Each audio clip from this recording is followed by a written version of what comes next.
picking up from... Or I guess you could go and... Is the stream going? Oh, okay. This is mission 14, I think. Let me check. Yeah, 14. Alright, you just start it whenever? Yeah, it's already going. I thought you were going into it, so I started it. Oh, shit. Okay, yeah, alright. Okay, This is mission 14. Nah, I don't care. It's alright. Mission 14. The team of hunters has just arrived down to Camp Vengeance. They've had a particularly interesting meeting with Commander Niles Breakbone, where there was some minor throat grabbing and some property destruction, but amicable terms were came to, and there seems to be a collaboration between the Order of the Gauntlet and the Hunters of the Guild. So I think, let's see. Yeah, so out of game. Oh yeah, that's George up there. As soon as he got in, he started shoving his face with rations.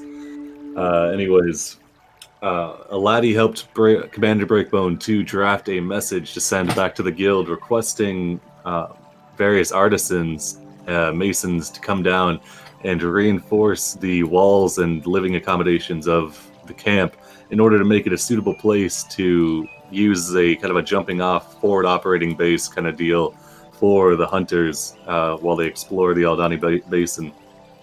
Commander Breakbone was, of course, amicable to these terms. He's definitely down to get some actual houses and some stone walls in here, though in exchange for the guild's help, the guild requested that the Order of the Gauntlet relinquish any claims to artifacts in the area that would be uncovered by their hunters.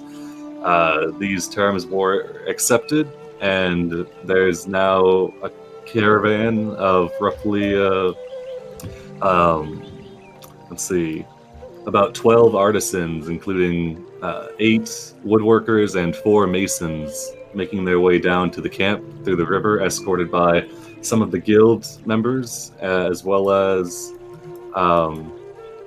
some hired guards for the Order of the Gauntlet. So we pick up one day after that, where Pterodon correspondence takes roughly 10 hours round trip from here, because they can fly about 20 miles an hour. It's about a 200-mile trip.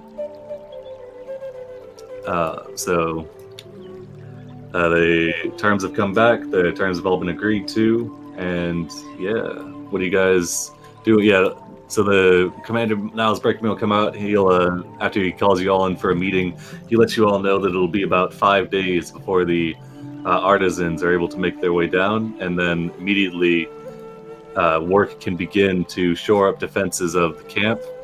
And wood's not really going to be an issue. As you can see, the jungle is all around, kind of cleared away a little bit. They already have like a decent stockpile of wood that's been kept to repair patches in the wall. The more difficult source is going to be gathering stone, because as I drag you back to the map here,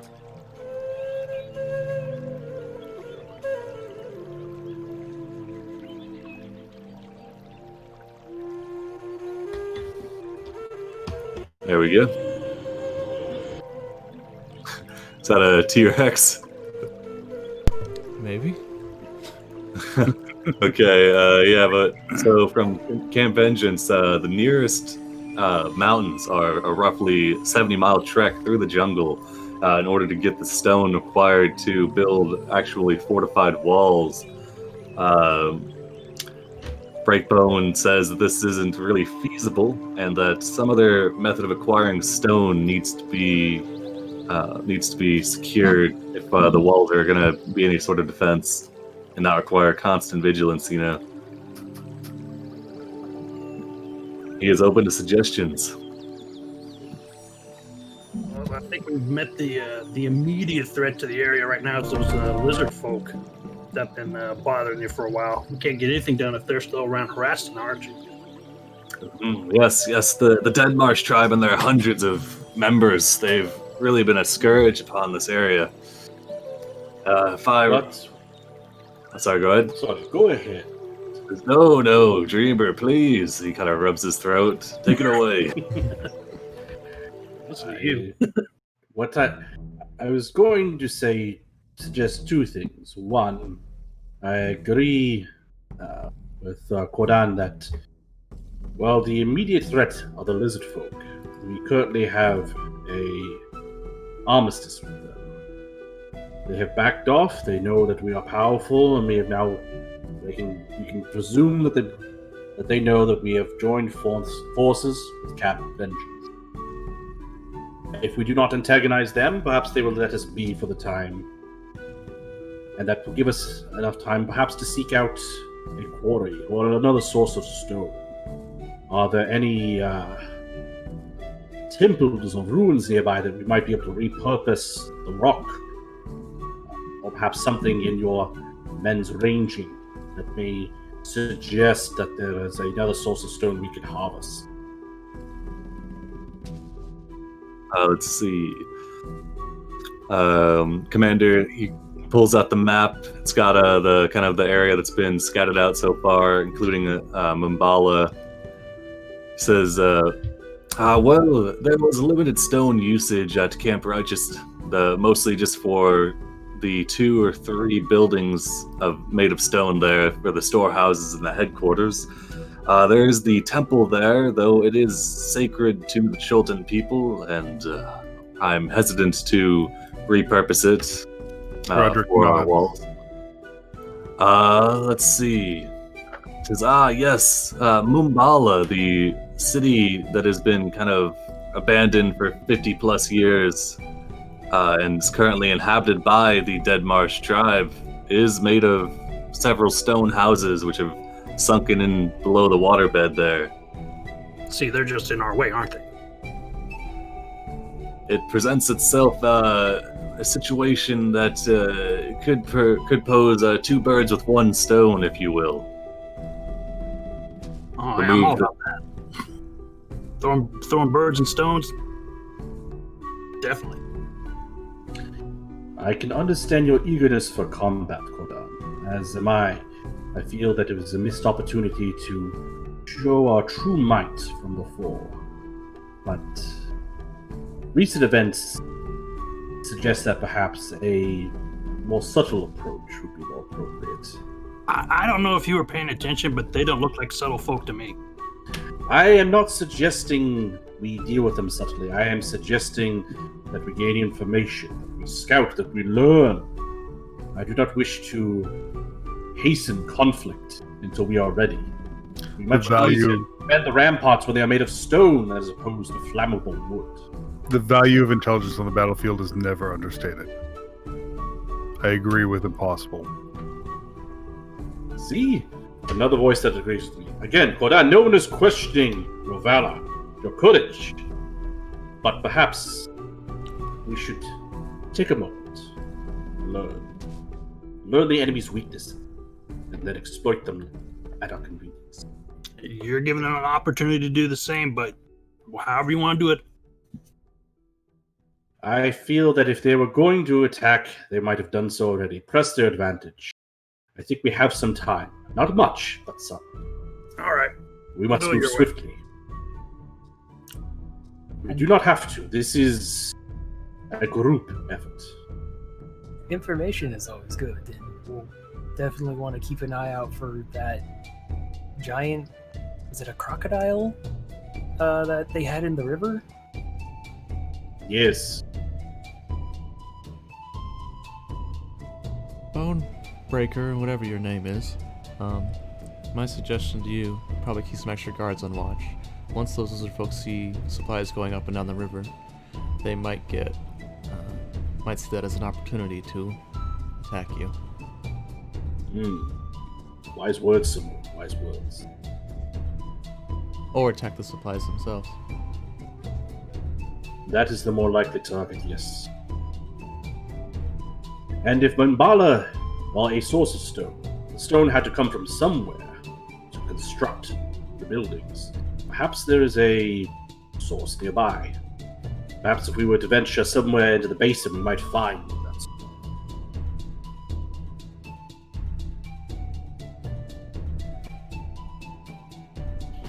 I wish that our Arakocra friend was still here.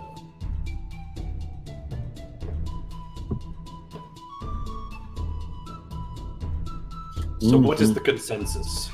Do we wish to spy on the lizard folk and see if we can reach an accord with them for the stone, or do we wish to spy on them and then head into the valley to see if we can find them?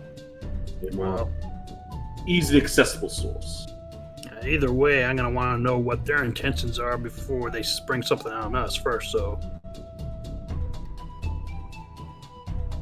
Maps, no Then I think it is solution will settled. present itself. Let's We go. will spy on the lizard folk.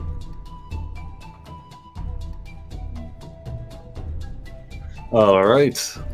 Breakbone slaps his hands together. He says, fantastic, fantastic. Then, well, if it comes to blows, I'm sure you'll take care of them and rid us of the menace that they pose. With that regard, and you would have already seen that there was a job posted to get rid of or otherwise quell the threat of the Deadmarsh tribe. The guild missive clearly addresses the several hundred Deadmarsh members that were discovered by a laddie and you all, and kind of adjust the reward accordingly. Let's see. it might take 2 days. Yeah. All right. So as you all do you have any spy glasses? Anything that might assist us with viewing the lizard folk from a distance? Spy glasses. I think mirror glass is pretty rare. Let's see.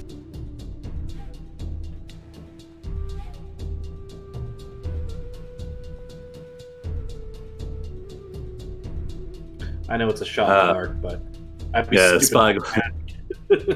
Yeah, spy glass is 1,000 gold. So unfortunately, Breakbone, it's a little bit above his pay grade. Well, we'd bring it back. He doesn't have one to begin with. His prized possession was that diamond, 300 which was gold. to bring him back. Well, that was for a good cause. True enough. Oh, Roderick coming back is more important than Breakbone, probably. Yeah, what's up? a minor thing. At some point, Oswald would have gone to Simone and said that he had heard from the guard George how Peaches had secret serviced one of those eye rays like a champ, and then asked if she had the stuff to resummon Peaches. Oh, like extra incense? Sure. Yeah, because You're asking for some? No. Oswald has extra if you need any. Oh no, I got some. But thank you, I Okay. appreciate it. All right, yeah, his plans are drafted for pursuing the Deadmarsh and securing a source of stone. Familiars are resummoned. People will take a day to rest. Let's say about an hour or so after the pterodon carrying the missive about the agreement between the guild and the hunters comes through, one of the guards shouts out atop the battlements, kind of shouts out to those below, says, "Oh, cart coming! We have a cart coming down the side of the river." If you were to mount the walls, you can see coming down it is a large battle wagon being pulled along by a grizzled and hardened-looking hadrosaur with a dragonborn perched atop. Several of you recognize Drasir making his way down. Up here comes the cavalry.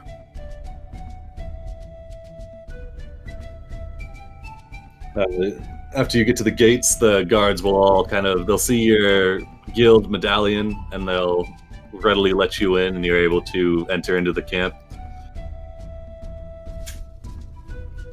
Hey guys, long time no see.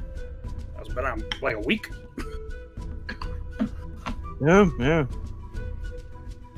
Excellent. You're just in time for us to go ranging upon some lizard folk. Hey, Not related, right? dragon, not lizard. Gotcha. Also, personally from another realm, so doubt I'm. Alright. Well, guess I learned something today. You don't have a widely That would be extended family. Quodan, that would be like me saying that you and Oswald are of the same family. Simply We're because not? of your stature. Exactly. Looks over, Oh, considers he's it. nowhere near my size. What are you talking about? I mean, I'm kind of short, but I do know how to speak Dwarvish. My beard is bigger than him. It's a very nice beard. Thanks. Again, my point exactly. Judging by your consternation, clearly this is an example that I wish to set. Well, shall we head out? Shall we resupply and go forth, my friends? All right, yeah. The members of the Gauntlet will give you all some rations to take you on the journey. Since you all are not escorting anybody else and you can move by foot, you can easily move 30 miles per day through the jungle. Your legs are strong from many days of travel, and you've all grown accustomed to moving through the dense underbrush present in Chult. So with a 30-day trip, it would take you just over a day to make it to Mbala, just going straight there. The guards will also give you rations, a couple of rain caches if you need it. They'll resupply you with insect repellent should you require additional. And yeah. Quick Yeah, what's question: how many of us are silver rank now? Yeah, because technically, when unless he was up jumped to silver rank, Impossible's still bronze. Unless, Yeah, it's just unless Crash's one shot got him to Put him in silver. wagon. Yeah, because getting the Camp Vengeance job done would post him. I guess. Because again, Oh yeah. So the Pterodon are arriving. The Pterodon Silver- arriving. silver You know, medallion. the letter. Yeah, the letter unfolds, and there's a couple more silver medallions in. All right. And, they congratulate. All right. I would That say works. like the majority was silver ranked, that it should be fine. Yeah, that's what I was gonna go with. But yeah, since you guys did complete Camp Vengeance, and it's gonna be a while since you get back to the port, probably, they will, and they're sending you off to deal with hundreds of lizard folk. They wouldn't feel right if you were bronze rank, so they give you your silver rank medallions, and yeah, You'll feel better in death about this. yeah, And now we can travel faster. Oh yeah. yeah. And that's just how level ups work, I guess, or strength increases. All right, yeah. So they'll apologize for the lack of ceremony, but the guild's not really much for pretense anyway. And without Remy being with us, we don't have the benefit of the leadership speech unless someone else has that feat, right? Yeah, for your first trip out, I suppose they can shore you up, give you an inspiring speech, and let you know that they'll be staying along with the Fix to begin preliminary renovations of the camp. Oh wait, Fix is play- with us? Yeah, he is. He shit. was with the. He could have made a spyglass if he was here. Oh, really? Dang. He's an You don't need artificer. Well, it still costs like 1,000 gold normally. Yeah. Well, I mean, he might have been able to rig something. I don't know. yeah, It just for sure. it doesn't matter. Doesn't matter. But just like, damn it, we had an artificer. And then he'll definitely be invaluable when the artisans arrive because of his mechanical prowess. But yeah, so he'll definitely be able to get this place shipshape quicker. I'd say it'd probably take about a week to get this place up to the point where it could be used as a long rest, just fixing up the walls, provided you guys are able to secure a source of stone, that is. Right. All right. So you're all So are we saddling taking the up. battle wagon? Are we taking our mounts? Roderick's resummoning his mount Okay. because In that case, Eladine will come along as well. Oh, that's a good question. For those of us who came on boat, Are our mounts here, or am I horribly Ooh. encumbered? You can Yeah, ride on they've the got wagon. Yeah. yeah. Oh, It's empty at the Camp has, moment. Get so- in the van. aside from water, it's got 2 barrels of water on there, but it can still fit like 2 or 3 people inside of it. okay, because Yeah. I didn't want to accidentally trek out there, because I know you use the variant encumbrance, and I don't have good strength. This is where my character comes beautifully. Yeah, see, I usually Showed forget about it Zoe back until in the like wagon. it might come a situation where you're like knee deep stuck in some quicksand or something though, and you're like, it's like, how much are you weighing to get pulled out? And you're like, oh, 150 pounds, and it's like, oh, that's gonna be a little bit tough then. What's your next character? Yeah, exactly. Something with the large stature rule. I'm thinking Goliath or Furbolg. Minotaur's got it too. I think. All right. I thought I had your art for the battle wagon, but if you wanted to shoot that over again, Oh. Let's see.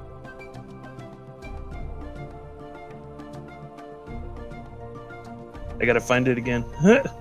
no worries. So while the paddy wagon is being souped up and greased up, ready to go, you guys heading out with the intentions of going to Mbala. Yep. All right. Plan. Flask of wine and River Mist. A flask of wine will inquire towards Simone, who hired her and her brother. Say, do you all need our services on this mission to Mbala, or should we just wait here and rest for a few days? You've done good work. You should rest. More people Still will not. likely draw more attention.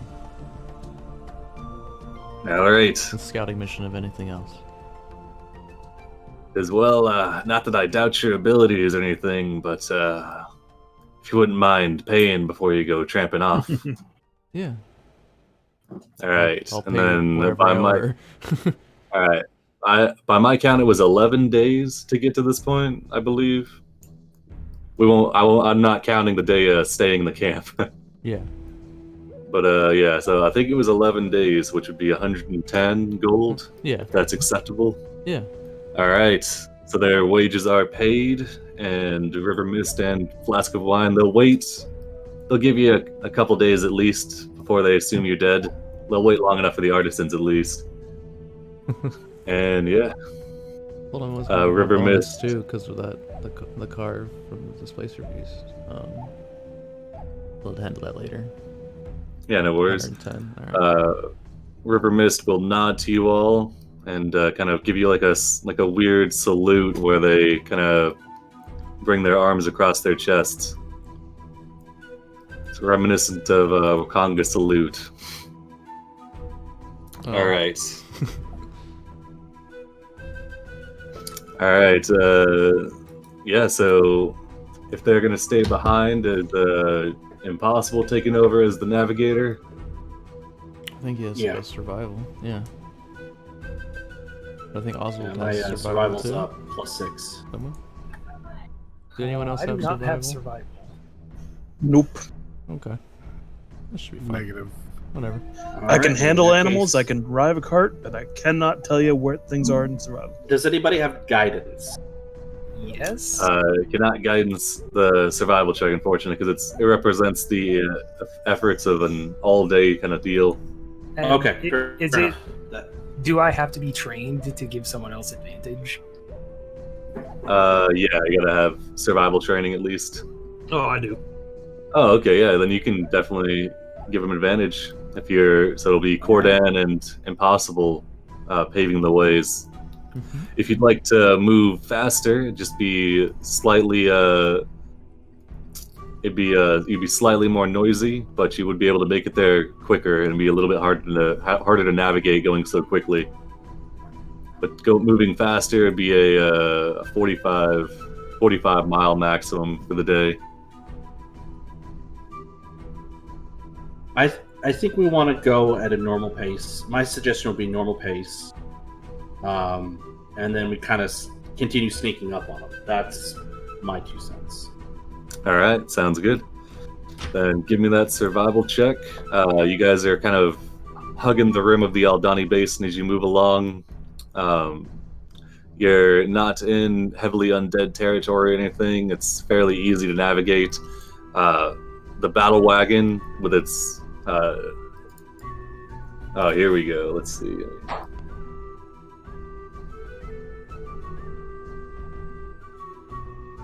I figure that's an appropriate wagon. It's sunk another 100 gold into it. Yeah, for sure. Oh, Jasir's got a bad habit of spending every bit of money he's got. all right, there we go. But that's totally worth it. That's a glorious battle wagon. That's pretty good. Yeah, so the battle wagon being pulled Pretty along good. by the Hadrosaur, it definitely cuts an imposing figure through the jungles of Chult. Nice Let's thick see, wheels yeah, to with distribute weight. 22.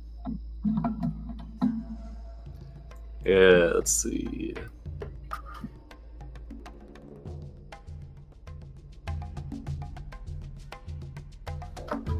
Yeah, 22. You guys don't come across any resistance.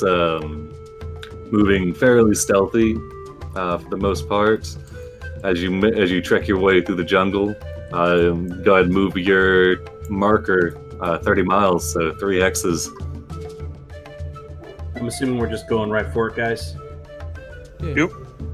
So So we'll come out of we'll use the jungle for cover, and we'll try and sneak up on Mbala and watch it from afar. Yeah, let's see. And Jasir's idea of stealth is to say, shh, beforehand. As we rumble along in the giant wagon, escorted by an Allosaur and what stream we're riding? I have my Hadrosaurs.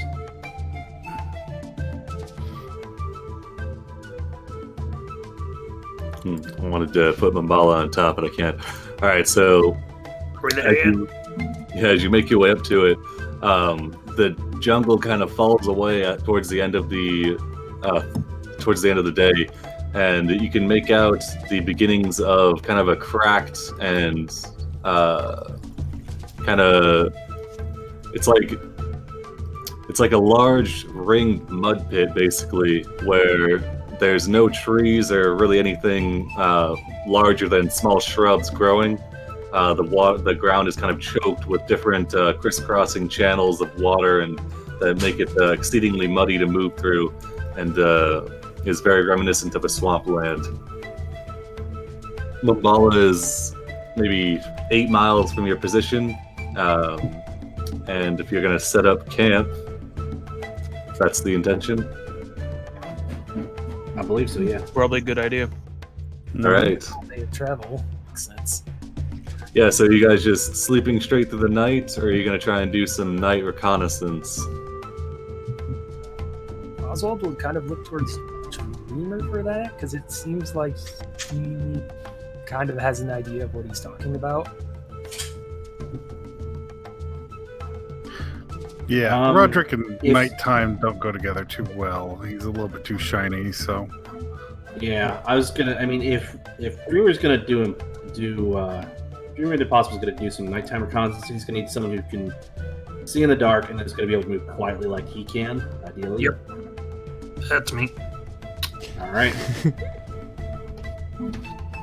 I can In that see case- really well in the dark. I'm maybe not the best at stealth, but I'm not at a negative.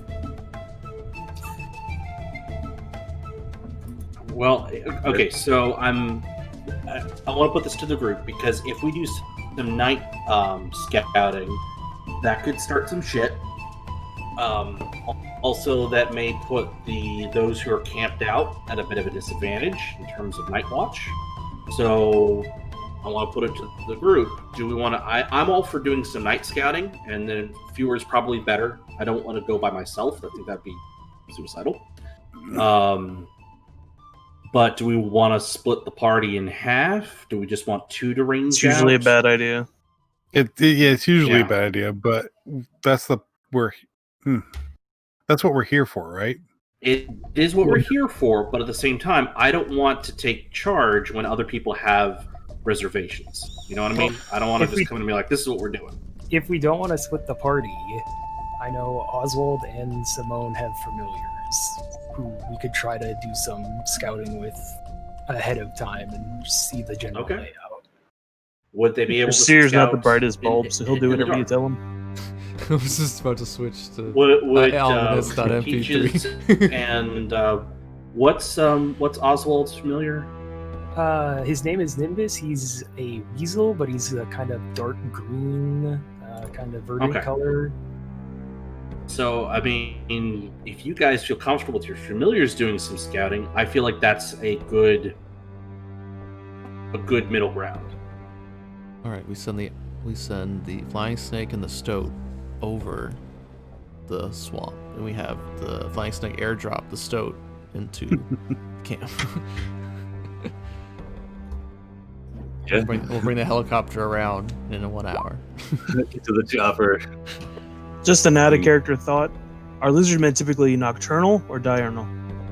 Typically diurnal, right? During the day, yeah. Yeah. Because they cannot see at night. No, probably fine. Yeah. Oh, my snake also can't see in the dark, so that's Not even can my weasel. yeah. You would know that undead have excellent dark vision, though.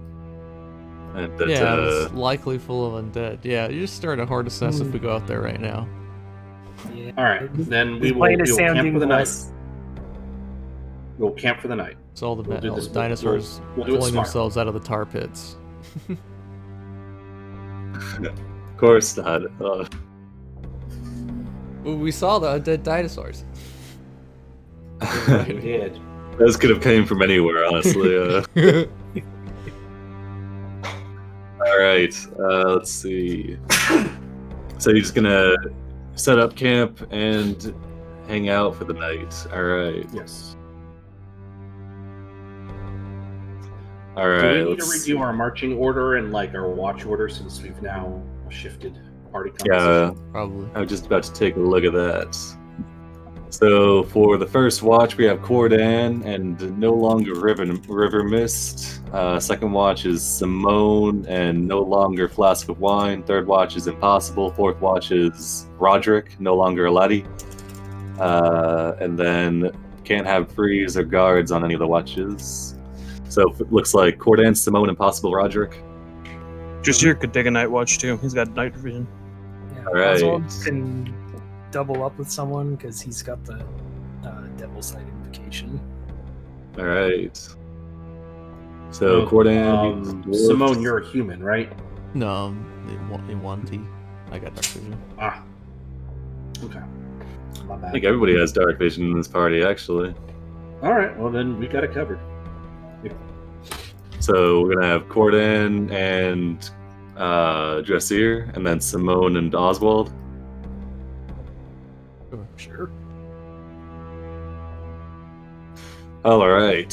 So I assume you all just kind of pile into the jungle wagon, and then have people taking watch, kind of hang out up on top, keeping a watch of the area. Put a little What do you guys mosquito think? netting down. Yeah. Oh yeah. Get the shutters on the windows. Yeah. Let's see. What do you guys Because do of for his light? sense of smell, Impossible actually sleep outside underneath the wagon. Gotcha. Do you guys get a fire going, or are you just keeping it to the I caravan? think a fire this close would be a mistake. Yeah, we're being stealthy. Or at least as Gotcha. stealthy as we Rations can be. tonight. I'm super comfortable in my hut.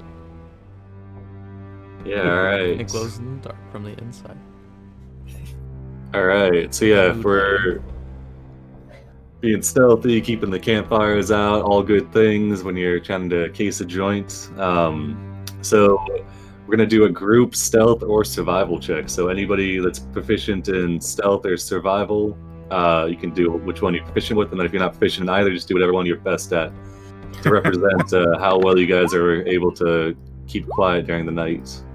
+0. That's not bad for +0. Yeah. Better than the -1 at Oh, yeah. disadvantage. Wait, this is an ability check. Hang on. There you go, Dressir. Yeah, go for it. Oh, there you go. Oh, leave Yeah. the halflings. You roll over, and you're just about to roll over like your drum set that you have packed into the back, but Oswald kind of grabs your shoulder and is able to steer you in the other direction towards your pillow fort.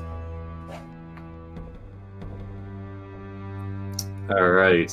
So yeah, with a lowest being a 9, then we got 15, 19, 27, 19, 21. Yeah, those are all really good. Check. Only Yeah. 100 lizard folk appear. Yeah. Only half of them find you. Let's see. Yeah, with a good round of stealth and survival, the cart is reasonably hidden, and you're all able to make it through the night without drawing any undue attention towards yourselves. Let's see. As dawn begins to break, Roderick, why don't you give me perception checks?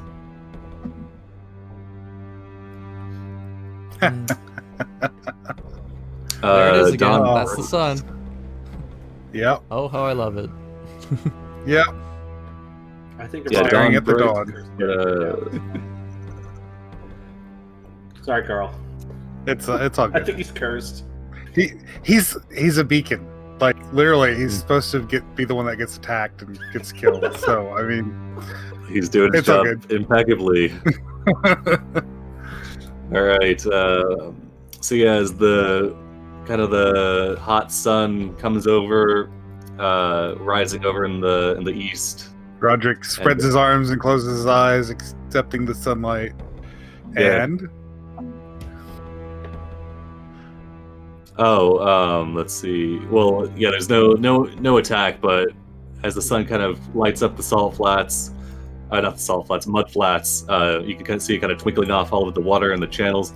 You are able to make out some buildings off in the distance. Many of them are crumbling and kind of sitting at odd angles as they've kind of sunken into the mud. Beyond that, though, you're not able to make out anything else. it's a forest and a swamp. Got it.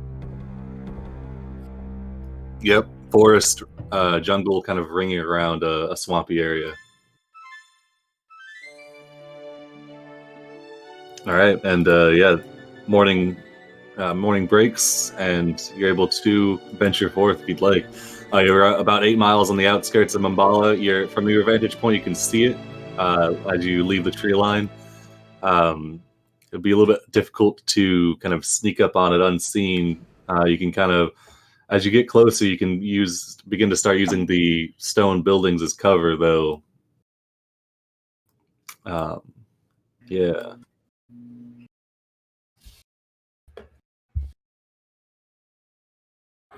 Did we want to just dismount and leave the stuff here and go in on foot?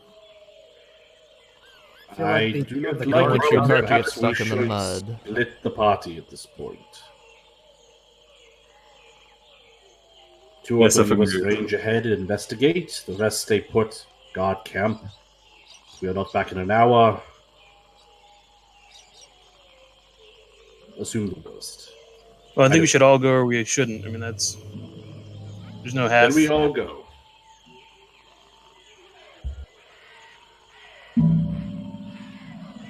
All right. So you're all making your way forward, Attack. bringing the cart. No, we'll leave the cart here. All right. I'm gonna have to leave that behind. It's got such a nice hidden position. You've already went through the work of concealing it very well, so you can just leave it, have it stay put, Roderick's and you're man fairly will get anything confident. that comes by, right? Yeah, there you go. Let's see. So yeah, from your point at the edge of the tree line, you can see the mud kind of rings around a decently large city, roughly maybe 70 stone buildings, many of which are in various states of disrepair. Um, and as you make your way forward, give me a round of perception checks.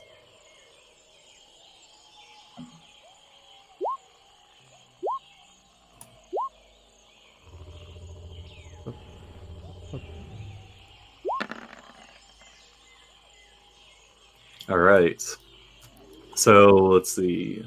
Cordan and Oswald, you can see the mud flats extend farther to the west, several miles, kind of going down this tree line area, extending farther. And they kind of extend past your view, where the buildings kind of obscured a bit. Moving amongst the buildings, though, you are able to see a great number of undead. They all look to be, for the most part, Chultan natives. You see several tabaxi, some humans kind of mingling about. Cordan and Oswald, give me either Arcana or Survival, or I guess Arcana or Nature, I guess, with advantage, actually. Okay. Yeah. Wait, it's actually a city? What? Bam. People here? Yeah, Cordan and Oswald, you can both tell they're definitely undead, and as they move around, in contrast to the various other zombies that you've faced that have been very fast and kind of seem to have some intelligence in their movements, is how they circle around. These ones all they appear much more reminiscent of mainlander zombies as they kind of bump into each other, moaning and kind of stumbling around. Most of them seem uncoordinated and very blind to the world. I think they're the stupid zombies. Aren't they all? Debatable. You thinking what I'm thinking? Charge in and punch him? Well, yeah, that too. But those lizard folk we ran into, wasn't one of them bringing something dead with them? Yes, they had a number of dead mounts, and then, of course, smaller dinosaurs.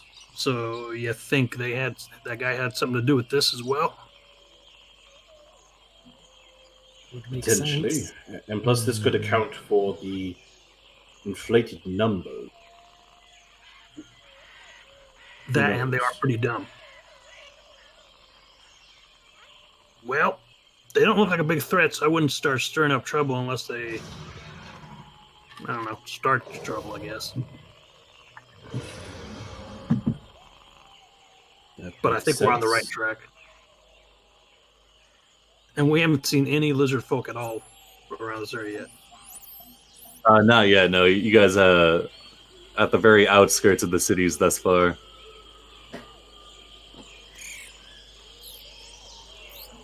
It appears as if the cities maybe probably a couple square miles, with the buildings kind of becoming more dense and in greater states of disrepair, or yeah, probably equal states of disrepair. The farther in you trek, the zombies are kind of few and far between, though they are present.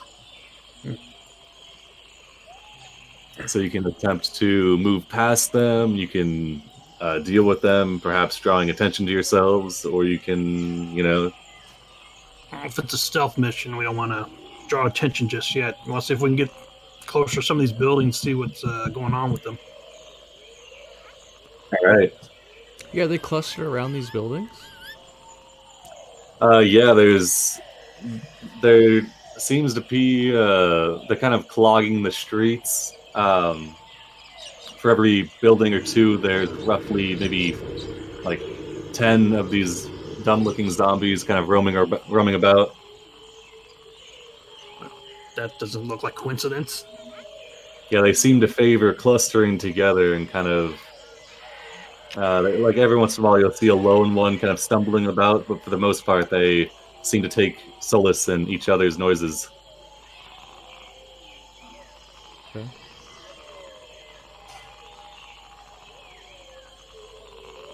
Many of them have mud clinging to their clothes and bodies. All of them are damaged in some heavy capacity. Many are missing arms or limbs, and they all look fairly old, even for zombie standards. Impossible. Yes. You want to think you can get in there and kind of take a sneak peek before we make ourselves known? Absolutely. We're way back here. All right. I will attempt to stealth forward. All right. Stealthily move forward. So you're gonna move between the buildings. Yeah. All right. So how are you going about it? Because you've got several choked together buildings, the ground areas and surrounding kind of open field areas are all choked with undead, and the buildings for the most part seem to be clear.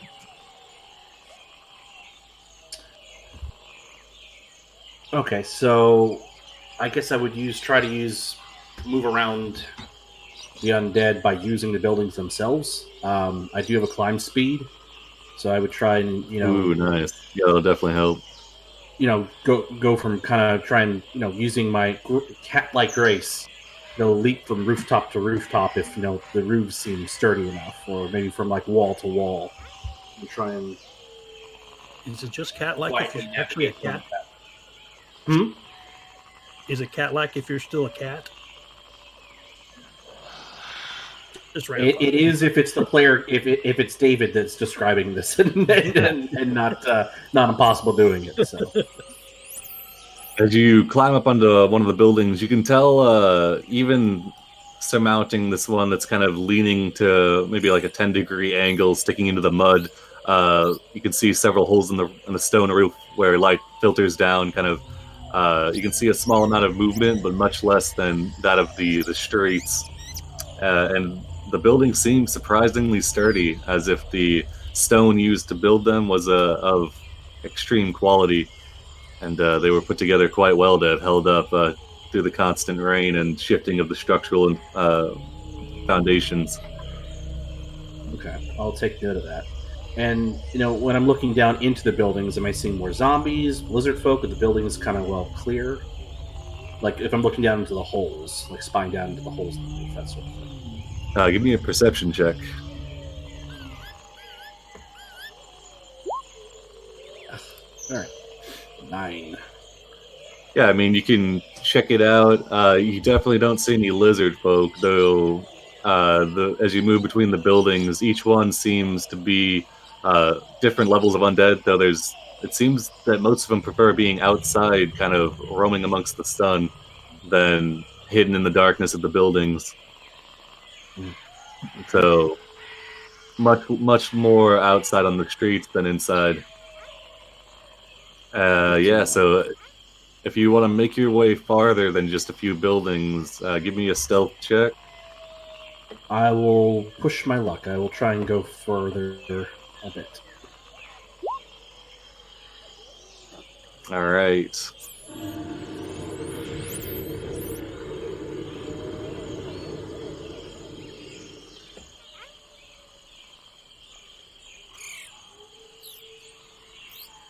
This is one of those moments where, in hindsight, I wish I had thought to send my familiar with you so I could be keeping an eye on what was happening. Too late now. Let's just hope I don't fall into a mass of zombies.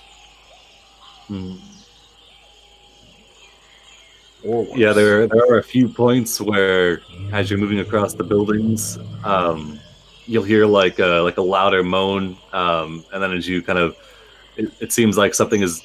One of the zombies has maybe been drawn to the noise that you've put out a little bit, and they look up at the buildings. Though you're able to move quickly enough to that as the zombies kind of get closer and stumbling into the buildings, tripping over each other, you leave them behind without them being able to come across you. Okay, I'll take it. And yeah, as you get closer, Yeah, 13 stealth is it's pushing it a little bit. I know it's not me. It's apparently I didn't burn any sage before the session. So Yeah. But yeah, as you get closer to the city center, sort of, you can see the mud kind of gives way to more water. It seems as if this is at a lower elevation than the rest of the mud flats. So there's several water channels, maybe a few feet, 6 feet at the most in width, that all seem to crisscross this area. A lot of the buildings here at the focal point seem to be damaged, and many of them have walls collapsed on them, and you can very readily see the zombies milling about now. You also see towards the northeast, where you've approached from, there's a church that is in an old state of repair that has a great many zombies, but amongst it, you also make out. So here's the church, kind of was once very nice, but now has kind of fallen apart. You see, seated, leaning up against part of the wall, is a lizard folk. This one, he's got the trademark black scales and some leather armor across his back. He's got laying across his chest, or his knees as he rests, a short sword. And then he's got what looks to be another one, kind of wrought out of bone, across his back. One that looks similar to him is sitting cross-legged at the stoop of the steps. does it appear that they've spotted me? No. Though, if you move closer, it would require another stealth check. Like if you were to try to get a look inside the church. I think that'd be pushing my luck a bit. The zombies that are milling about amongst the lizard folk, are the zombies ignoring them for the most part, or are they like coming up close and the lizard folk are like swatting them away? What sort of behavior am I observing? How long are you gonna stay and observe for? A minute. All right. In the minutes, let's see. Yeah, give me a perception just for the minute that you're hanging out. Yeah. So, yeah, for the most part, it appears that the zombies ignore the lizard folk. At one point, the lizard folk that's leaning against the wall of the church, zombie strays a little bit too close, nearly bumping into them, and is kind of, the lizard folk lashes out with a hand, just roughly pushing it on the shoulder, causing the zombie to stumble, take a few steps back before falling into the mud. It lets out like a sorrowful moan as it kind of struggles to its feet, like moving away from the lizard folk. So it seems they, for the most part, pay no attention to the lizard folk and are strictly reprimanded if they come close to them. You also see, maybe 40 seconds into your watch, some movement coming around to the other side of the church, and it is one of these, which you have observed before, the chosen mounts of the lizard folk. It kind of moves forward a bit, just kind of moving its head around, kind of scanning the area lifelessly, and then before kind of coming down to the now standing zombie that's covered in mud, kind of scampering away from the lizard folk. It reaches down with its massive bloody jaws and just picks it up, and then in one fluid motion knocks its head back and swallows down the zombie. There's a short moment as it kind of, you can see it traveling between the taut skin of the dinosaur before it falls out the empty stomach hole of the zombie and back into the mud.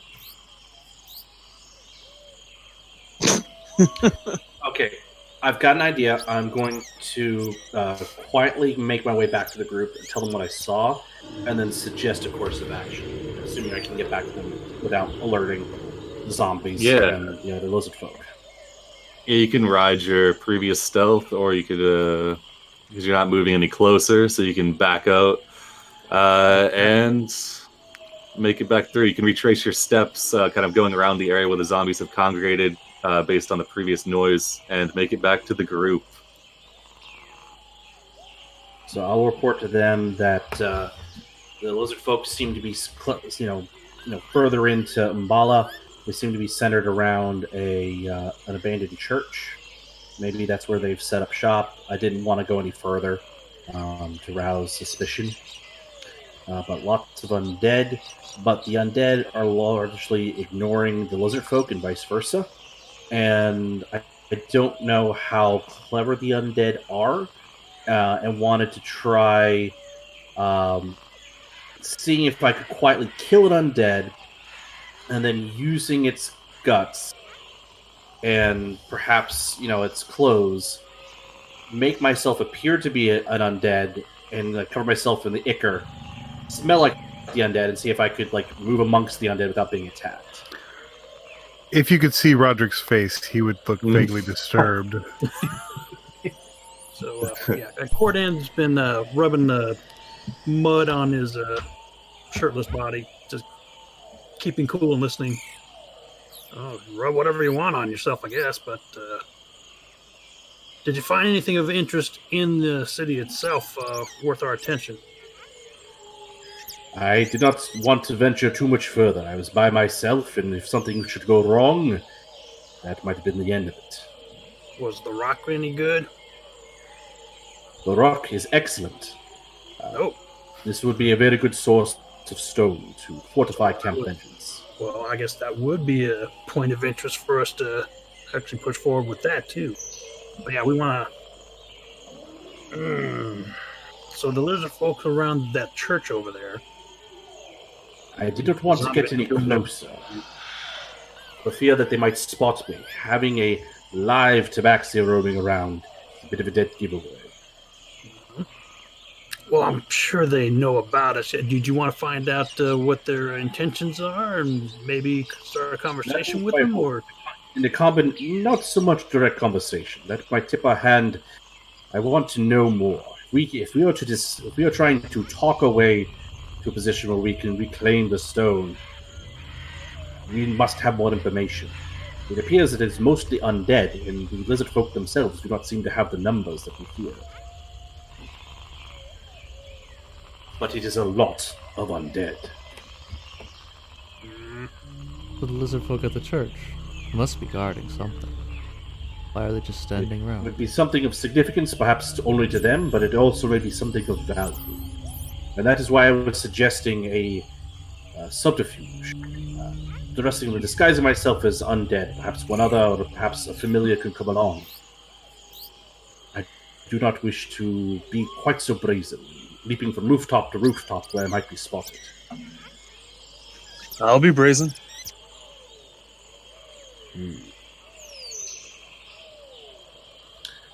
Oh, wait, that's not what you wanted. yeah, I was going to say, you only get one first chance to do either way, so whichever one you decide. I would like to try... Let us try with the undead approach. Disguise myself as an undead and see if that gets us where we want to go. Alright, so you're going to... let's see. As you creep up on... You can kind of find one of the stragglers. It's kind of stumbling around, kind of half crawling, half making its way through the area. Let's see. So give me a stealth check, and let's see. An attack to take it down, or because what I do is try and take it down from a distance. Because if the head blows up, I mean, it's bad enough that I'm rubbing the gunk on me to smell like them. I don't want to. You're like, no, I'm not running any berries on me. No way. Undead guts? Yeah. Well, this is a different situation. This calls for it. If you're just gonna pot shot with your bow, then take a shot with advantage, because you can definitely sit outside of the range at which it can be able to perceive you. All right. Uh-oh. Yeah, with a 15 definitely hits. The 11 would have hit as well, and then throw some sneak attack on there.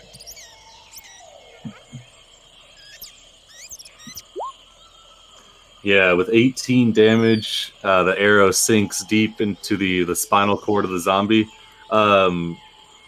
You watch as the trademark. Usually they take the shot, they fall down, they struggle for a bit, and they get back up. This one, as soon as it hits and the back of it is severed, you see it just kind of crumples over and doesn't make any attempts to get back up. Does it explode?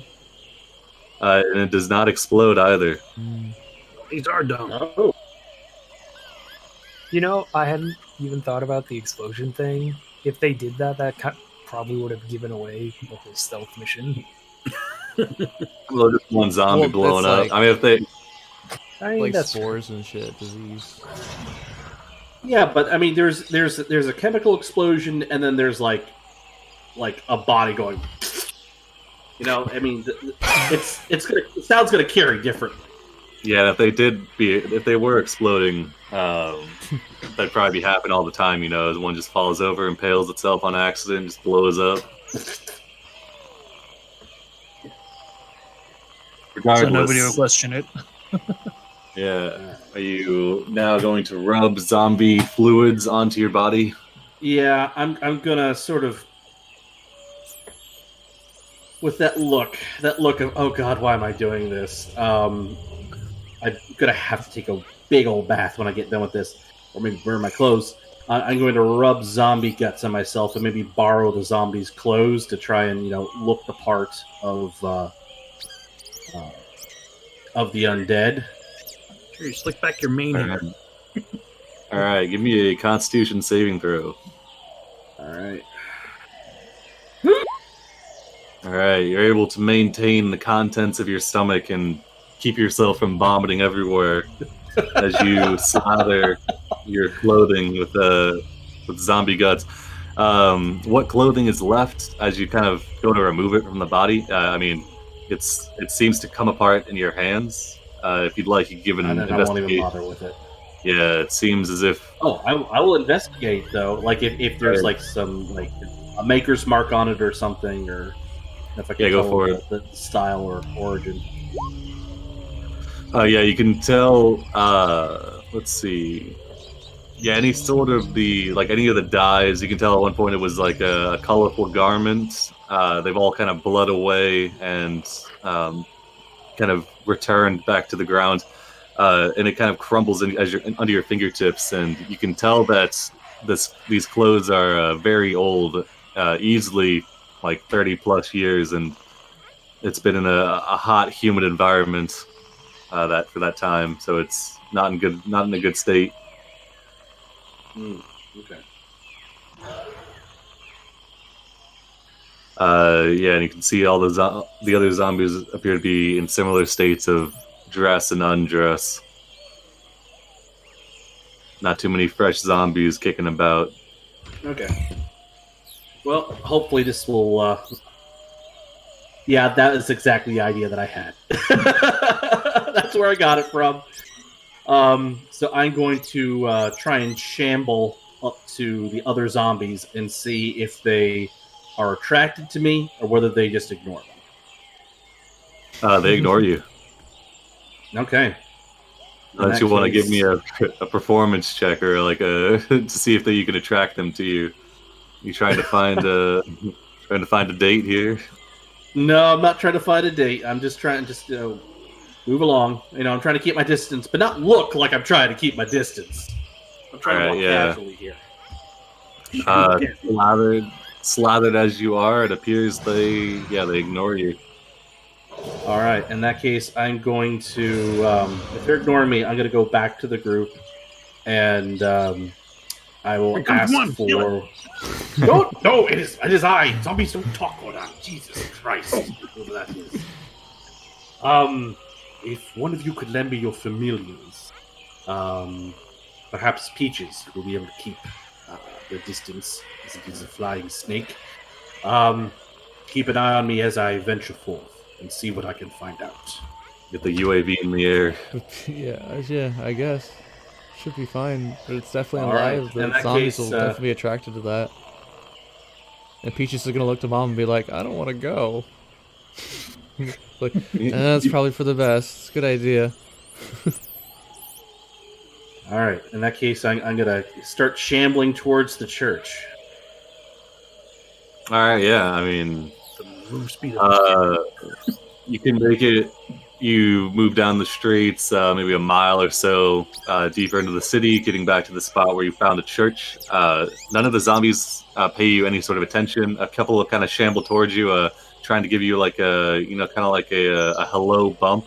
But I assume you kind of bow out of the way, Yeah, I don't want to touch him. All right, yeah. I try to make it look like I'm jerking out of the way, just like stumbling out of the way. All right, a couple zombies look affronted, but beyond that, you're able to move. You move past them. If anything, you're just a rude zombie. And as you make it up to the church, you can see Yeah. All right. the two lizard folk are still in their posts. At this point, the large Allosaurus zombie is kind of curled up in the mud. Zombie Bob will remember that. I totally remiss. That's amazing. Just playing some zombie sounds here. This might be loud.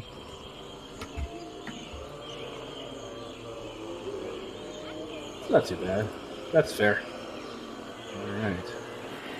So I'm gonna kind of like, are the zombies like kind of up on the church, like by any windows that might be, ground level, or are they keeping their distance from the church?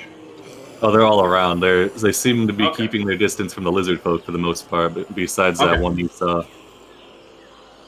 All right. Well, I'm definitely gonna keep my distance from the lizard folk, but I'm gonna, using the zombies as sort of a smokescreen, I'm gonna shamble my way over to the church, and also I don't want to get too close to the Allosaurus. I don't know what his deal is with scent, and considering he just straight up ate a zombie earlier, I definitely don't want to get too close. Old habits die hard, Yeah.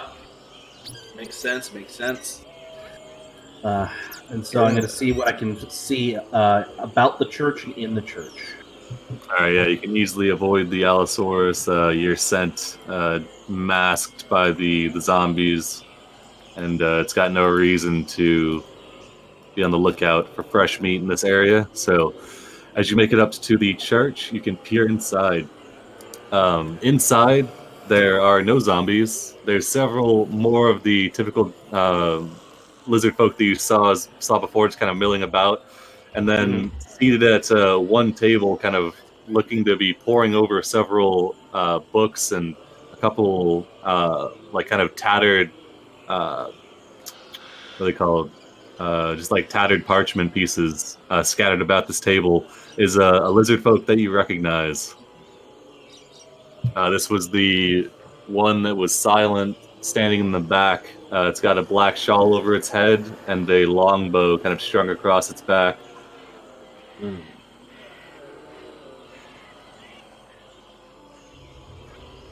Beyond that, there's not really any talking. At one point, one of these guys kind of pipes up, and then, do you speak Draconic? I do speak Draconic. Oh, damn. All right, well, that's pretty useful, yeah. All right, this one speaks up, tilting its head over towards the one sitting at the table. It says, "Oi, Rashaz, when are we gonna go and pillage a little bit more? I'm getting mighty restless here." The one referred to as Rashaz,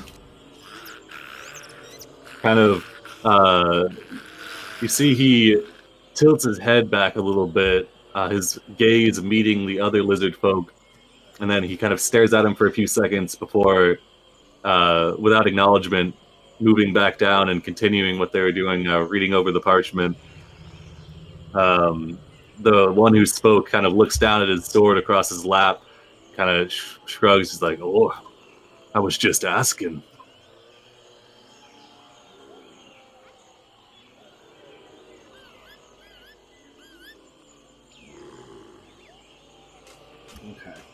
That's what you can gather from a couple minutes of observing. You can hang around for longer if you'd like. How does what's the weather like? Looks like it's about to threaten rain again? Is it? Are the zombies, still ignoring me? Just a light rain. This area is unbelievably moist. There's like your standing in maybe a foot of mud at the moment. Mhm. And it seems the farther you go to the north, or the far, I guess, southeast, deeper into the city, the farther you go, the more the mud kind of creeps up along the edges of the buildings, as if the epicenter of the sinkhole is in the center of the city. Okay. Give me a perception check as well. Perception. 14. All right. So off maybe. Let's see. I gotta get this distance.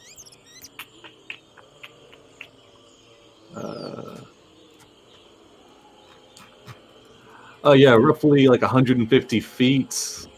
You can make out, sitting along some of the riverbanks of the water moving down the mud, is two more of these Allosaurus type undead and a couple more of the lizard folk, and they're just kind of moving deeper into the city. Looks like they're coming from the east, just kind of using the waterways, walking alongside them.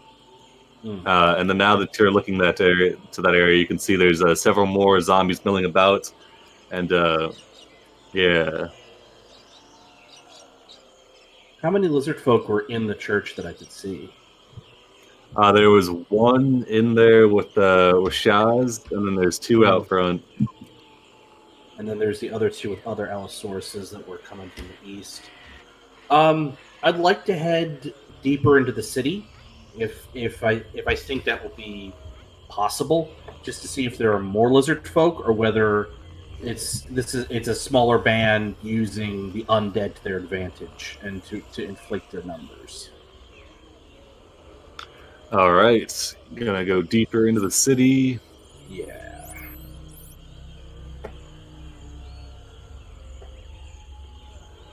He's been gone a long time.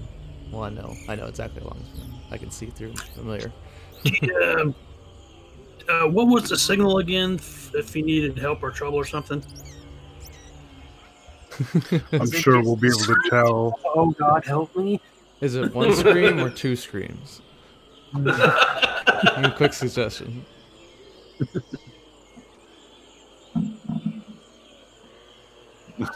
All right, moving on then. As you trek farther into the city, yeah, none of the zombies really bother you. You're able to keep moving on. Yeah, let's see. So let's see. All right, yeah. So you get up to a point where there's several of the small flowing rivers of rainwater kind of converge into what appears to be a bit of a lake. There's several buildings, the tops of which, like single stories, are poking out. Their wooden structures, kind of the water lapping against them, almost completely submerged into the lake. And sitting on the edge of it, you see another lizard folk that you do recognize. This is the one that was referred to as Cuz, a large, imposing lizard folk, many scars crisscrossing his body. And he's just kind of sitting on the edge of the water, his feet kicking back and forth, surrounding him, moving rapidly, kind of darting about the area, are several of these smaller velociraptor-type undead.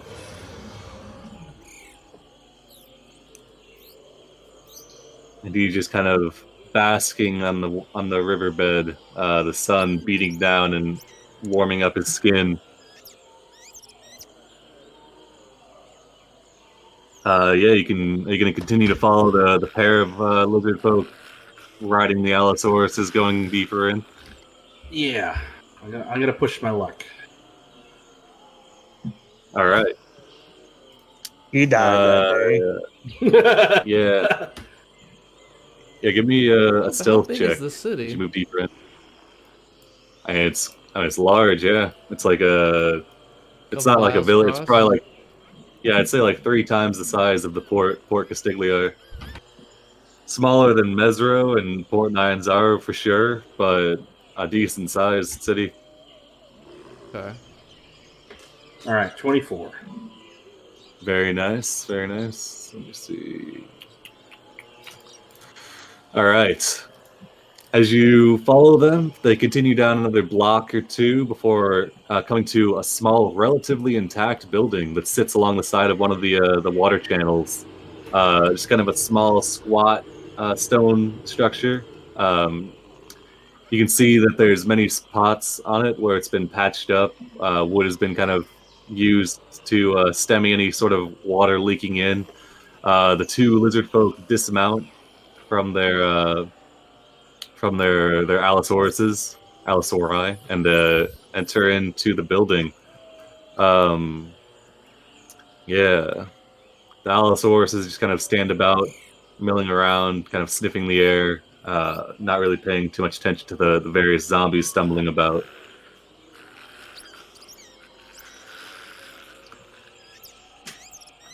There appears to be like some windows ringing around the building, though the glass on them is not present, and they appear to be open air.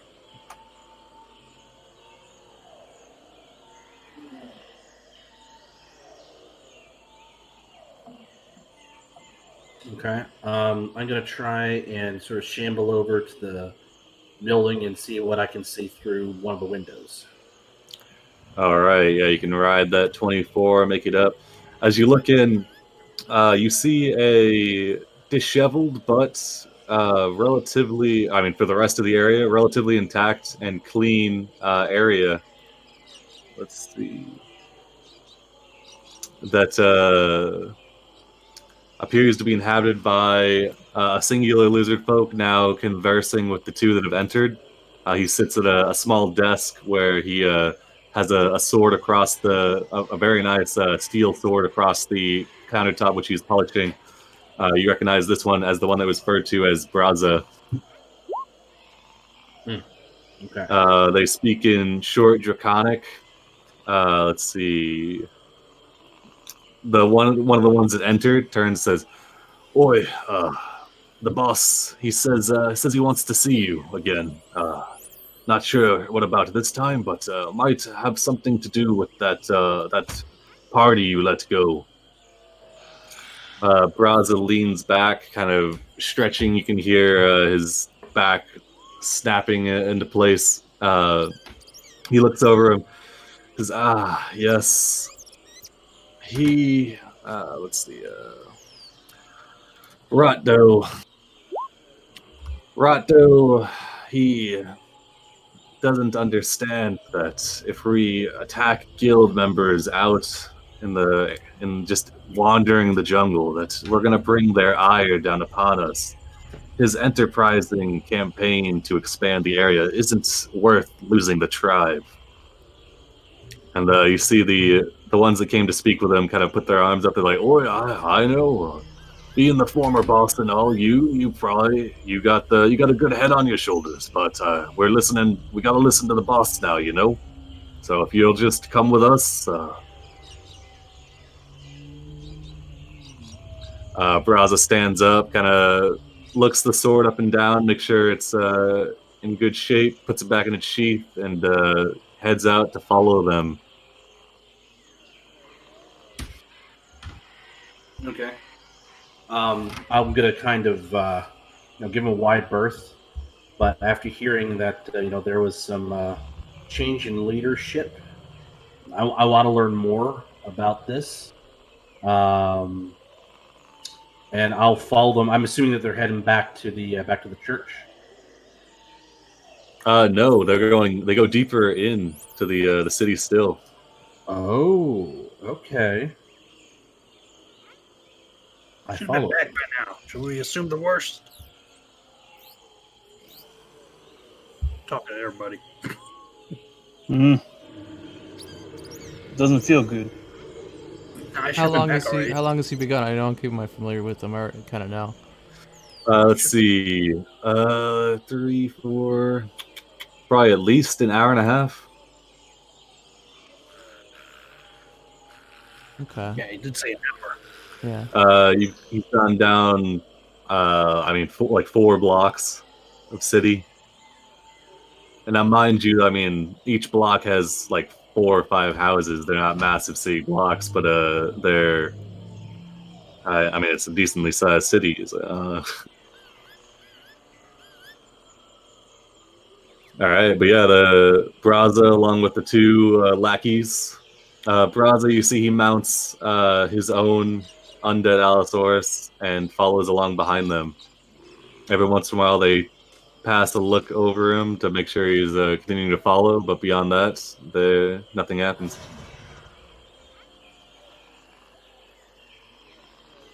Is he gonna continue following him, or?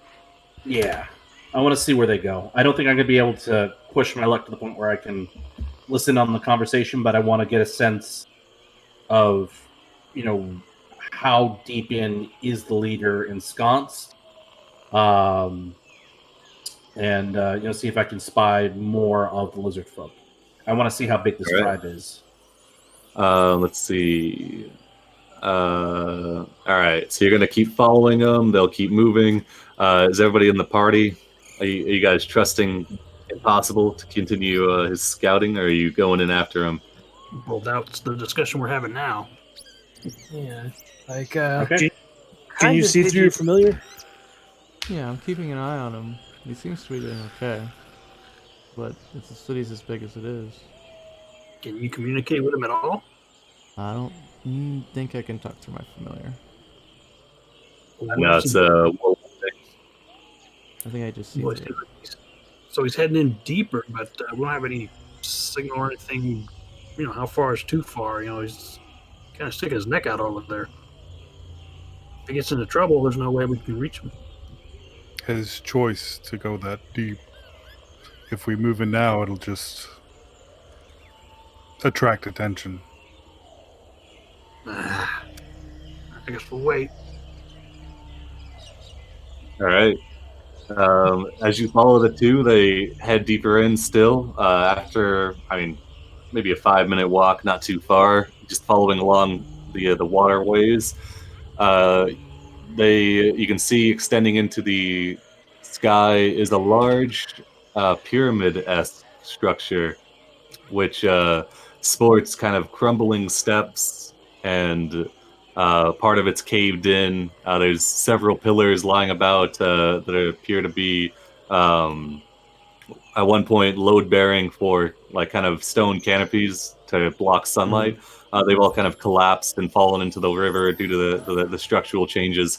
The riders, they dismount, leaving their mounts at the side, and then they begin up the steps of the pyramid before entering into the side, just through like a small stone archway.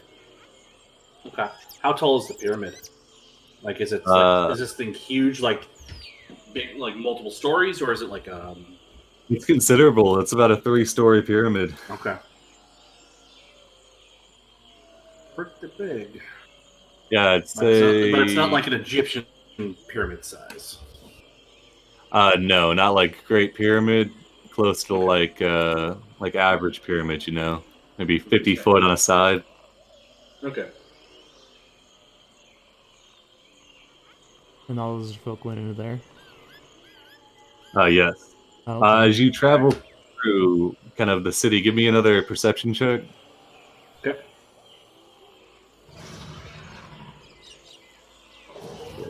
Yes. All right, yeah, with a 23.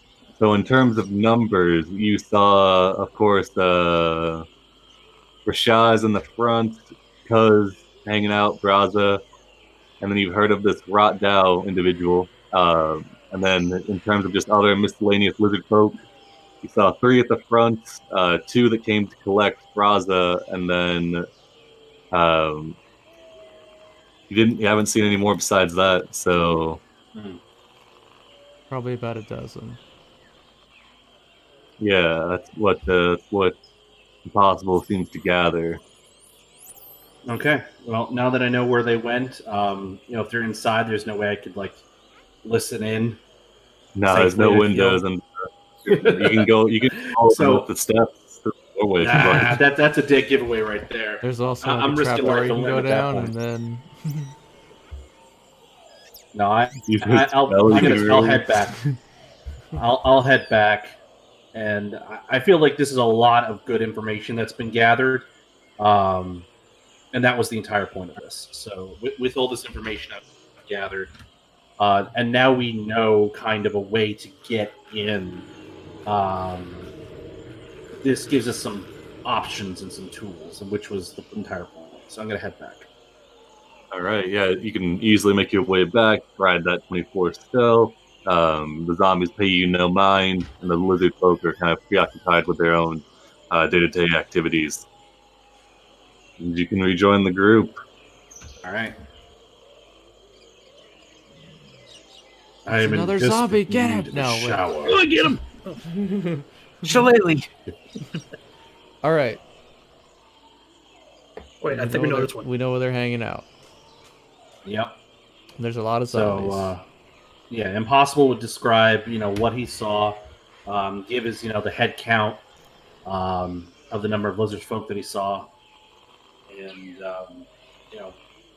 now we know that if we unfortunately cover ourselves in blood and guts, the zombies will ignore us. At least these ones will. Because the one that I slayed to disguise myself, he didn't explode, which is strange. Disappointing is the word you're looking for. That's the Like- way they are everywhere else, Yeah. rather than. I guess. Well, could I make some kind of arcana check about the different kinds of necromancy that's at play here? Yeah, yeah. I got my as my you, guess is like my player guess is like it's like a weaker version of it, and that's why they're not as dangerous as the regular. Oswald assist with this? you guys can swap notes. Give me a Arcana with advantage, or I don't two really go in for ones. necromancy, but I'm assuming you have the higher modifier. 7. Yeah, the 15. I mean, you can tell. Yeah, these are definitely not the typical Chult variety. They're much more reminiscent of mainlander zombies. Yeah. For why this would be, you would theorize that it's likely to do with the fact that these ones are not only much older, they're not under the same influence of magic that the typical ones that you find in the heavily undead zones are, or the ones that wander outside of that area. Seems these ones have been around before whatever came into effect that is enhancing those other zombies, and these ones seem exempt from it. Okay. All right. So my only idea for handling this situation is we create a distraction somewhere in the city, and then we come from a different angle and go straight for the temple, and just cut off the head of the snake, so to speak. So, what sort of distraction are you thinking of? Because I might fire? be able to help. Something. What attracts I zombies? don't have a fire, but I can make a really loud noise. Wait a minute. What's our goal here? To distract like the main horde of zombies, and then go in for the leaders and take them out, or I don't know. Did you hear them talking? Impossible. I heard part of the conversation. We may not need to do this the hard way. Trying to go into the heart of the city and root out our enemy. Just the 6 of us, I think, is quite a lot of work. If You were concerned that we might be able to negotiate with them depending on what their demeanor was. Did you get a sense that they're one might be amenable to a change of leadership. One of the ones that we met before, it was Braza, right? Braza was the previous leader? Yep. Okay. One of the ones we met before, Braza is his name. Apparently he was the leader of this tribe of lizard folk before. A new one, I believe, Rotdao, is the one who's in charge now, and could possibly be the source of this necromancy. So my concern, you know, I'll swing my axe at anything that threatens us, but I want to make sure, because you suggested that they may not be, overly after our encounter, they might not be quite keen on taking us on anymore. That is the impression that I got. I did observe a few of them. I observed the ones we had encountered before, and they seemed to be at ease with the situation. However, the existing leader seemed displeased. He had sent two of his guards to summon Plaza for a dressing down. So it is my thoughts that not all is well within this tribe, and perhaps that is something we can leverage.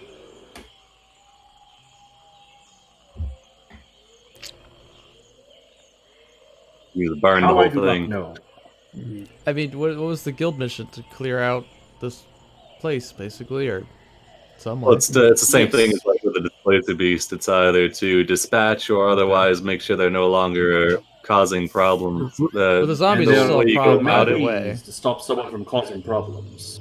You can kill them, or you can reach an understanding. Remove the threat one way or the other. If they stop, if they're no longer concerned with causing trouble, that's about the same thing. It will be amenable as well. Exactly. But are they going to be open to that? And that's where I refer to Impossible's judgment on that. He's firsthand on that kind of thing. I do not know. If we could approach them directly, if we didn't have these hordes of zombies to contend with, it would be an easier approach. These social niceties are more of a laddie's ballywhack than my own. I understand that she needs her downtime, but this may be more than I am capable of.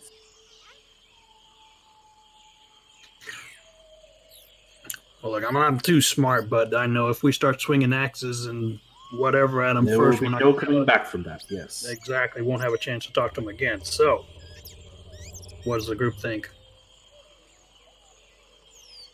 If we can find a way to get close, we can try diplomacy first. But if it fails, we'll probably have to deal with all the zombies we got past.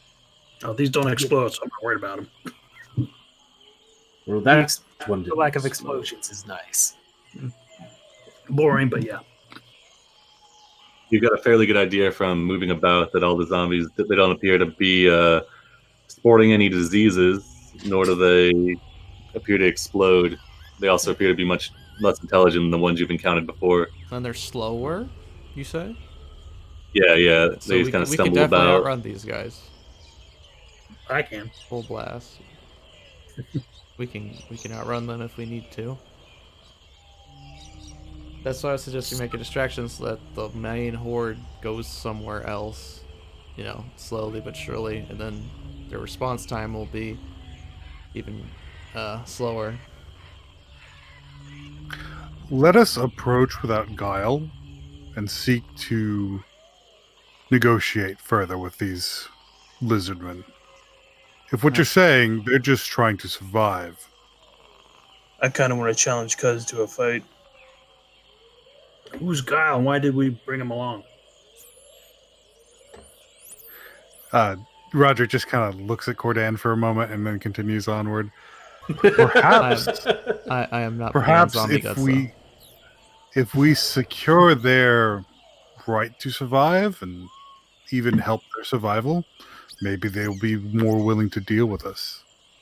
Could the guild employ them as escorts along the river? Instead of raiders, they would get paid. That would help them reach their goals. They know the area. That is an excellent idea. Let's go speak with them then. Right. Yeah. And Guile stays behind. Does anybody know prestidigitation? I know You a Preston you once. think I go traipsing I don't know through where the he is jungle now. without knowing prestidigitation? I've got you. So snap her fingers and Yeah. clean. Alright. Impossible.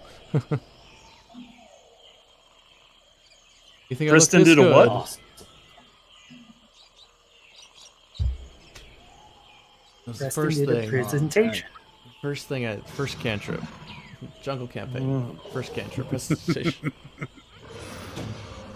a cantrip, man. I don't know. Spends all her money on like spas and like relaxation stuff. Look great all the time. I mean, it's a tropical paradise. Yeah.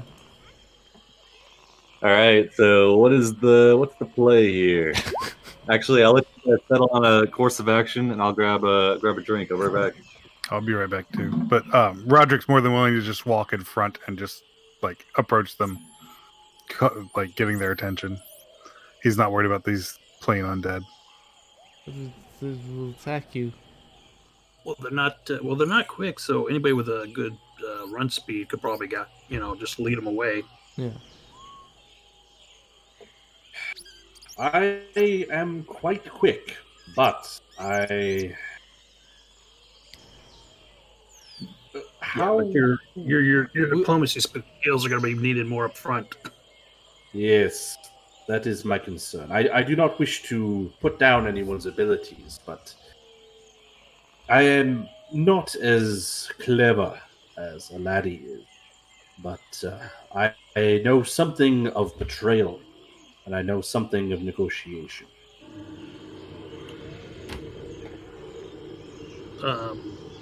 Here's the Is there thing, more I was to like, that, or- whoever's leading them now is not going to be okay with us changing the status quo. Well, I am not suggesting we change the status quo, but it may be a means to an end if things do not go well on first pass. Well, yeah, they didn't exactly respond to, the smart people talking. Maybe it's just a show of force was what they relate to as well, too. So, That sounds But like then they it is a always work question- with but these zombies. not the zombies. I meant the other one. No. No, the zombies are easy to deal with. I can run circles around them if you need. Yeah, I mean, we could, spend all day trying to slaughter the zombies, but with Well, they get dressed up for nothing. Where are my notes?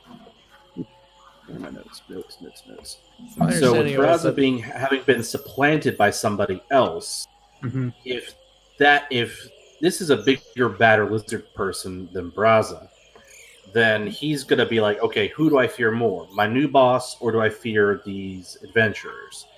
And so it was the show of force, but we also have to bear in mind what was driving him to act the way he was.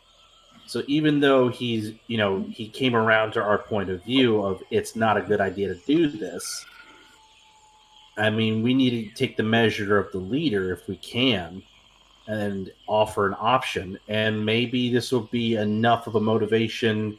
Braza seems kind of smart. If we offer the option of, hey, let's form an alliance, let's work together, let's give you, the gold and the resources that you're looking for anyway. And this leader is like, fuck you guys. Maybe Braza hears this, and that's enough for him to switch sides.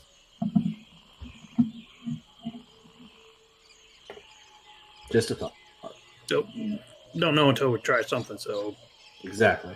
any of these sound good. So it just really depends on who we're dealing with and how what happens and how bad our rolls get. Violent negotiation or is still We can just go map negotiation. the Aldani Basin.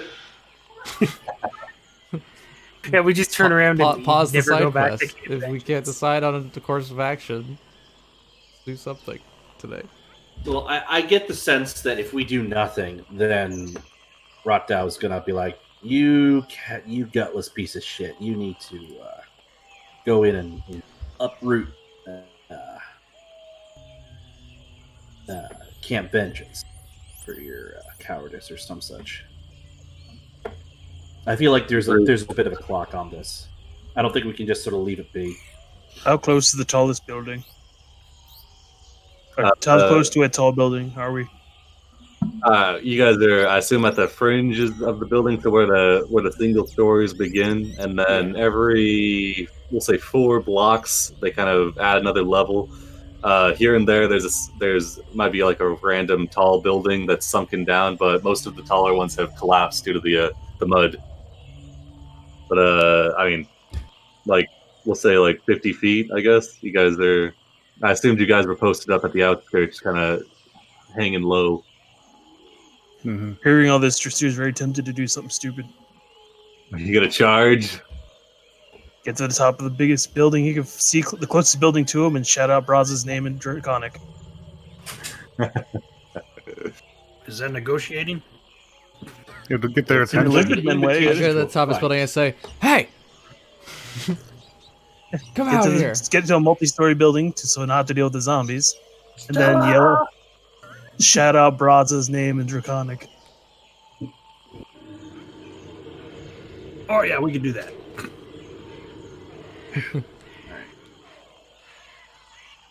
That was for the arrow that I used earlier to put down the zombie. It broke. All right. Well, I think perhaps that might be a bit aggressive. If we're all amenable to the idea, if Roderick were to lead the way with his shield, perhaps we shoulder our way to the church and entreat them to talk.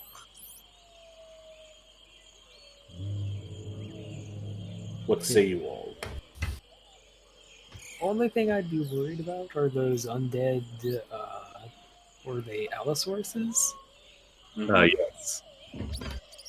Seems to be the favored mount amongst them.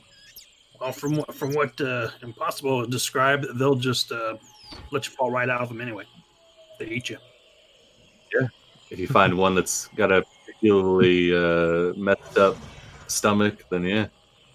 You just take a battle axe like it's a tent and just make a hole. Yeah. Like carve yourself out of a paper bag, you know.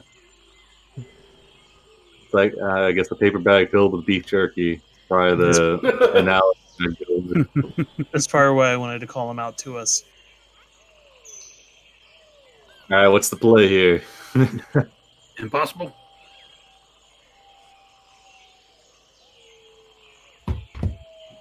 Indecision. Impossible. It's very thinking, impossible. at the moment. I gotta roll the table. So we gotta get a shatter We here. have- Devil we We'll good. just Unless Go for it. Go ahead. No, I was gonna say I'm deferring to him because he has the best insight after seeing, witnessing everybody, which direction to go. So I'm just gonna follow him. All right, let us go forward in force. Roderick, if you will go first, and we will fold in behind you. Everyone have your weapons ready if we are attacked, but let us move swiftly towards the church.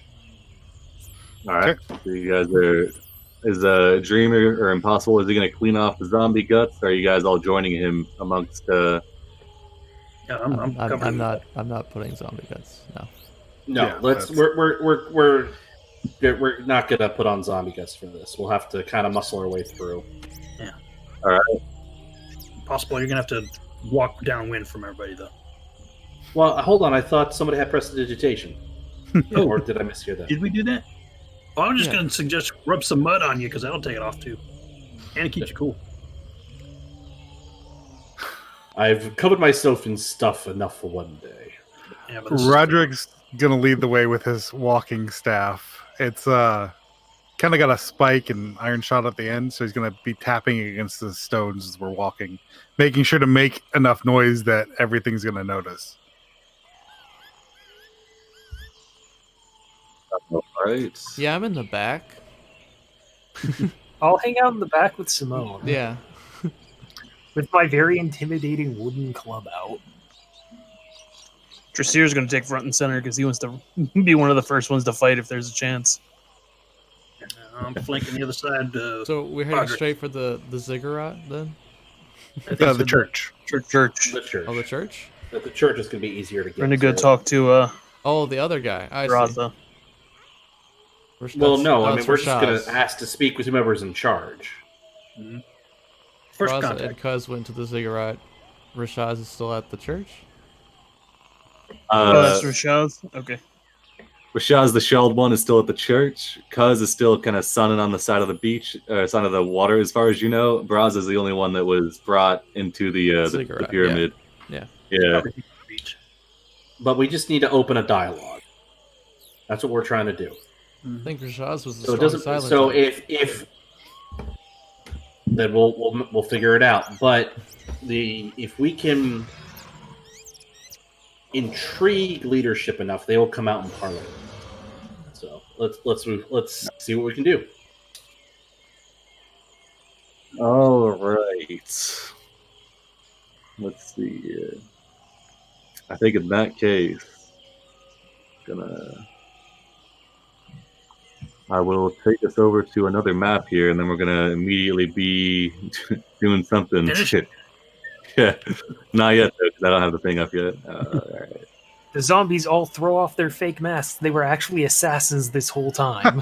Assassin lizard folk. That's on brand. Let's see. Okay. So, sorry, let me get that order again. Who's in the front? I think it's Drasir, Drasir. Roderick, and Cordan. Gotcha. And then we got Simone, Oswald, and Impossible. Nice. And then, let's see. Not bringing the paddy wagon. No. Left it parked. Gotcha. Well, put some more money in disguised the and all meter. that. Run back for money in the meter real quick. All right. Just some kobolds driving off in it. Yeah. Oh, you know, no, it was hidden really well. Well, let's face it. If mounts have note, experience, my not Hatter trying to sword is a be camera. badass. Your cart has been stolen. You must recover it. The let's next message is, dude, where's my cart?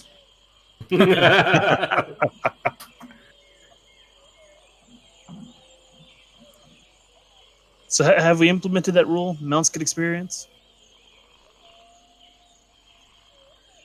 Not that I'm aware of. No, I don't. no character levels for mounts, unfortunately.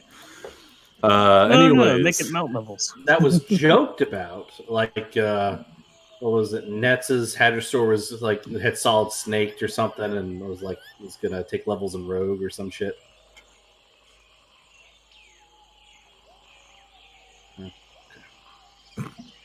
No, I just saw some pictures from the Isle, and they were showing the amped up versions of all the standard dinosaurs. So it's like a parasaur with like extra armor and spikes on its head and everything. all right. So if you guys are on the map, hopefully the dynamic lighting's working. Oh, you know, it probably isn't actually. It's like it is. Appears to be. Is I'm it? Oh, looking. okay. Yeah. Nice. Okay. I think I got it right then. Okay, so as you guys make your way through, you definitely do come under attack by several of the zombies that, I mean, though stupid and slow, they are not so inept as to not be drawn to the sounds of movement as you guys make your way through. So you will pick up, you guys are fighting your way through, cutting down zombies. They fall quite easily. When you make it to the point of the city where you can see the church in view, it is up here. And you guys are farther down here. And this is where we're going to go ahead and roll into initiative as the church comes into view and several zombies come running around the corner towards you all. I can wait. You're not last, though.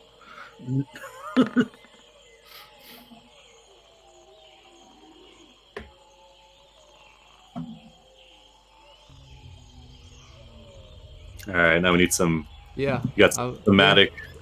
Oh, no worries. Do I have thematic combat music? I don't know. Oh, the Killing Floor 2 soundtrack. Oh yeah, love that game. All right, gotta roll a lot of people into initiative. Luckily, I got my nice script. Let's do Witcher for now. Look at some Killing Floor later.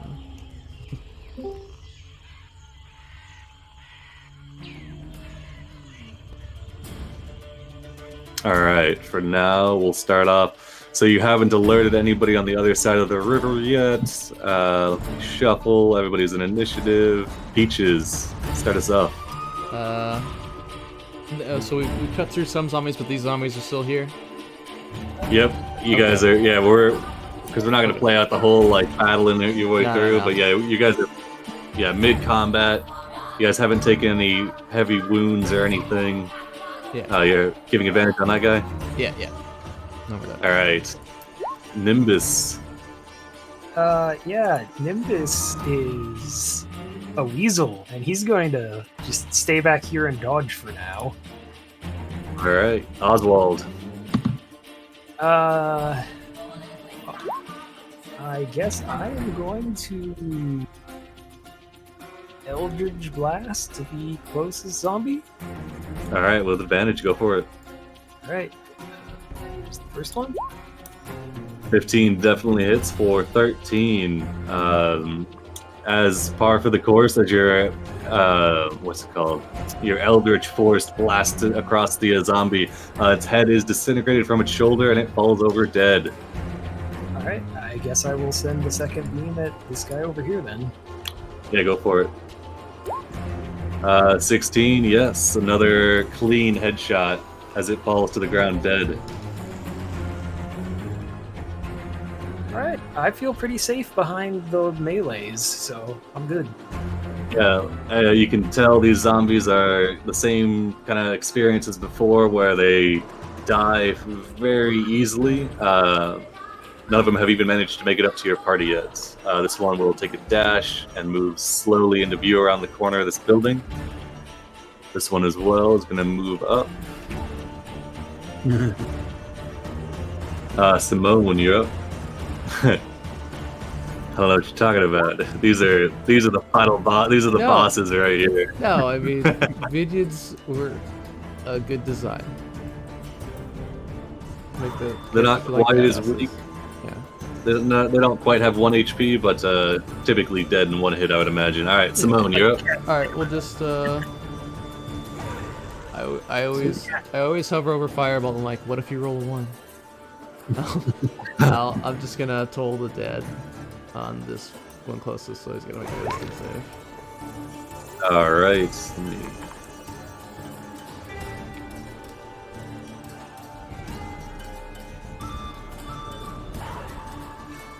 me... Amazing. Wow. Yes, that zombie, his head explodes, and he's dead. Wow, you get a lot more use out of that cantrip than when I try. Alright, this one's dead. This one is dead as well. This one is going to move up around the side of the building here. Dashes into view. Dreamer, you're up. Oh, no, you don't. You're wearing this cousin. Let's stab him with the ring. Alright. You stab into him. Yeah, 13 definitely hits. He doesn't even dodge or anything. Your rapier sticking up to the hilt. You can twist and pull it free. Its brain skewered across it. It falls over dead. Alright. Jesse. Alright. And while we're here, we'll stab with the blade. Alright, go for it. Let's see. 20 for 9. Oh, not raging. Sorry, it's 5. 5. Alright, yeah. So as you stab into it for 5, you start to work on the neck, though it is still standing. Not quite vanquished yet. Alright, I'll continue my movement.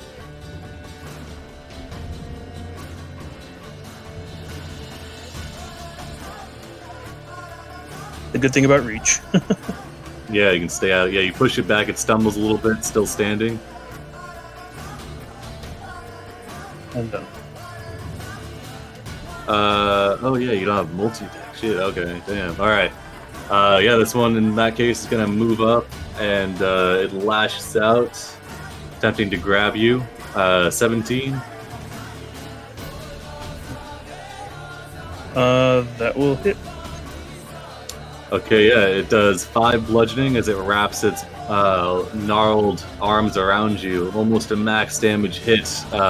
You feel like the grandma is trying to keep you from leaving the house without your batch of cookies as it lightly holds you.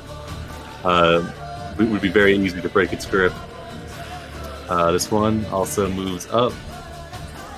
Starts dashing. Cordan, you're up. You forgot to double tap. Yeah, I think Dressir there might need a little bit of help. I'll tap It's on going to the move up shoulder, over point here. And he's going to attack the first one that he injured. All right, yeah, that one is dead. We'll give him a crit. See what happens. Vexing cut, double damage. Target must make a con save. As you cleave its head from its shoulders, it is dead. I'll make my extra attack on the next one next to him. All right. All right, yeah, another grazing blow that still spins the zombie in a circle. Yeah, it manages to stay on its feet though. Not dead yet. Roderick, you're up. Roderick's going to walk forward. He's going to smack this one with his staff. All right. Yep, clean hit, and it is dead. He's going to continue forward, barely breaking stride, and he's going to take another smack at this one. Oh, okay, yeah, that is well. You swipe out its legs from under it. It falls on its back in the mud, and then you bring the staff down in like kind of a stamp just on the front of its noggin, which caves into the muck. It is dead for sure. All right, let's see. Top of the round. Let me roll in some more people here because as you guys are getting close to the river now, you can see a destroyed bridge sunken below the water now. It's pretty evident that what am I trying to say here? That the erosion has taken place and kind of eaten away at the stone a bit. But yeah, as you get close enough to this place, then these guys are going to roll themselves in. I forgot I have Great Weapon Fighter. Dang it. That's my fighting style, so I would have got to reroll the damage. No worries. Alright, let me make sure we're shuffled. Alright, Peaches, you're up as several zombies turn towards you, looking at you from across the river. Over here. How much is that? Money. Whoa. Alright, it's freaking out.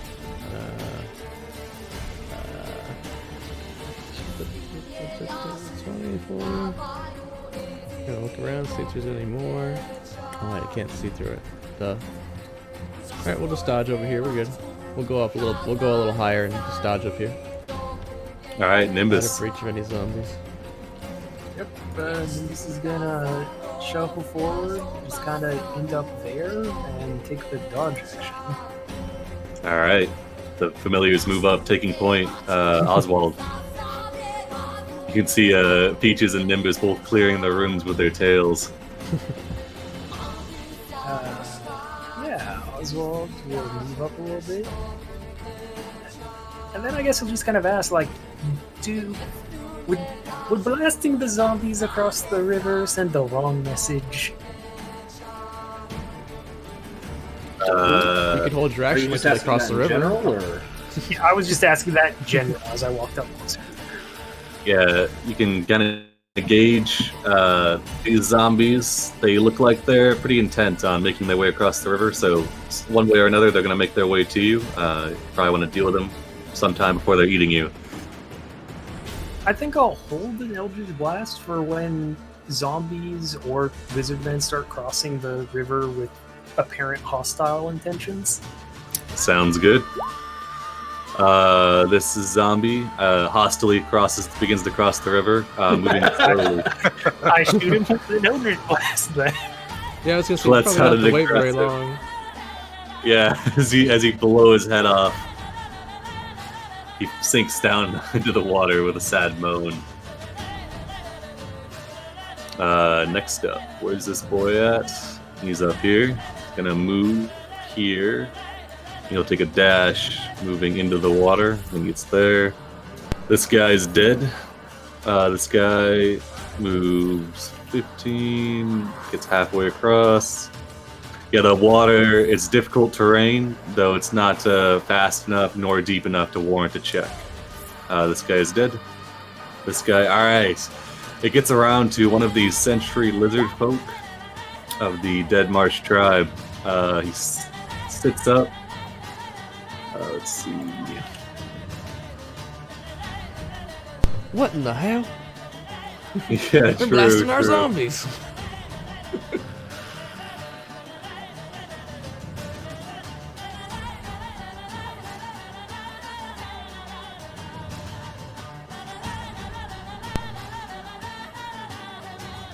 Sorry, to check something real quick. Alright. He sets up, he looks down, he sees you guys coming in like a force of nature, wrecking zombies left and right. He stumbles to his feet, looks into this one of the windows, rushes over, shouts in. He says, in Draconic, "Oi, Rashaz, those boys, they're the guild members, they're here. They're killing zombies, they're coming in force." You hear like a grunt of anger from inside the chapel, and then this raider rushes to this kind of like raised fence area, puts his back up against it for a little bit of cover, takes aim over it with a short bow, and guess he'll just launch one over at Jasir. Ooh, 21 is going to hit for 4. I use superiority dice to reduce damage. Alright.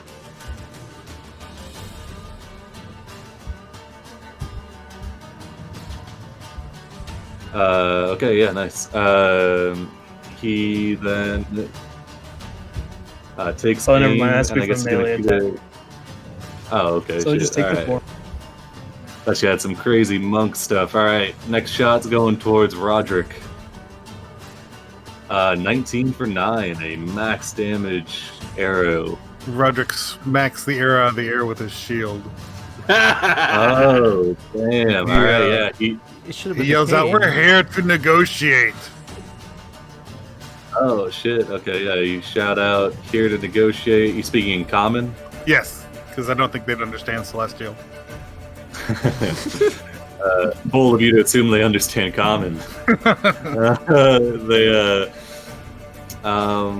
Yeah, there's no reply yet because it's an undead Allosaurus' turn. But as it, I guess, it looks rather angsty, like it's ready to charge, though it holds its action to dash, provided it receives a rider. Simone, you're up. I think we'll just move up a little bit, and we'll see these guys coming across. These aggressive guys. Very aggressive. Yeah, extremely aggressive. Yeah, we'll just do another Toll the Dead since I realize they have a -2. Alright. This one.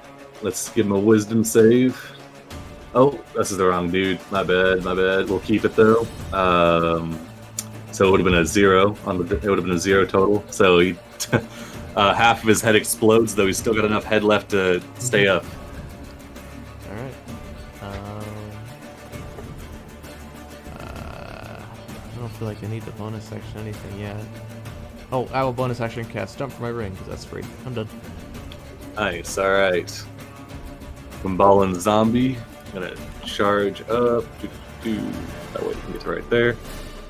All right. This undead Allosaurus moves into position, also readying its action to dash. Mbala and zombie moves up. Has to enter the water. Can make it right there. This guy. All right. So one of the doors on the sides of the chapel slams open, and you see a lizard folk charges out, mounting up atop this Allosaurus, which immediately takes its action to dash.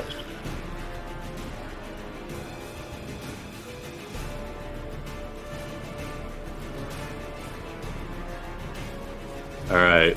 Once it's finished, like while it's charging across the field, moving kind of like eastwards towards the water, this raider is going to let out 2 shots, one towards Jasir and one towards Roderick. All right, so 17 for Jasir for 6, and 16 for Roderick for 9.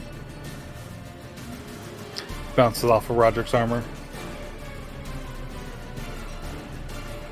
Alrighty. Mbala and zombie. This one's out in the boonies. It's gonna move up. This one as well. Oh, this one's dead. Dreamer, you're up. All right.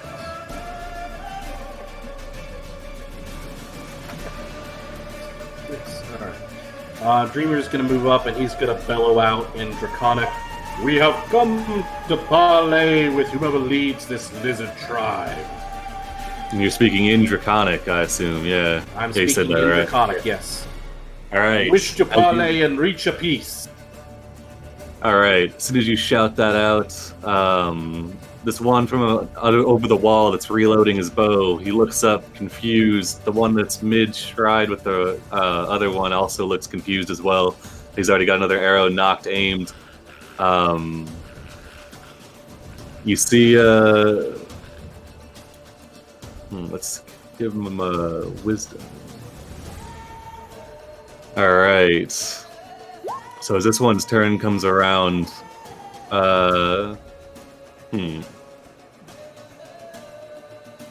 it shouts out in Draconic, "Who do you represent? Oi, who do you represent?" We represent the guild out of Port Nyanzaru, and we also speak for the what's the name of it? The camp, whatever. Camp Vengeance? Vengeance. Camp Vengeance. Yes, and we also represent Camp Vengeance. We wish to parley. This one at the door. I think he ponders it for a bit, and then you can see he turns. I guess he says, "Oi, hold on!" Then he shouts out, "Boys, wait!" And then you see he rushes inside the chapel. Don't worry about this. This one will move. He's got 35, so it'll be half of that would be like 20. All right. Oh, and I'm going to hold a shot for any zombie that gets close enough to attack Dracir. All right. Yeah, you can tell the lizard folk, they've lowered their weapons for the moment. This Allosaurus has stopped dodging. The zombies don't seem to have heeded the call to stop. You can tell it probably wasn't intended for them. Dracir, you're up. Guess I'm already gonna have to use my second wind. Yeah, Frickin' zombies they're hitting good. Oh no, it's your archers that are killing me. Oh yeah, they're hitting good as well. Yeah. The zombies are getting hit good. Yeah. All right, you regenerate your health as a bonus action.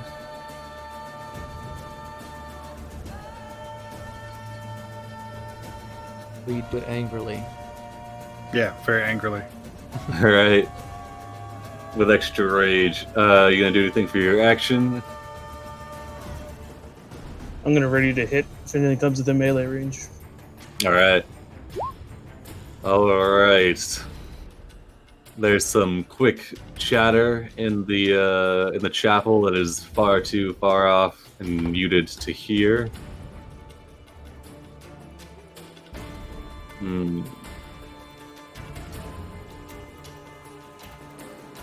All right.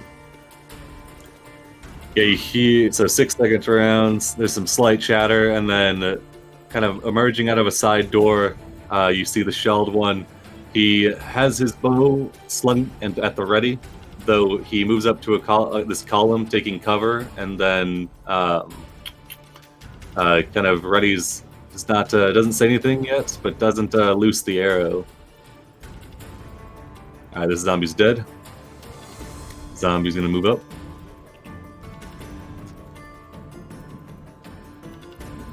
This zombie is dead. Cordan, you're up. Look at the other guys. Are we talking or what? Yes, we are. As soon as the appears- zombies stop attacking. It appears as if all the lizard folk have stayed their hands. I mean, the zombies appear to still be craving flesh. Mm-hmm. Well, still join the front line here and ready to hit any zombie that gets in range. All right.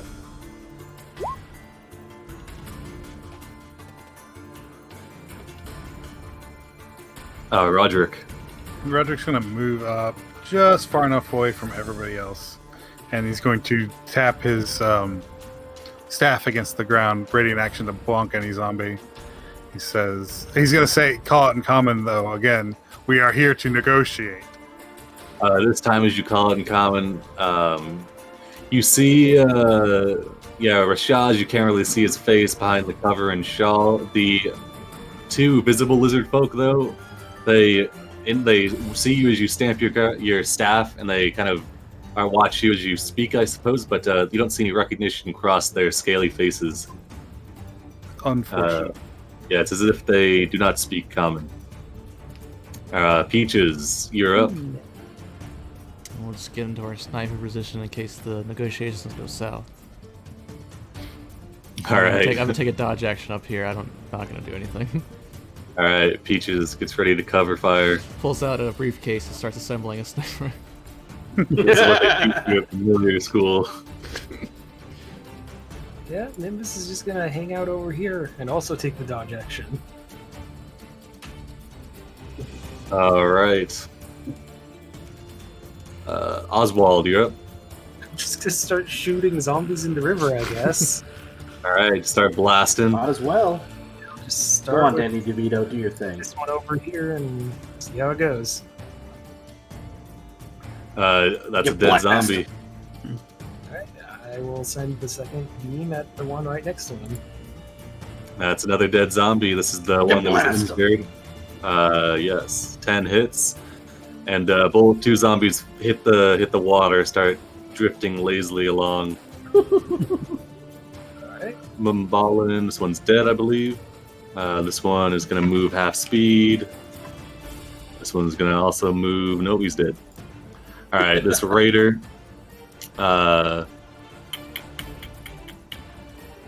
He's gonna stay put. This Allosaurus, I believe he's just gonna stay put as well. Kind of got his action ready to dash on orders of his guy, his rider. Simone, you're up. Alright, we're just gonna toll this one that's coming across. Trying to cross the river without paying the toll. All right, you gotta pay the troll toll. Yeah. That is a dead zombie. His head bell sound rings out. Ears begin to bleed with decades-old blood, and then the head explodes. And we'll take some cover behind this pillar over here, and that'll be it.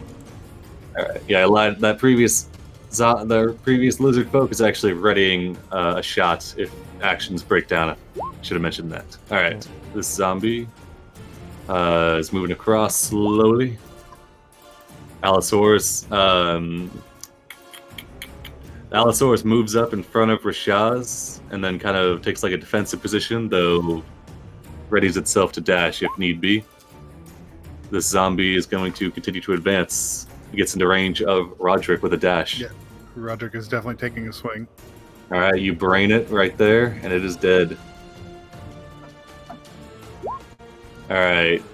This raider readies a shot, though looks to Rashaz, looks to the strangely speaking paladin, and then looks to the tabaxi at the back that seems to understand their language and be able to speak it. This one moves into the river.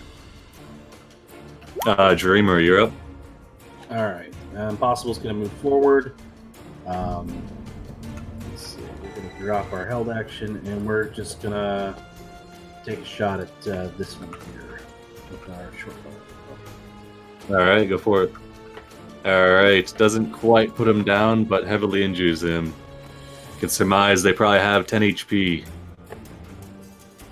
Okay.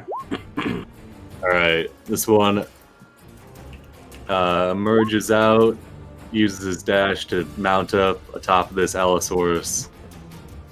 All right, now this is important. So several of the small Velociraptor zombies that you saw before, they kind of move out and they circle around Rashaz. This guy's dead. This guy's gonna move up. This guy moves out, gets into position. Dressier, you're up. I'm gonna take out the heavy crossbow, start shooting zombies.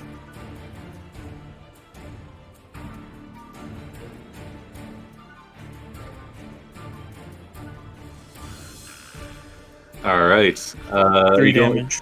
All right. If you go for that injured one, that I assume you probably go for, it's dead as it falls to the ground with a crossbow bolt in its face. All right. You see Rashaz. He ducks out from around this corner and looks at you all. He's going to do his own personal insight.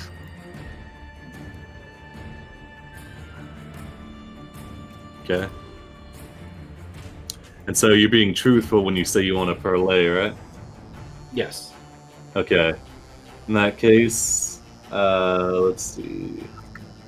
You see he knocks 2 arrows and he launches them directly at you, but they split and each one goes for these 2 zombies at the front here. Oh, he's good.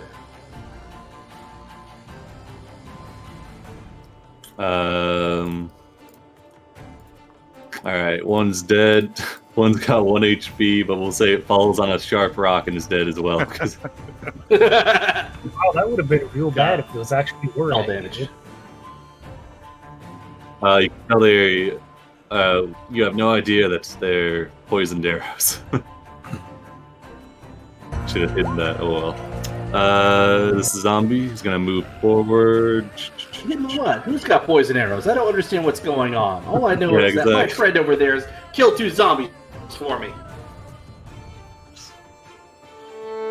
Cordan, you're up. There's 2 zombies left. I imagine you can probably put them down pretty quick without any fanfare, but you are a barbarian, so I'll let you do the honors. No, I'll say the fanfare for the heavy stuff. So, there's one. All right. Yeah, it falls on a sharp rock, brained, and it's dead. I don't think I could reach the other one though. He's in the All water. right. You got a javelin, you know? I do. Can I switch the weapon and throw one at him? Yeah, you got him because you got him slung, you know. All right, yep, dead as well. All right, let's see. Fancy shots. Standing amongst a crowd of now drifting zombies, kind of moving lazily, you can see the water seems to flow to the northwards, as if the entire city is kind of sinking in on itself. The farther in you get, closer to the center. But yes, the zombies are dispatched. The lizard folk, for the moment, appear docile, so we could leave initiative if you choose. No, the plan was not to attack them, so Yep. Following All right. Impossible's lead on this. All right. All right. Impossible will sling his. He'll make sure his weapons are put away. He'll sling his bow, and he's gonna kind of, with his hands, up in sort of a surrender gesture, but just to not surrendering, but to show that he's unarmed. He's gonna kind of walk sideways along the bank here, and to sort of quietly mutter to Cordan and Roderick, "Be ready if anything goes badly." And then he will call out in Draconic, "We come to negotiate a peace between your people and ours. We wish to work together against our common enemy, this land." All right. Yeah, give me a persuasion check as the lizard folk kind of get close to the bank. With advantage, I suppose, because you've shown no hostilities to them. And they did shoot you with arrows, so... 12. You could re-roll that one. If you had advantage, anyways. Yeah. Oh, okay. And they get just roll just another d20 plus 2. Yeah, go for it. And then, 12 is a pretty reasonable already, so let's see. Well, let's see if we can make it more reasonable. Or not. Yeah. 16. Right. There we go. Yeah, 16 is good. All right. So all lizard folk still with weapons drawn, kind of cautiously move to the edge of the riverbank. You can see they don't move to cross it. Both these undead velociraptors kind of shadow Rashaz. you can see there's kind of like some pondering for a bit as Rashaz thinks. At one point, he kind of looks over to this mounted lizard folk, nodding his head towards all of you. The lizard folk kind of gets the message. She kind of takes the arrow, like letting his string relax, puts his bow back over his back, and says, in Draconic, "Oh yeah, well then, if you're here to speak, come close, and we will discuss the terms of your surrender." Impossible will let out a laugh and say, "We are not here to surrender. We are here to negotiate a peace. There's a difference. We wish to be allies with you." Allies. The lizard folk, you can Yes. see he noticeably scratches his head, and then he looks across at all of you, says, "Him, maybe." He points at Dressier, says, "You all, not so sure if friendly with lizard folk." Well, In any your respect, friend here in the cowl, your friend here in the cowl, and he'll gesture to Rashaz. He has encountered us before, and he knows that we, while powerful, as you can see by the many undead we have killed, we are not unreasonable. We are not here to surrender. We are not here to kill you. We are here to find another way. A way where we can work together and be allies. yeah, even as you're kind of trying to placate this grunt's fears, and he's kind of talking back with you, you can see Rashaz comes over and noticeably he brings out a dagger, climbing up quickly atop the Allosaurus and holds it to the throat of this one for its insubordination. This one kind of puts up its hands placatingly, turning back to you all, and says, "Oh yeah, I suppose we will be speaking then, for peace then." And as Rashaz sheets the dagger sliding off of the lizard folk's mount, he kind of gestures and a follow me kind of motion, pointing at the church up ahead. Okay. It's going well. So far, so good. You can tell there's from your previous interactions and the current one, you can tell there's a strict hierarchical caste in the lizard folk, in this one at least, that if not followed, appears to have angering effects, I suppose. And Jasir happens to pass one of the guys who shot him. He's going to take the arrow out of his own body and toss it at his feet. He kind of shrugs at you. All right, yeah, they'll kind of stay posted outside. The one that was reprimanded begins to kind of follow Rashaz and you all in, though Rashaz turns and angrily motions him off, and you see he goes back and resumes his post outside. Rashaz, he kind of rifles around on his desk, which you can see is choked with the papers and parchments that he seems to be making sense of. He looks over to you, Dreamer, opening his mouth. You can see rows of sharp teeth, and then towards the back of it, you can see a cut tongue, just a small nub that moves around. In recognition, he closes his mouth, holding up a sheet of paper that says Rashaz. And Impossible will bow to him. Left arm extended, right hand on his chest. He'll bow to him and say, "I am Dreamer of the Impossible. These are my traveling companions," gesturing to Dressier. "This is Dressier, son of Dressier. This is Roderick," and he sort of clamps his right hand on Roderick's armored shoulder. That bushy fellow there is Cordan. We have Oswald, who is quite talented, yet short of stature, and Simone there in the back. When the camera pans to Oswald, he might have had to actually swim across that river because he's not even 3 feet tall. Oh. And Simone gives Rashaz a wink. Just on my shoulders. You're good.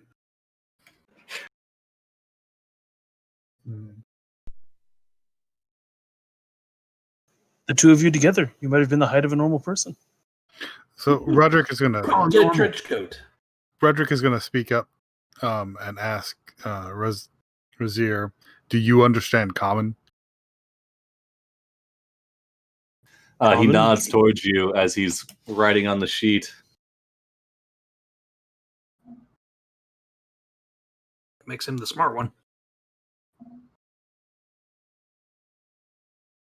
He holds up another piece of parchment, pointing towards the door and then back to it. The parchment reads Flesh Cutter, Gangrene, and Wounder. He crumples it back up. Or actually, he wouldn't crumple it. I guess he smooths it back out. You can tell the parchment, though dirtied, and some of it is waterlogged. It seems to be coveted possession of his, which he he hastily erases it using kind of some chalk. But which before he resumes, he writes out that yes, he does understand common as well as draconic and primordial as well, but that's besides the point. He just wants to flex.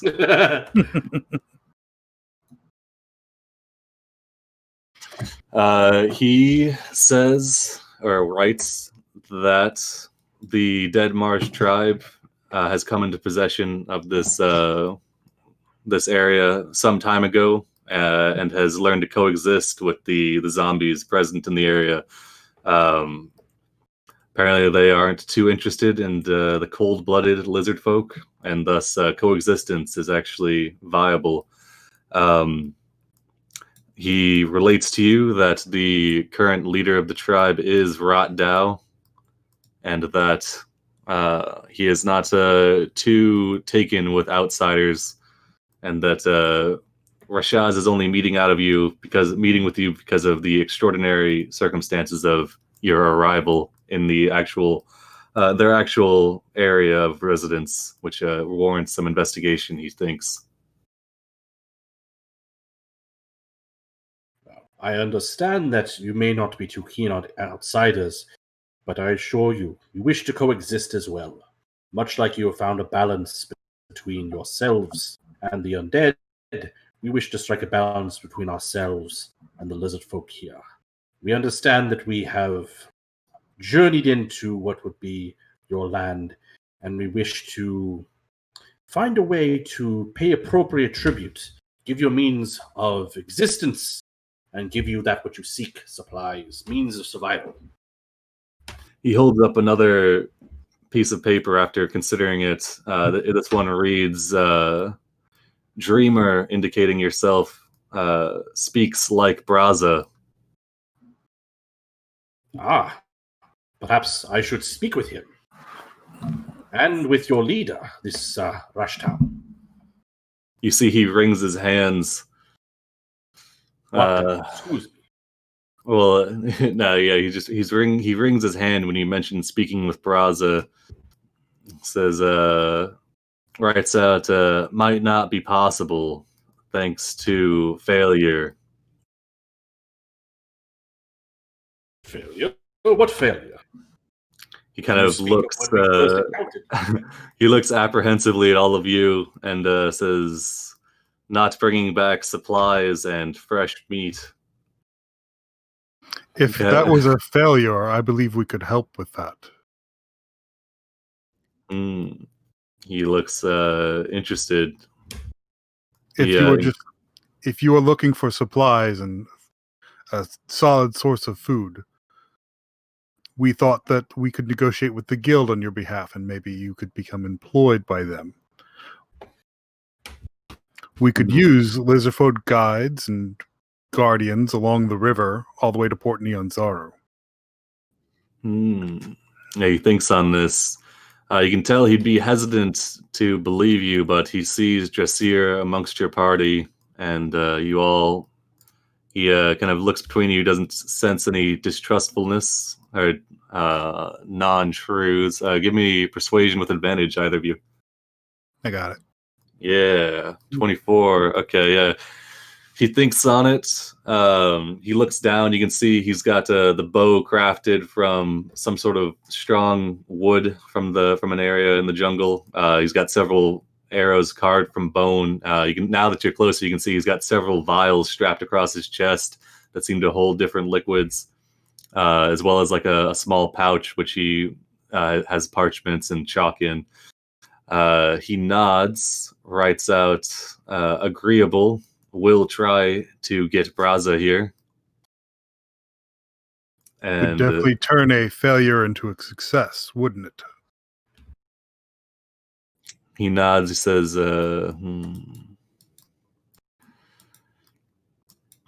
He says, speak with Braza. Perhaps Rotdao as well. You can see he kind of, the way he holds the paper where he kind of mentions half excluding Rotdao, that he keeps it angled away so that if there are any peeping other lizard folk looking in it, they would not be able to see it.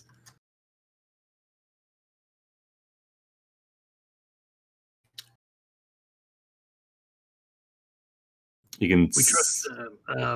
Yeah, impossible. I'm leaning up towards him. We're trusting this one. Can we trust the rest of the tribe? We must. For this to work, we must trust them all. Until we are proven otherwise. In order for us to find a balance, we must give first. Cordan's staying at the door and just keeping an eye on the other two outside. All right. Yeah. The other, well, there's three outside actually, but the other three, they seem hesitant that you've been allowed to parlay and not been immediately butchered, but they seem to fear Rashaz and his position amongst the tribe more than they. Yeah. Well, yeah, we saw how he shoots. Makes me a little nervous too. And lizard folk typically are not immune to poison. All right. Yeah. So Rashaz writes down. You can see over his shoulder. He just writes down simply, "Bring Braza" onto a piece of paper. He brings it out, slapping it into the chest of the one that was insubordinate earlier. Looks him like, kind of gives him like a harsh look before motioning for him to move off. This one goes over. You can see he mounts the undead Allosaurus and he moves off in the direction that Dreamer is familiar with, that Braza's house seems to lie. All right.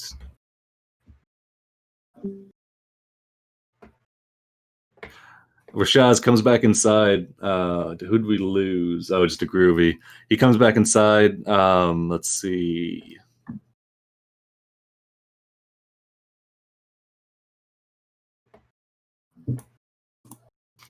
Yeah, he explains that the Deadmarsh tribe, as he's writing, you get the feeling that he's sort of like the record keeper, the historian of the tribe.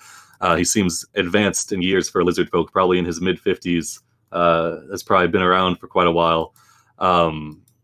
He appears to exhibit an intelligence not present in the other lizard folk, nor in particularly because he explains that the Deadmarsh tribe came to inhabit Mbala many decades ago, and I mean, due to their lizard nature, were able to coexist with the zombies there. They weren't always using these other undead, such as the Allosauruses, and he gestures to his own Velociraptors, that it was only after Rotdao came challenging Braza to a fight, and then using his undead that he had control over to best Braza, that Rotdao was able to claim by trial of combat the mantle of tribe leader, chieftain. Taking And over. hearing this, the glint happens into Seer's eye. Hearing a trial by combat. Yeah, so he has kind of claimed the tribe as his own. Rotdao explains that it has been a decent existence. They've been increased in strength considerably with the addition of the undead, which actually listened to them. Though Rotdao has considerably increased the prevalence of and has stressed the need to attack others not of lizard kind to gather supplies and different materials. Spone's curious and wants to ask, when did Rotdao show up? Or did he leave and then come back? Yes, actually. So Rotdao was at one point a member of the tribe, though he was kind of a weakling, not too bright, not too strong or anything. Was pretty much relegated to position of just a general lackey type of lizard folk. When he ventured into the jungle, he returned some months later, roughly, I guess, about 2 years ago. Now sporting the ability to control undead. Uh-huh. And now seemingly with the intention of conquering and expanding lizard folk territory. Alright, kind of in thanks, because he must be just going through papers explaining all of this and like just writing it down. Yeah. Lizard folk. So Yeah. I'm gonna pull out You from should my have back. I'm paper. gonna pull out a pristine like packet of paper and place it in front of Oh him. damn. Yeah, I mean he'll seize upon it. He'll like check it, seeing like it doesn't have any moisture or anything from the jungle, and he pulls out like several like leather bindings and immediately goes to work binding it to protect it from the moisture. But yeah, I guess he wasn't using a whole bunch of paper to write all this out. He's already got it written out on like a series of like kind of like an anthology of the tribe. Yeah, exactly. He's just Ah, ready. He's okay. pointing at sentences. I just thought it was funny. He was just like writing it down because you're going really fast. Yeah. You're studying the whole history. But yeah, it's definitely pristine as a woman who can appreciate a good piece of paper. Somebody Yeah. should get him a chalkboard. Good vellum. Yeah, so he does that while he's regaling you with the tale of the Deadmarsh. Eventually, maybe not even 20 minutes later, you can hear the pounding feet of a Allosaurus returning. Let's see.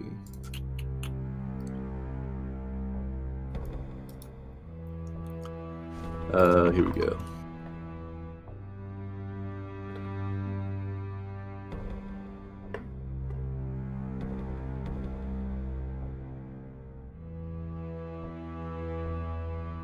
All right, so Rasha makes his way to the door, and you can see coming into view are two more undead Allosauruses. One with the same lizard folk that left. You assume they look quite similar, but then seated on the back is another Allosaurus, perched atop which is the one you recognize as Braza. He's got the high quality sword across his back. And then you can see he's got a green pronounced frill that comes off his face. He unmounts, patting his Allosaurus, which kind of curls up immediately, and he begins to make his way towards you all. He briefly greets Rashaz, kind of clasping his arm in a traditional greeting before following him inside and seeing all of you. He turns to you all, speaking in common, I'd say, and he'd say, I suppose I should offer you all welcomes to the Deadmarsh tribe. I saw the work you did with some of the zombies. I don't fault you this, though if you seek to meet with Rotdao, which undoubtedly you do if you are anticipating a meeting, he will not be pleased by this. I warn you. He should keep his creatures more under control then. And Roderick kind of brushes off one shoulder. Perhaps what Roderick means to say is, from where we come from, we are used to the undead being unmanageable. We thought it was only sheer luck that you were not attacked by these zombies yourselves and could live in these conditions. We did not realize there was someone as powerful as your leader. controlling these creatures. We do apologize. And perhaps see- there is some recompense that can be paid. Kind of hard to get to them if these things don't let us pass through. You That see, is as you true. mentioned the power of his leader, he kind of lets out like a half disguised snort of derision. Says, "No, Rotdow does not control the typical beings walking about. These have always been here. The Deadmarsh tribe has always coexisted with them, though he has brought over he has asserted control over these," gesturing down at the velociraptors that kind of cock their head in recognition, as well as the mounts that we all use. And you would do well to, though he will still be angered by this, you would do well not to mention it too much if you do seek this meeting. Says, "I am Braza," he indicates himself, "and I was tasked with acquiring additional supplies for the glorious leader and for ensuring that Camp Vengeance, or actually, I guess they wouldn't refer to it as Camp Vengeance, that the human camp with the knights was destroyed." That's not going to stand. Camp Softskin. Exactly, yes. We would like it to fall down. Camp Squishy. He nods. He says, "Yes. Rotdow has been gathering forces for quite some time. I, of course, do not agree with putting so many of our tribe members' lives at risk merely for acquiring additional objects which we have no use for. We were surviving just fine without him, but now that he's come here and offered a way to enrich himself as well as others, he's gotten the tribe on his side." So you disagree with him completely? He kind of glances at Rashaz, and then glances over at the door, speaking again in common, says, "In a sense, his ends do not justify his means.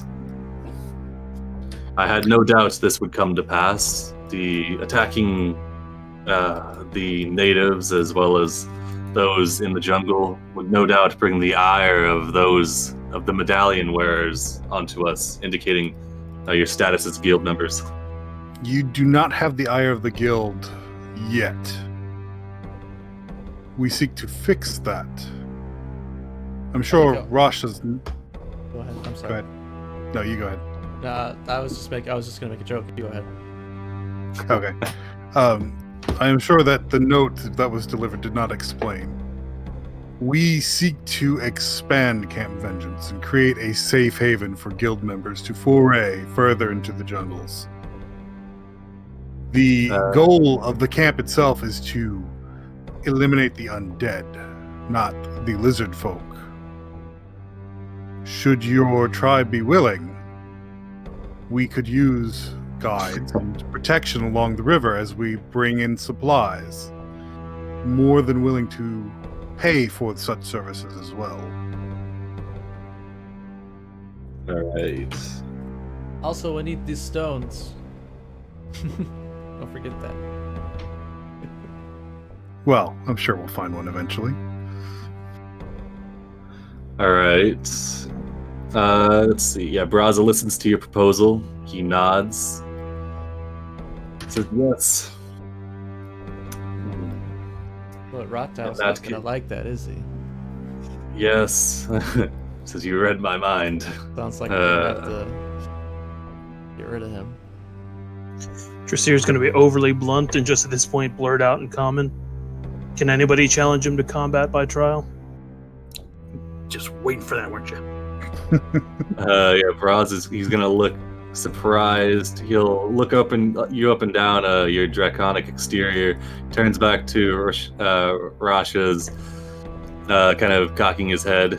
Rasha's he looks surprised as well. He kind of breaks out several of these leather-bound books. Some of the leather looks suspiciously not like animal leather, but besides the point, he gets them out, pulling them off of a bookshelf, He flips them open, looking through. You can see several kind of pictures of various lizard folk.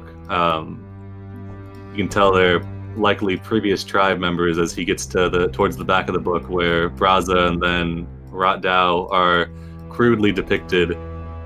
The picture of Rotdao you can see is a very slight-looking lizard folk, black scales, several pouches and things crisscrossing him. He also seems to be in possession of a staff, which he is depicted with. The staff is made of like a gnarled black wood, which kind of crisscrosses up, twisting into like a goblet type of formation where it holds a gem that sits atop it. Is it colored or is it just a drawn description? It's like a charcoal drawing. Unfortunately, it doesn't have it's any black cracks. then. Got it. It is black, yeah. Yeah. Roderick definitely seems interested more than he was before. Yeah, you can see Rasha as he claps the book closed, looking to Braza, and kind of shrugs his hands, and then writes on like a piece of paper, "No precedent." Braza thinks on this and says, "If the record keeper does not know, then Rotdao will likely... He will heed to the missives of the tribe. He is beholden only to the old texts which speak of the ways the tribe is meant to be run. He cannot deny a trial by combat. And if there's nothing that says, and nothing in the text that says that it cannot be done by an outsider, then he will have to abide by it." So The other- anyone can just come in from any tribe or no tribe and just take over the tribe? I imagine You you do have not to get- be a scale skin. You do not get to... No, that's what he's explaining. You do not get... But he does say, you do not get to be leader of the Deadmarsh tribe, and now you can tell an edge to his words by being weak and able to wander in.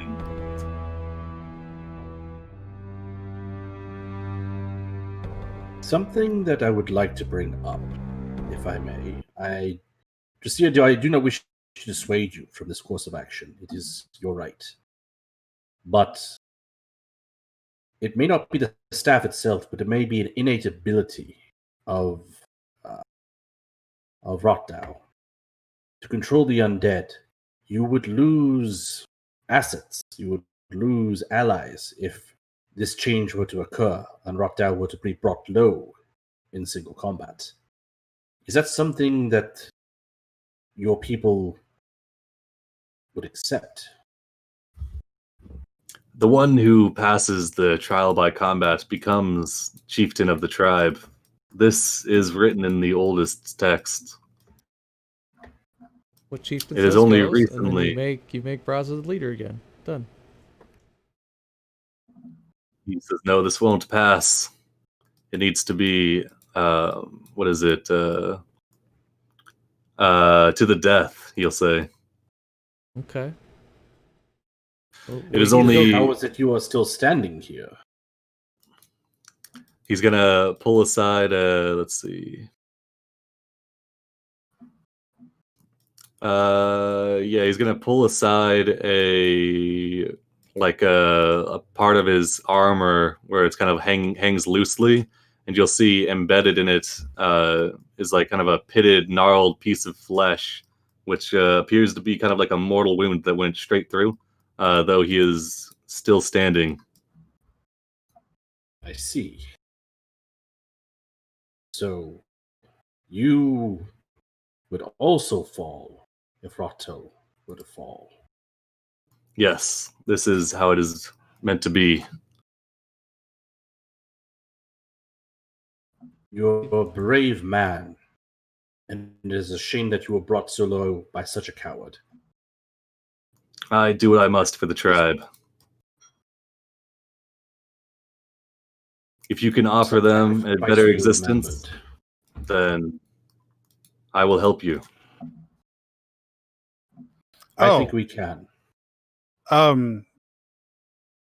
Yeah, when he shows the flesh, I'm going to make sure that he is actually undead. I'm going to use my divine sense. Ooh, does that just straight up tell you? As an action, you can open your awareness to detect such forces. To land on your next turn, you know the location of any celestial fiend or undead within 60 feet of you. That is not behind total cover. Oh, all right. So yeah, you can tell these velociraptors are definitely undead, as are the Allosaurus and I guess, the large mound of undead now floating down the river. But as you look over Braza, he does not appear to be giving off the stench of undeath. Braza, you are still living. He's like kind of shaking his head. He looks at his hands. He says, "Would that I were, though I fear that I am not. I fell in combat, was raised as undead, and now I am unable to ignore the compulsion to obey Rotdow." No, Roderick is going to step forward and slam his staff into the ground, sinking it in. I am Roderick, Dawn Knight. By my senses, you still live. The raptors, the Allosaurus, that mound in the river, those are dead. You live.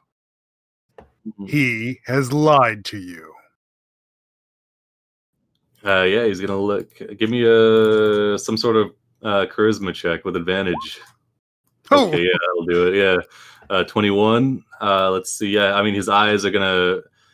He's gonna like look surprised. He looks between you. The other is kind of like, is this guy for real? Like, what the hell? And then he's like, gonna think on it, and he's gonna say, I suppose what you say could be true.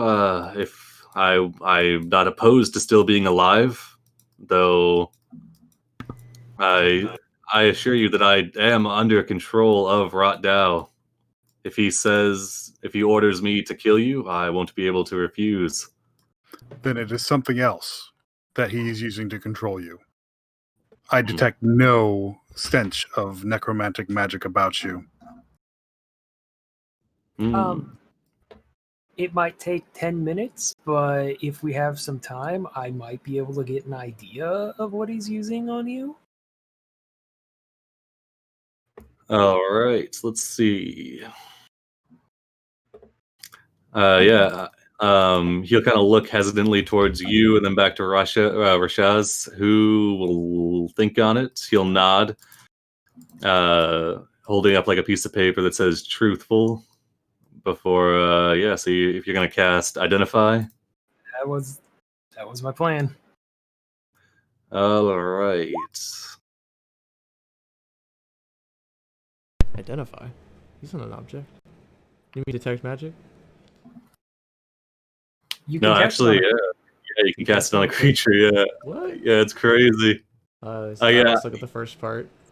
He's literally the first person I've ever seen use it to not just identify magic items. Yeah, so let me pull up this. Oh, shit, it literally tells you what spells are currently affecting the target. Yeah, so I need to find the specific spell. Let's see. Okay, so he is under. Let's see. Oh, I hope it's not Gaius. That's what I was thinking too. Let's see. Because he's definitely under Gias, but there is one more that he's under, which has been upcast, which is okay. He is under Gias, and then I don't know if it would detect this, but you can see there's a large concentration of magic that indicates that he has had his memories modified. Okay, yeah. So here's my idea.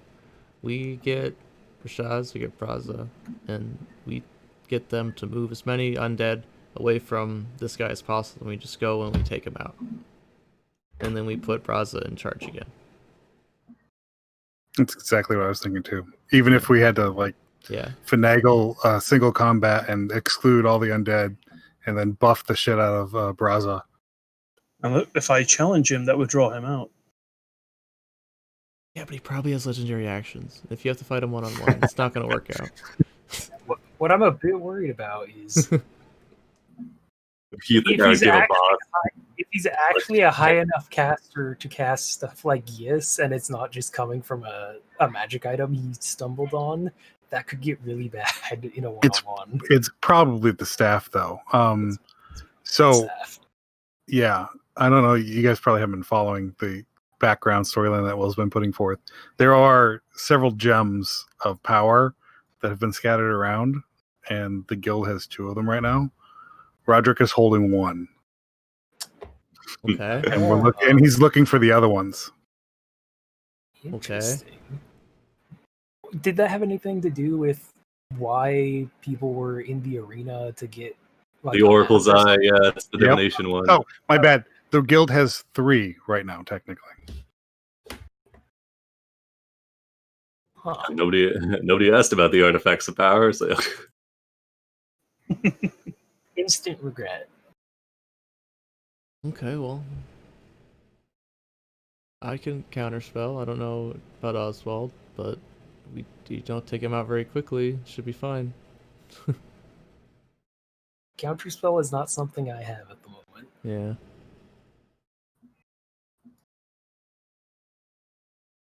yeah, Braza will explain that it is single combat, though you can use the fruits of your strength, be it muscles cultivated over life as a warrior, or in Rotdow's case, control that he's managed to gain over undead. So facing Rotdow in single combat is like you versus his army of him and his army of undead. So it's kind of a fool's errand to attempt an honorable duel, though Braza will leave that part out, I suppose.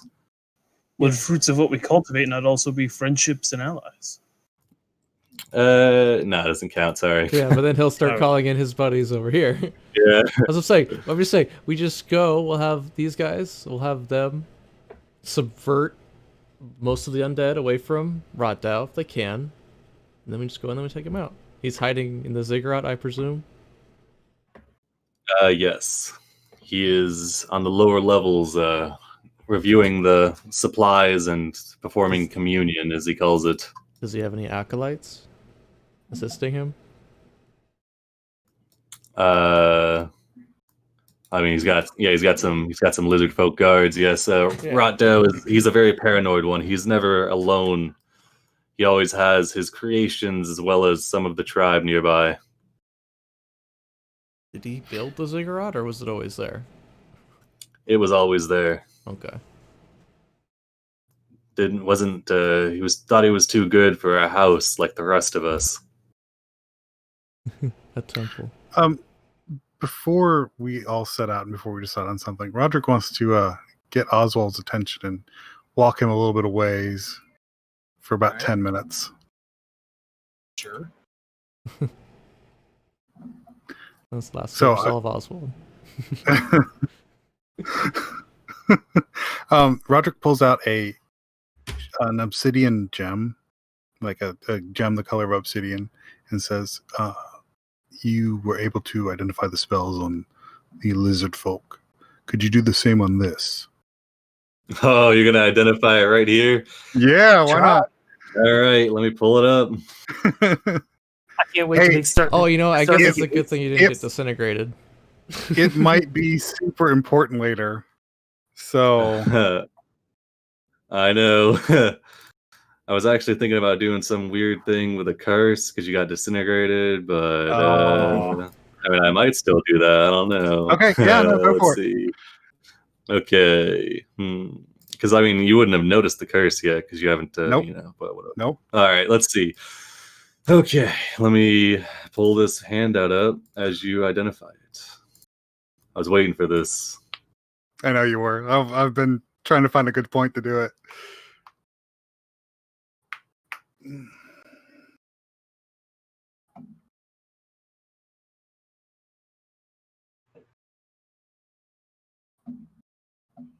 Okay, let's see.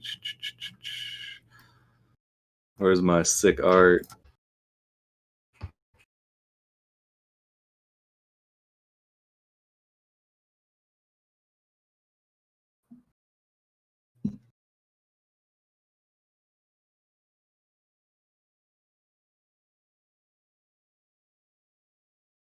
There it is.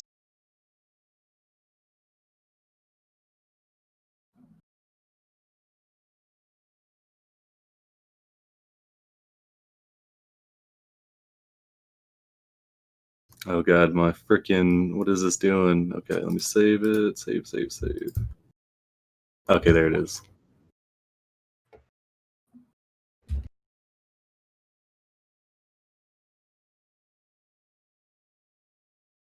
All right, and then Shut your go- eyes. Yeah, do you want me to? Let's see. Do you want me to put this in everybody's journal or just yours, Roderick? However you want to do it. It's going to go in at least Oswald's and Roderick's. Because Oswald Okay. knows about it. All right. We'll just. All right. So no metagaming, but we'll just put it in everybody's. All right. Oh, that's a promising name. I'll just close it. Actually, I named it, so Oh, it's my fault. Oh, requires attunement by a creature who's died. Wow. Yeah, I know, right? I was like, you were dying, and I was like, oh, nice. But then it's like, you get disintegrated. I was like, oh, shit.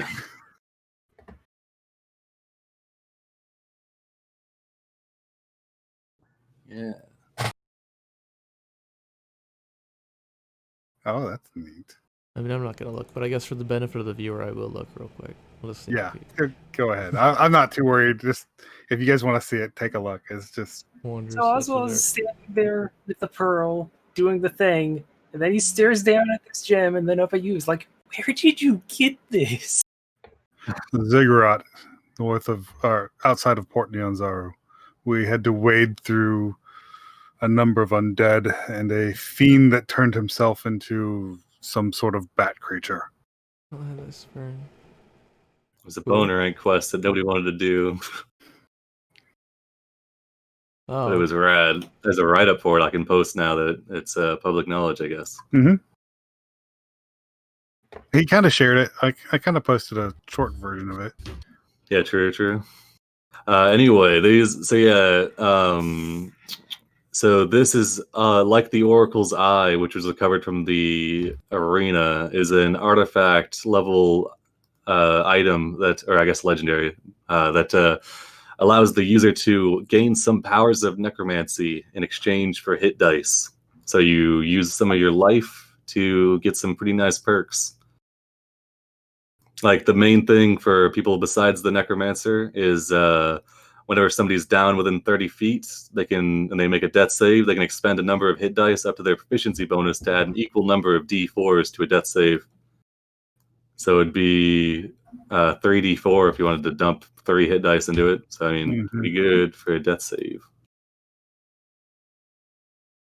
And if that gets your total over 20, that'll bring you up. That's pretty strong. I should add that in there. Is there any way I can link to that through the character sheet? It's a homebrew item, so no. Yeah, but it's in the journal. I'm pretty sure there's a way to do it. I'll see if I can figure it out. Yeah, so there's this pretty interesting artifact. You've got a hunch that Rotdao is in possession of another one, seemingly. So, yeah, what's up? I was just gonna say something in character, but if we're still doing an explanation, you can wait. Oh no, go for it. Oswald was just gonna say, so if this person has an artifact like this, they're probably very dangerous. I definitely agree. Now that I know what this can do. Now that I'm thinking he's not just someone who found a slightly magical stick somewhere, maybe we do need to see about taking him out quickly and putting terrible at remembering names. I'm sorry. Raza? Back in charge, because this is kind of spooking me. Pointing towards the black gem of necromancy. That and seems to be sucking in light. Yeah. Yeah. When Roger pulled it out, he unfolded it like he had it wrapped up in like a golden kind of cloth. So yeah. Are you still afraid of the color gold? No, it was only for an hour. Oh, I've been dead too long. That's what it was.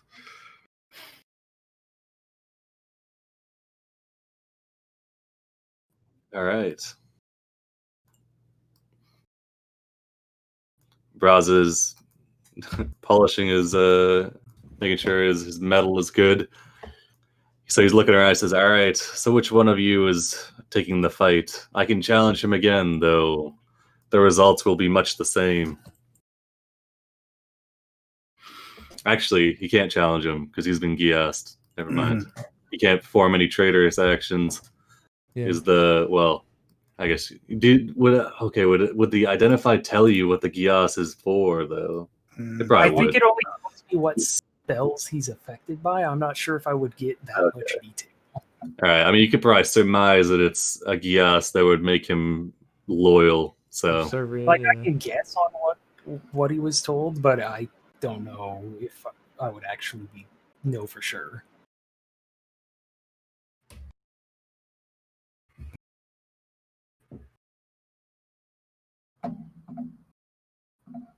all right. So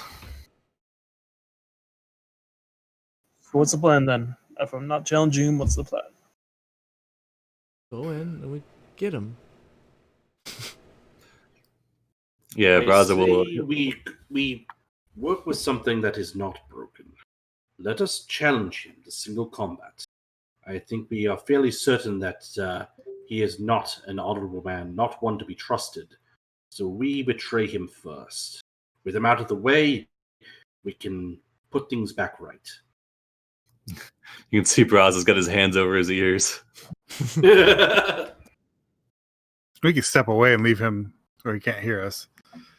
Yeah, Braza says, I must be returning now. Otherwise, I will arouse suspicion and thus take 5d10 damage. Though Rasha's can answer any questions. He is the most knowledgeable amongst the tribe. And should you have need for me, merely send for me again. And yeah, he'll saddle up and head out, leave you to your scheming.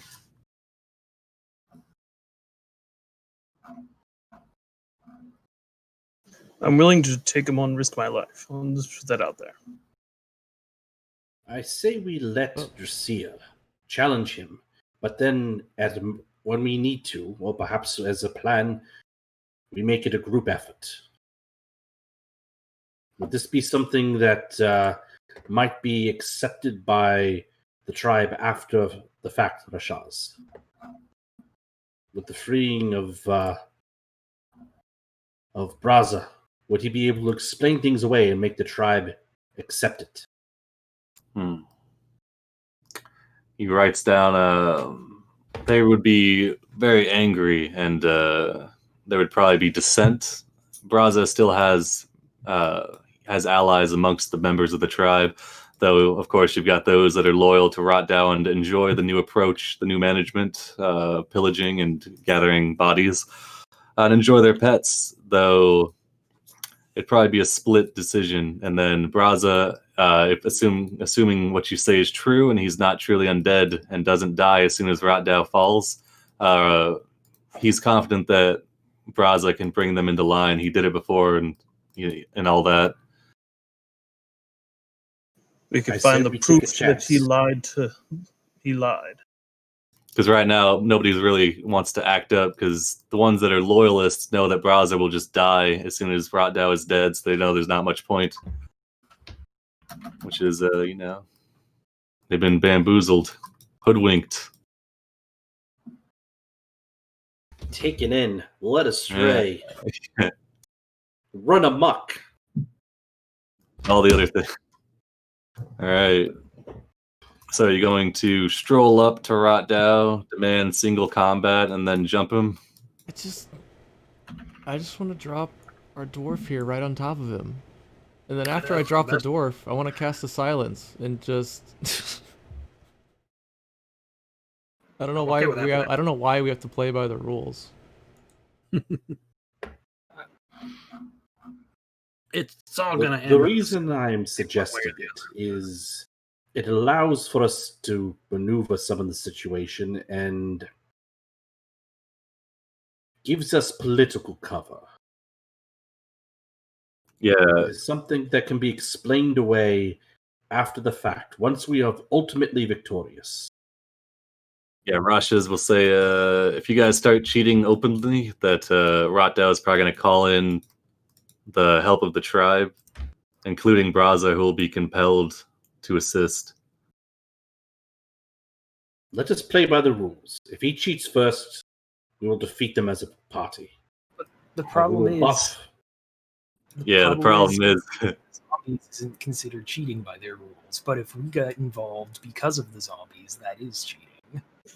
What if you guys only attack the zombies? Nobody but me lay a hand on. Okay, no, I've got an idea. just like out of character. You have one attack. He probably has legendary. Oh no, I'd actions. probably get my butt kicked. Yeah, like probably be Oswald. I just don't want Or to. Kudwern. I don't want to be starting at a disadvantage and then crawling our way just to make it. He casts a big Yeah. spell on you. He casts hold person on you or whatever. All the zombies crit you until you're dead. You know, you get charmed person. Now you attack us. Just fighting powerful spellcasters, not. Can he speak Common, or does he only speak Draconic? Rotdao does speak Common, yes. The ones that speak Common in the camp are Rotdao, Braza, Rashaz, and to some extent Kuz. I have a terrible idea that probably wouldn't work. I mean, this is the spitball, so the So, current. as an Archfey Warlock, something I get at first level is I can just do a cone of charm or fear. I'm wondering if I couldn't charm him, assuming he can fail, and then try to convince him to fight without the zombies. Oh, I was going to see if I couldn't just turn the zombies. Like, just get rid of them. Like, render them null and void kind of thing.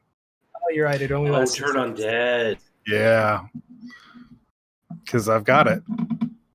Ooh, now that would be some freaking crazy. Just stride in there and then just turn all the undead away. Honestly, I built Roderick to destroy groups of undead. If I went in there and he just attacked me with like the weak ass minions, they would be gone in 2 rounds. Just for reference, Like, the weak ass minions, those are not under his control. Yeah, it's the Rex and the that Dinos. Yeah. Yeah. So that'd be a bunch of Velociraptors and probably an Allosaurus or 2, right? Or assuming 20. Assuming what he gives out to his followers is the extent of his power. Yeah. Yeah. Assuming. But still, I wouldn't want to face like a level 6 spellcaster by myself. That's stupid. Yeah, it's fighting a necromancer in single combat when zombies are allowed. So it's a kind of a tall order, you know.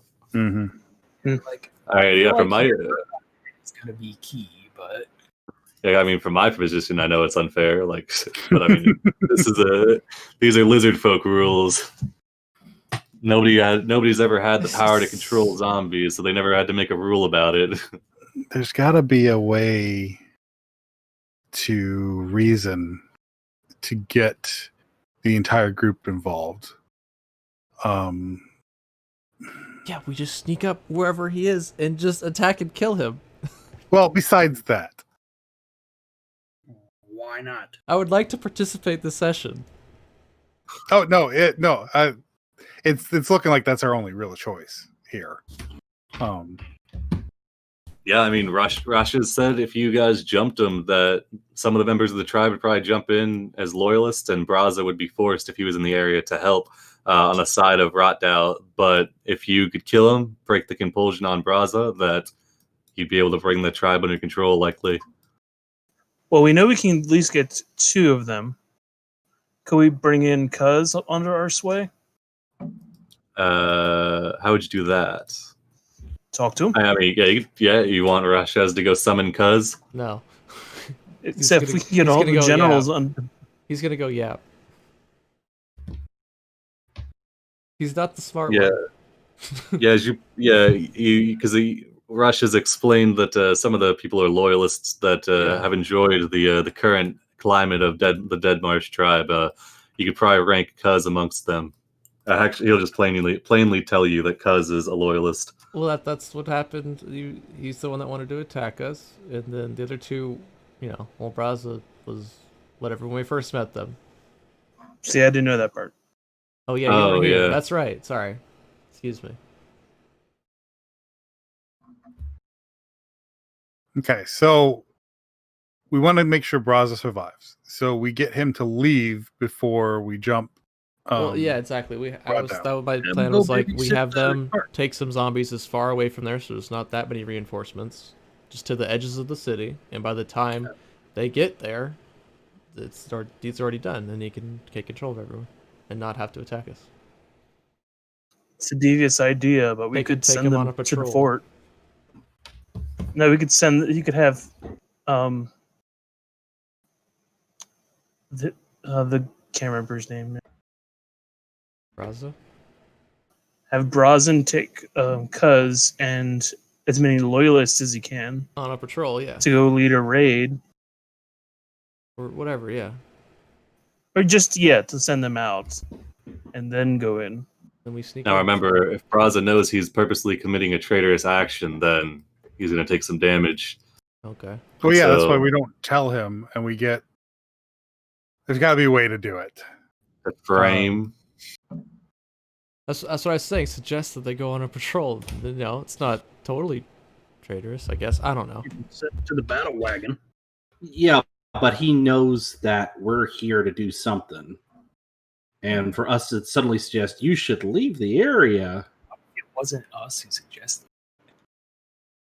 Does anyone have remove curse? There are so many spells in the session I wish I had taken instead of blink. The blink has definitely got its place, but yeah, I mean, I'm probably going to be replacing something if I survive to a level up, but just Well, don't do we wanna challenge right go now. and- and see what happens. You know what? Let's just go and do it. Yep. Let's, All right, let's so you gain an guys are- audience by saying there's a challenge for single combat and we just jump as shit as soon as we get a chance. Simone, you said you had silence, right? Yes. If we can keep him grappled in the silence and then just beat him with heavy sticks or something until he dies. Yeah.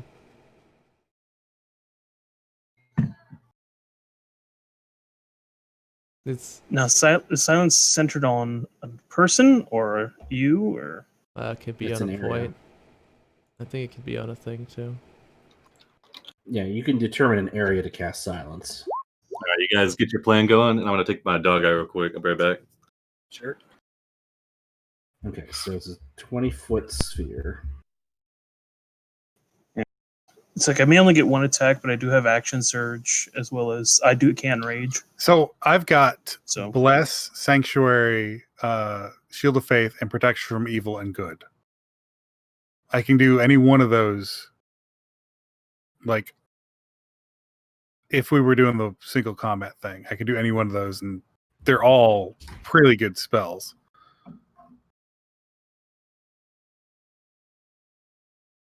So if we wanted to fake it for a little bit, but I don't know, just jumping in probably is the better. I just want to get up from a high place and I just want to drop Cordan on top of him, and then silence right after that, and we'll see what happens. We can do that. How long does it take you to get the tune to an item? Hour. An hour. Usually. Power. Okay. just let me know what you guys want to do. I'm trying to present something because nothing's really been said other than jump him, but no plan as to how or what. Yeah, because we have to either get him out of the temple or probably fight our way through the temple to get to him. If we Well, fight our way next- through to get to him, we're going to be messed up by the time we get there. Right. Okay, so let's ask Raza what's involved with calling for single combat for Drasir to lead the tribe. If it's an arena or something like that, if it draws him out, that's less that we have to lose before we start the fight. The only Um, potential downside I could see is that it would probably be a spectacle where the entire tribe is there. There's got to be a way to prove that he didn't actually Cheated. kill. Like, yeah, like he cheated, he lied, he didn't actually kill Braza. If that can happen, then it doesn't matter if we all jump him. I don't know if there's a zone of truth or anything like that. I don't have it. Okay. I mean, there's 1,000 ways that we have to work with what we got. I mean, I don't know. Yeah. Yeah. Well, maybe we take it a different approach. I know we've been trying to say, let's attack him directly, single combat. What if we try to get an audience, have him come to, well, he won't come to us, but get him to meet us on neutral ground to discuss terms of, terms of us working together. Maybe he would entertain to sit down, and he said, He hates surrender outsiders. or something. What if he thought we were coming here to tell him about a weakness to Fort Vengeance or Camp Vengeance? You could just go up and say we're surrendering. Here's the terms. Dagger. Or something along those lines, in that we're here to betray Camp Vengeance. Yeah, Roderick's not going to be able to get behind an obvious lie like that. All right, Paladin. Yeah. Yeah, sorry. No, Yeah, But it's for the greater Literally good. literally one of his oaths is not to lie. So, Well, he doesn't have to talk. He'd be complicit, though. yeah.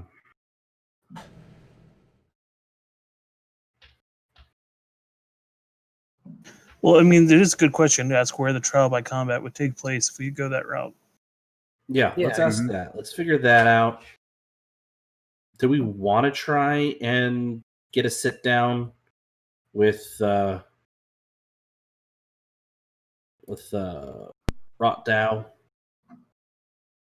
as opposed to trying to attack him headlong? I just don't think he's going to meet with us. It's He's gonna got zero reason. Yeah. He doesn't like outsiders. He doesn't want to be around outsiders. He wants to use us for zombie food, essentially. I have a feeling that's why he's trying to get all these outsiders attacked, is to raise them.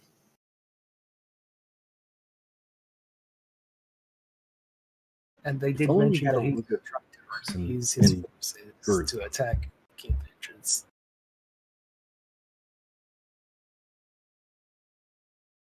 Deception can only go so far. Pretty sure the negotiation part is over. We've contacted the people who are willing to contact, and now we know it's going to have to be a direct approach one way or the other from here.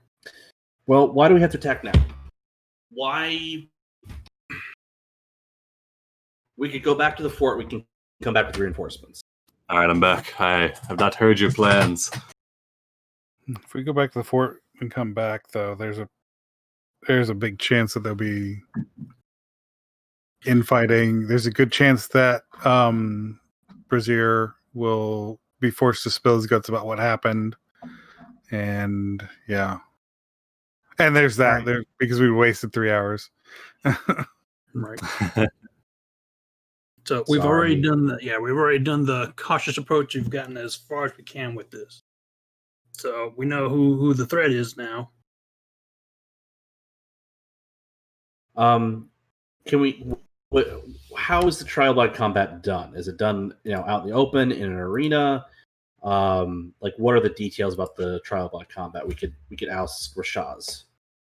It is the home field's advantage. Braza chose a wide open area in the mud flats, as he's a warrior, kind of didn't want anything infringing, and then was met with considerable force of undead by Rotdow. So Rotdow will choose a location which is advantageous to his cause. He's going to put you in this square, and then 50 squares around from you is going to be surprised. Each square is going to have a zombie in it. And that's his field of battle. And he'll be way over here. I mean, Rasha says the likely spot would probably be his the pyramid where he's been residing, probably in the lower levels of it. Could Rashaz get us access to the lower levels by him telling the guards along the way that we're being brought before their leader? Can we gain access to the lower levels with Rashaz's help without having to fight our way down there? He nods. He writes out that if you claim trial by combat with his backing, that he will the other tribe members will listen if the record keeper is backing your claim to a trial by combat, regardless of your trial status. By combat, we get down there, we kick his ass.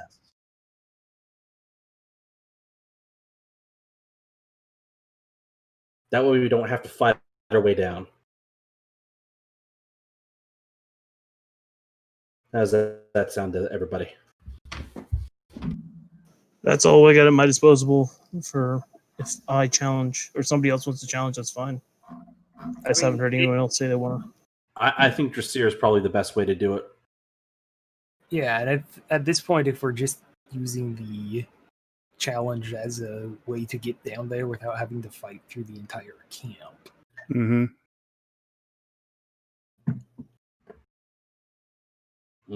Does that pass the smell test for Roderick? We are going to challenge him. It's not a lie.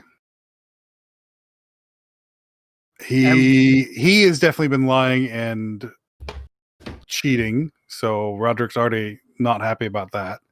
If it makes you feel any better, we'll be facing him on what we consider to be fair terms. Mm-hmm. Oh yeah, no, Roderick's fine with this plan. It's just All right. Unless anyone objects, let's do it. I'm all for it. All right. So the plan is to claim trial by combat with Rashaz backing you. Head down to the pyramid to confront Rot Dao, and then. So what are you going to do about Braza and the other ones? Are you doing a legit single trial by combat, and just jumping in if you need to, or what's going on here? I think we just need to. We send Braza find far a way to away, claim or we that he's tie him cheating. up. Yeah.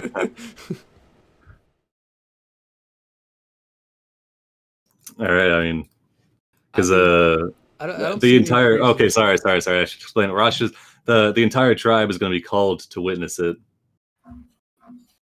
Oh. Yeah, that would make sense for him to leave or not be there.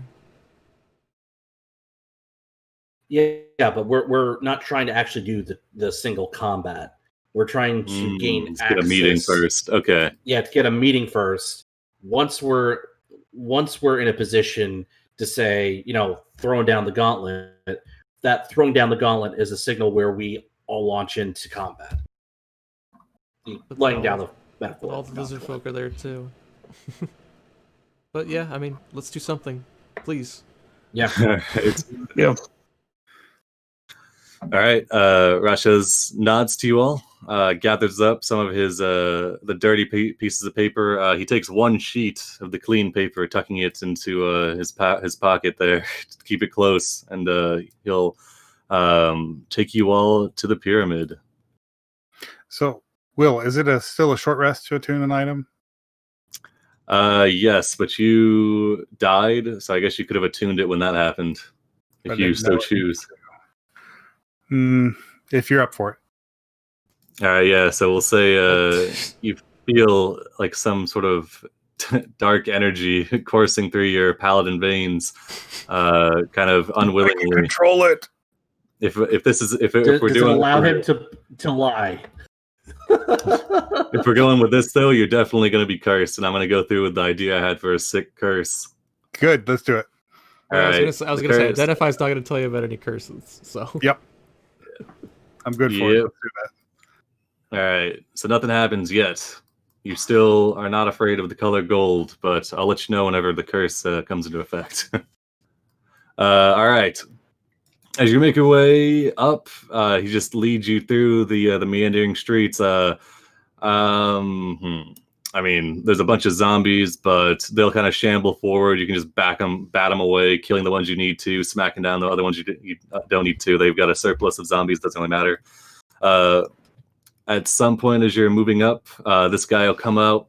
He's kind of been hanging out by the stream here, and he sees all of you, and he tentatively looks at Rasha's, and he turns and he says in broken common, like, "Oi, what are all you doing at the Deadmarsh tribe, huh?"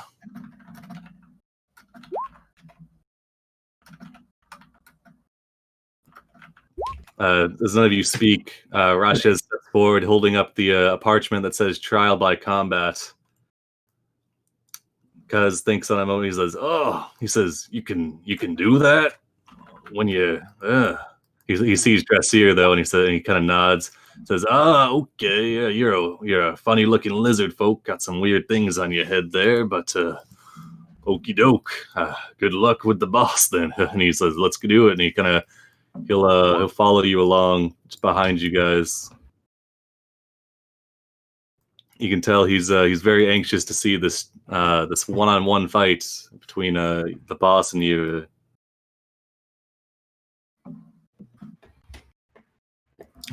All right. Okay. Let's see. So the parlay. All right. Let me get this ready. Okay. All right. So as you get closer to the pyramid, it's 50 foot on a side, goes up about 3 stories. There's an access point from another house that's kind of toppled onto it and kind of crashed through one of the upper levels, which Rashaz will bring you up. You're able to make it through there, and you're greeted by a couple of guards, which kind of anxiously, or I guess not really anxiously, emotionlessly, kind of pat you down, I guess.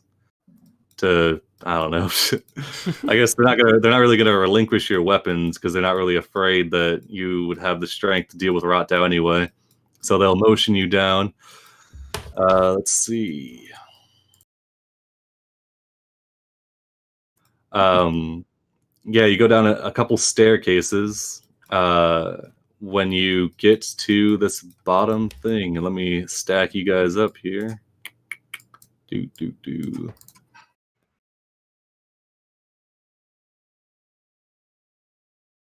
We'll leave these 2 guys out. We'll bring Cuz, because he wants in on this. Bring Nimbus. Familiars, yeah.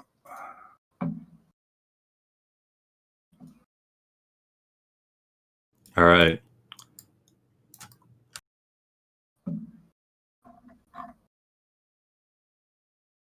All right. So you're led to the bottom of this pyramid where there's not much light, but there's kind of a dim glow emitting from several of the sconces along the walls. Seated at the top, well, not seated, I guess, standing over an obelisk where several bloodied instruments are laid out, a couple of different animal parts like bones, claws, and then just a couple different cuts of meat that appear to be ritually being sacrificed, is a slight-looking lizard folk. You can see they've got kind of like a cunning look in their eyes. Their build is completely non-muscular, as if they're little more than like a gecko, I guess, given humanoid form. But they do turn to greet you, and there's no surprise or anything in their face, merely kind of like a recognition. Clutched in one arm is the staff, which you saw before. You can see it is made of a blackened wood, and the gem that sits atop it gives off a dull pink hue. He addresses you. Does that gem look pretty well affixed to that staff, or does it look like it's just resting on top? From this distance, could be either. Might need to get a little bit closer, but as you enter, several of these lesser lizard folk kind of step forward, blocking your path, looking at you. with kind of quizzicalness. Rotdell steps forward and in Draconic, speaking to Rashaz standing at the back, says, what is the meaning of this? Why have you brought outsiders here into our camp? Have they come with unconditional surrender? Rashaz will shake his head once again, holding up the pristine piece of parchment given to him by Simone, and on it is just written, trial by combat. Rotdell, he looks surprised at this, along with several of the other lizard folk stationed there. And one of them speaks up in Draconic, says, Oi, I thought only the members of the tribe could do that, huh? Rotdell says, yes, exactly. Only Deadmarsh members may challenge trial by combat. Cuz kind of looks, says, yeah, that's what I thought it was. Mm-hmm. Rashaz shakes his head, no, holding up an old tome, and at this point, you've been around it long enough, you can tell it's definitely been bound in some very old human skin.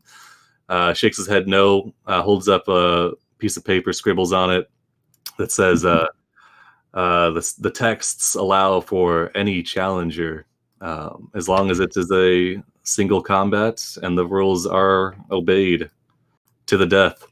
Is pretty much the only rule, besides no intervention from others. Not excluding undead, I suppose. Rotdell will think on this. He seems about to kind of throw you guys out, deny it, whenever these two guards they nod their heads in recognition, yes. Speaking in Draconic, well, if the record keeper, if that's what he says, or if that's what he writes, that's how it is. They turn to Rotdell expectantly, who now kind of angrily steps forward, slamming his staff on the ground, says, very well then. Assemble the rest of the tribe then. Who amongst you will challenge me? And I assume you are familiar with all Deadmarsh customs if you're here. Sorry, that was a lot of exposition. Is he still speaking Draconic? Oh, sorry. No, he switches to common now that he's actually addressing you all. Just a reply in Draconic. I'll challenge you filthy liar. He kind of gets the measure of you scanning you, ignoring the liar part. Says, another warrior, I see. Says, very well then. When my subjects, all of my subjects are here, you will have your combat. Though, if you are the leader of your tribe, and you're ceding combat to me, you will know that you're ceding your compatriots' positions as well if you were to lose. They must pledge loyalty. Actually, Dracir's at this would say, I prefer not to wait and charge right now. All right. You wanted it. In that case, I really did, but we had to go through all of that, and then... Mm-hmm. All right, this is going to be a decently long combat. Is everybody good for an hour and a half, I guess? All right, hold on. We're rolling initiative because they're expecting you guys to pull something. We'll have to review it. So is everybody good? Yep. All right. Let's do it then. An hour and a half. It should be good. All right. Okay. Yeah, let's Swear get to some God, initiatives going here then. At least maybe, you're. I don't have a bad Maybe bet. he should have advantage because he's kicking it off On on the initiative roll. Yeah, go ahead and do it with an advantage. It's not a surprise, but No, it's not. You are heavily motivated. He's so. taking the initiative, as 16. one might say. Yeah. You can take the initiative, share. All these zombies, they're kind of they're sitting in the stools, kind of you can get a close look, they are strapped down. They're looking at you kind of reaching out hungrily, but they appear to be affixed to their stools, unwilling subjects, I suppose, of ritual casting, I guess. All right. Let me roll everybody in here. I do apologize, guys. This is the best way I could figure to not have everybody. Yeah, I mean, if Braza shows up, he's gonna have to help clap some cheeks. So, Well, all right, let's do it fast and do it hard. Mm-hmm. And I will not apologize for the phrasing. all right. Rotdow goes first in initiative. As you hear the bloop, bloop, bloop of legendary actions, of course. I mean, how can there not? He lets out like a cackle as you begin to charge forward.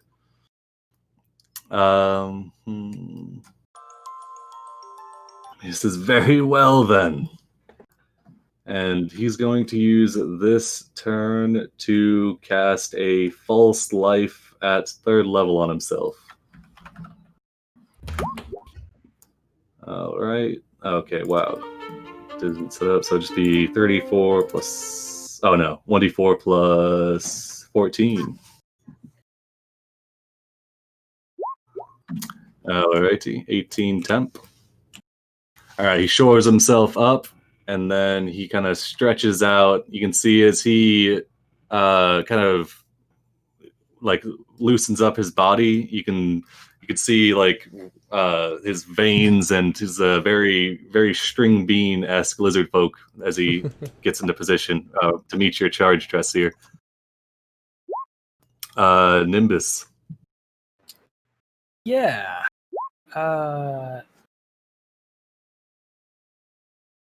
Guess Nimbus is going to run up to here and use the help action on this zombie. All right. Well, the zombies are all tied to chairs. They are. Huh. Well, I already said it, so... I mean, they might eventually not be tied to chairs. Who knows? All right, Oswald. Okay, I don't know how this is going to... Thus far, it is still considered single combat because nobody's thrown a punch and nobody's interfered. So at this point, he just thinks, okay, Dressier is he's a go-getter. He's ready to pound him into the dirt real quick and then claim you guys all as his subjects. So technically, we're not breaking any rules right now. If you blast him twice with Eldritch Blast, then we're going into other mode. I guess I'll just ask real quick out of character. Do you guys want us to just turn this into a brawl? That was the plan. I'm kind of Yeah, curious to that see what was- his legendary actions are, but yeah. That's what I thought we discussed. All right. Well, in that case, I'm casting a 3rd level Shatter on him. All right. Let's see. Yeah, throw it out there. All right, DC 15 con save. Oh, he gets a 5. Yeah, you'll take the 17 damage. We'll That's just claim always all- we'll just claim we are the guild. The guild is one. All right. Yeah, as the impact hits him, he looks angrily. He says, "No, you said you are not. You are ignorant of Deadmarsh customs. This is single combat." We're not ignorant. We just Says don't care. God. We are the guild. The guild is one. I'll just say that out loud. If you refuse to abide by our customs, then I will expel you with force. At the end of your turn, he is going to cast a spell. Let's see. Oh, whoops, not Cordan Storm yet. Oh god, running spellcasters.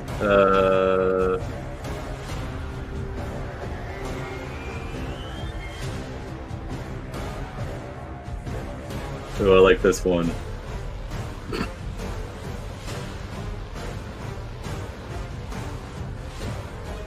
How close are you, Oswald? 45 feet? Ah, you are too far away, you bastard.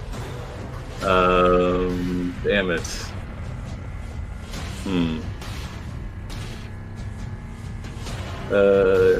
Shit, okay. Alright, he's gonna just cast a fear then. He'll point his arms forward. The staff glows with like a dull, like a bright pink flash, and then a cone of fear explodes out from his point at the front here. Get my templates.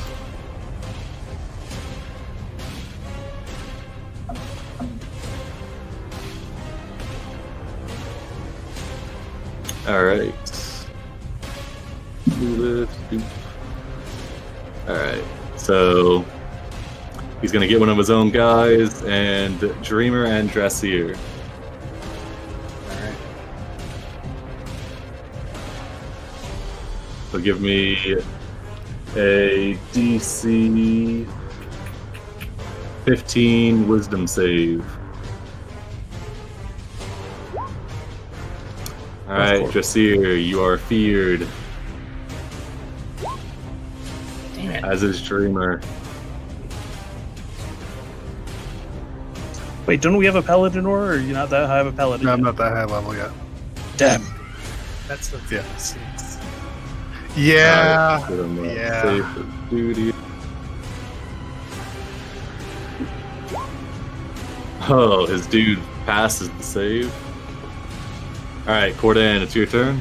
Okay, so we've been talking about this plan for a while. So this was the plan was we were going to jump them as soon as we got down there, right? Yep. Okay, so in preparation, I would have downed my Frost Giant Strength Potion coming down here. Is that acceptable? Yeah, go for it. Yeah. Guys, Then juice me and up you would have for had the a little fight. aside too, and that the plan is I want you to run up there, kick him in the nuts, then hold him down. Something like that. Okay. So I can prevent him from casting his magic. So I am gonna incite my rage. Alrighty. Storm brewing. Get this going. Okay.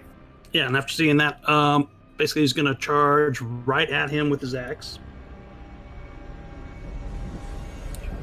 Sit up here.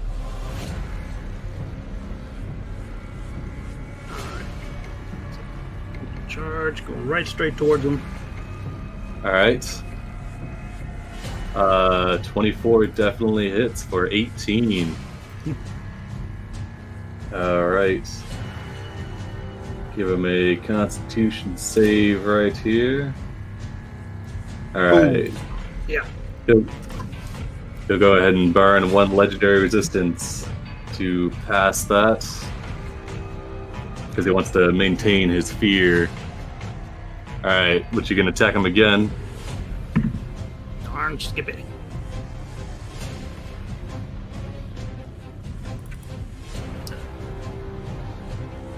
Oof.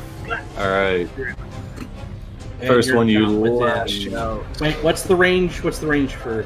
Yes, you 30 feet. Shit. Sidestep. Swap places with the target. Make a DC 12 dexterity saving throw. On a failed save, fall prone. I guess with advantage because you can see it coming. Yep. Alright. I meant to do it. I know, Yeah, it so puts you- him closer you to roll- us. It's so funny. Perfect. Alright. Roderick. At the end of Cordan's turn, actually, Yeah. you see, he kind of says, if we're not fighting fairly then, and he kind of flexes one of his, like, the staff, the hand he has the grip on the staff on, and you see as two things burst in through the sides of the pyramid here.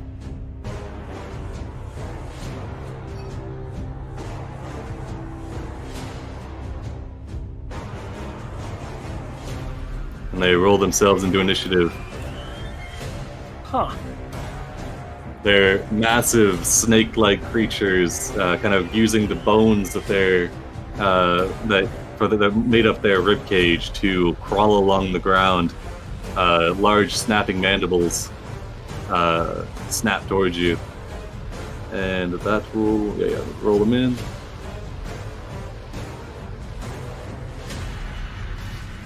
All right. Oops. Now I got to get back down to Roderick. All right, Roderick, you're up. Roderick's gonna focus on the stone that he's holding, and try and impede whatever his name is. I'm terrible with names. Rotdow. Rotdow. So I'm gonna blind him with blindness, deafness. All right. No, probably not yet. So it's a DC 15 Constitution save, or he's blinded. All right.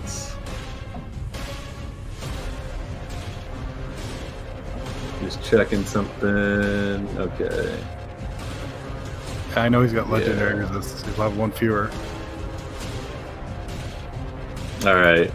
Give him a con save. He's probably gonna fail because he's got low con. Yeah, he fails. Burns a resistance. One left. Okay, and then Roderick's gonna stride forward, drawing his sword. All right. Dreamer of the impossible. You are All right. frightened. Yep. So under the fear condition, I have to dash out of here. However, I can bonus action disengage. I'm going to move. It's here. Dash out of the room. As soon as I break line of sight, I can make another wisdom save. Yep. Give me that DC 15 wisdom. Baby. Yeah. Yeah, that'll pass. You're no longer frightened. Okay. So I guess I'm just outside of the room, and that's my action. All right. Bone Naga Servant goes. I see it. Yeah, it comes in. It hasn't been commanded to take care of the weasel though, so it's going to come straight for its master here. And it's going to try and bite Roderick, I believe. 18. Doesn't pierce his armor. Alright, this creature tries to wrap its jaws around you, but is unable to do it. Alright. Jesse, you're up. Also frightened. So I have to dash as well. Yeah, just dash out of the room. As you move past Cuz, he's like, "Hey, this ain't how it's supposed to go down." Oh, well, I wanted to get it on anyway. I'll do wisdom save. Yep, DC 15. Damn. Jeez. Alright. I swear I have the worst dice rolls. Sometimes it'd be like that. Alright. At least it's not single combat, though. Alright, Simone, you're up. Alright,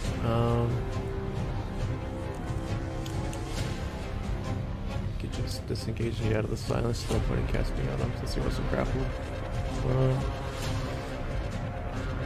I'm gonna bonus action, I'm gonna start doing Blade Song. That's an AC. And then my action. Gosh.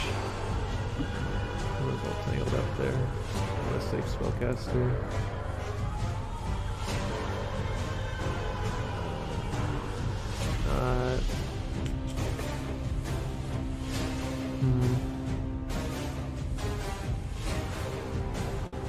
Yikes.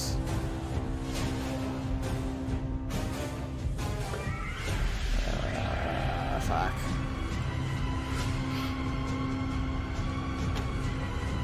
Touch this spell. Hypnotic pattern.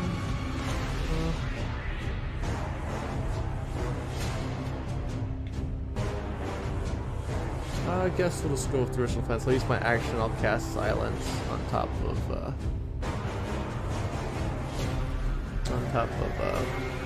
Rotdow. Alright. 20-foot radius sphere on him. Alright, let's see. That is a... Oh yeah, no save at all. Alright, so Rotdow, everybody in that area is silenced, I suppose? Yep. It's real quiet. All right, damn. Yeah, Hush comes over it. All right, Peaches, you're up. 24 radius. Here. Yeah, then we will back up here.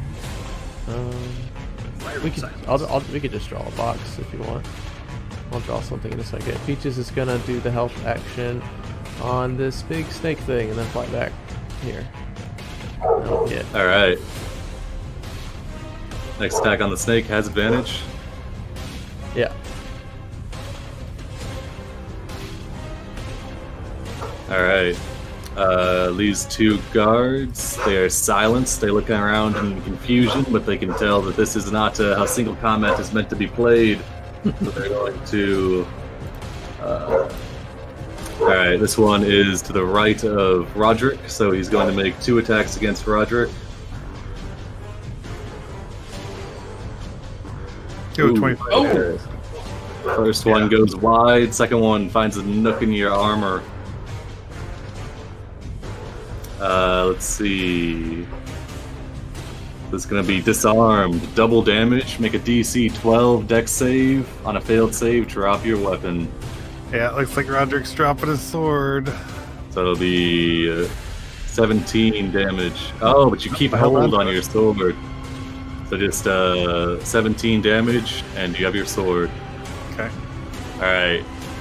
At the end of that Deadmarsh's turn, Rotdow is going to use a last legendary action to command Servant. He'll have this one slither forward towards Roderick and once again attempt to bite you. Is command servant that's verbal? No, actually, you see the staff glows bright pink as he points it towards the servant. Ooh, 24 to hit.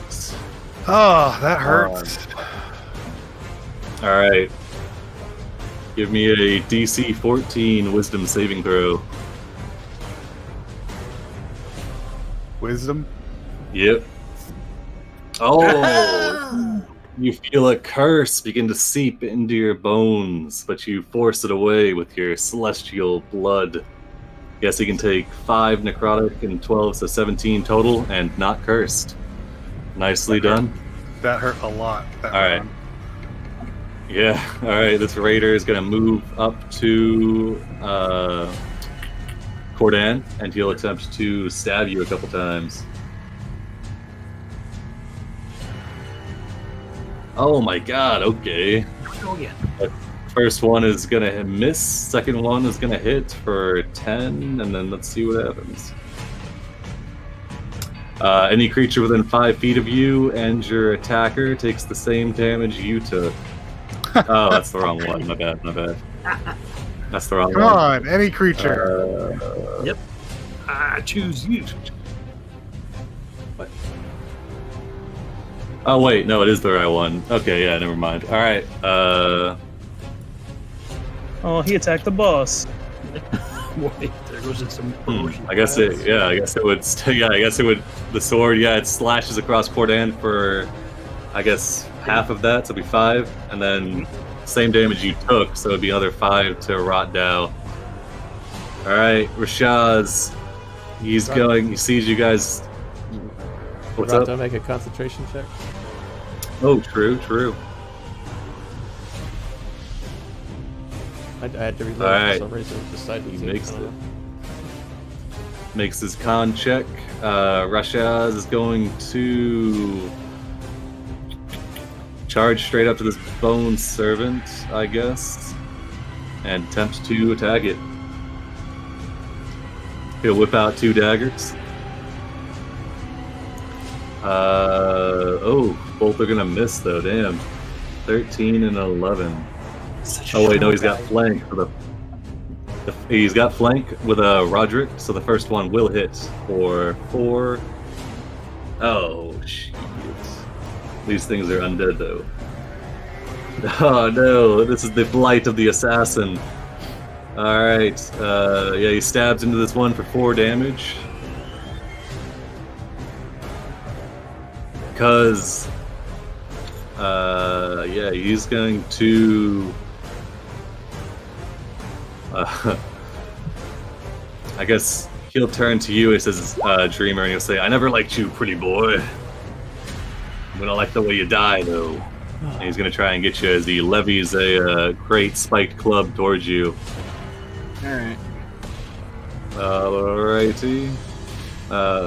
First attack, This is 15 to hit. Second attack. what What the hell, dude? This is so ridiculous. And I think that might be it. Man, I don't design these to be that ridiculous, but the dice rolls, man, sometimes they're just fucking crazy. Okay. Alright. So what's the crit card? Let's see. It's a bludgeoning weapon. Wrap on the knuckles, triple damage. You have disadvantage on dexterity-based attacks for 1d6 rounds. So wait, how? Oof. Oh my god. So that's another 20 What the damage. hell? Yeah, so it'd be 54. Yeah, I don't have that much HP. I am dead. You don't have uncanny dodge? I am level 4. I am dead. How much Do does not, max health? do not pass go. Do not collect $200. Dead. Oh, How much is your max health? 25? 27. 27? So it's Oh, wow, 54. that's exactly- Oh my. oh my god. Okay, alright. Dead. Yeah, alright, cuz he's gonna laugh to himself as he hefts his great axe, or his great spiked club, and that'll be his turn. Rotdow. Okay. He's getting jumped here. Let's see.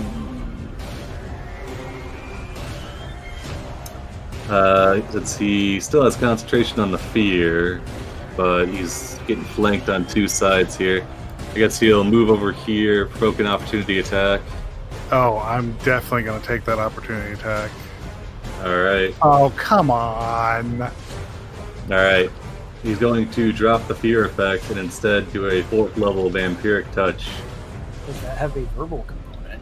Oh, It it does does. actually. Never mind. He is You might not verbal know that and until he tries to speak. I mean, it's I mean, pretty he- clear it's that like there's like all the sounds. Well, it's Please, pretty silence obvious it. now. Yeah, yeah. His ears would be Alright, he'll popping. provoke an attack from Cordan. Grab by the tail. You gonna attack Cordan as he Oh, yeah, moves yeah, out of your reach? Yeah, alright, go for it. That's definitely gonna hit for 13. Cuts deeply into his shoulder as he scampers away on lithe lizardfolk legs. He turns around to Cordan and he will. Ooh, yeah, this would be really bad for a barbarian here. Cast a Ray of Enfeeblement on you. So, make a ranged spell attack. Okay, so it'd be a d20 plus 7, I believe.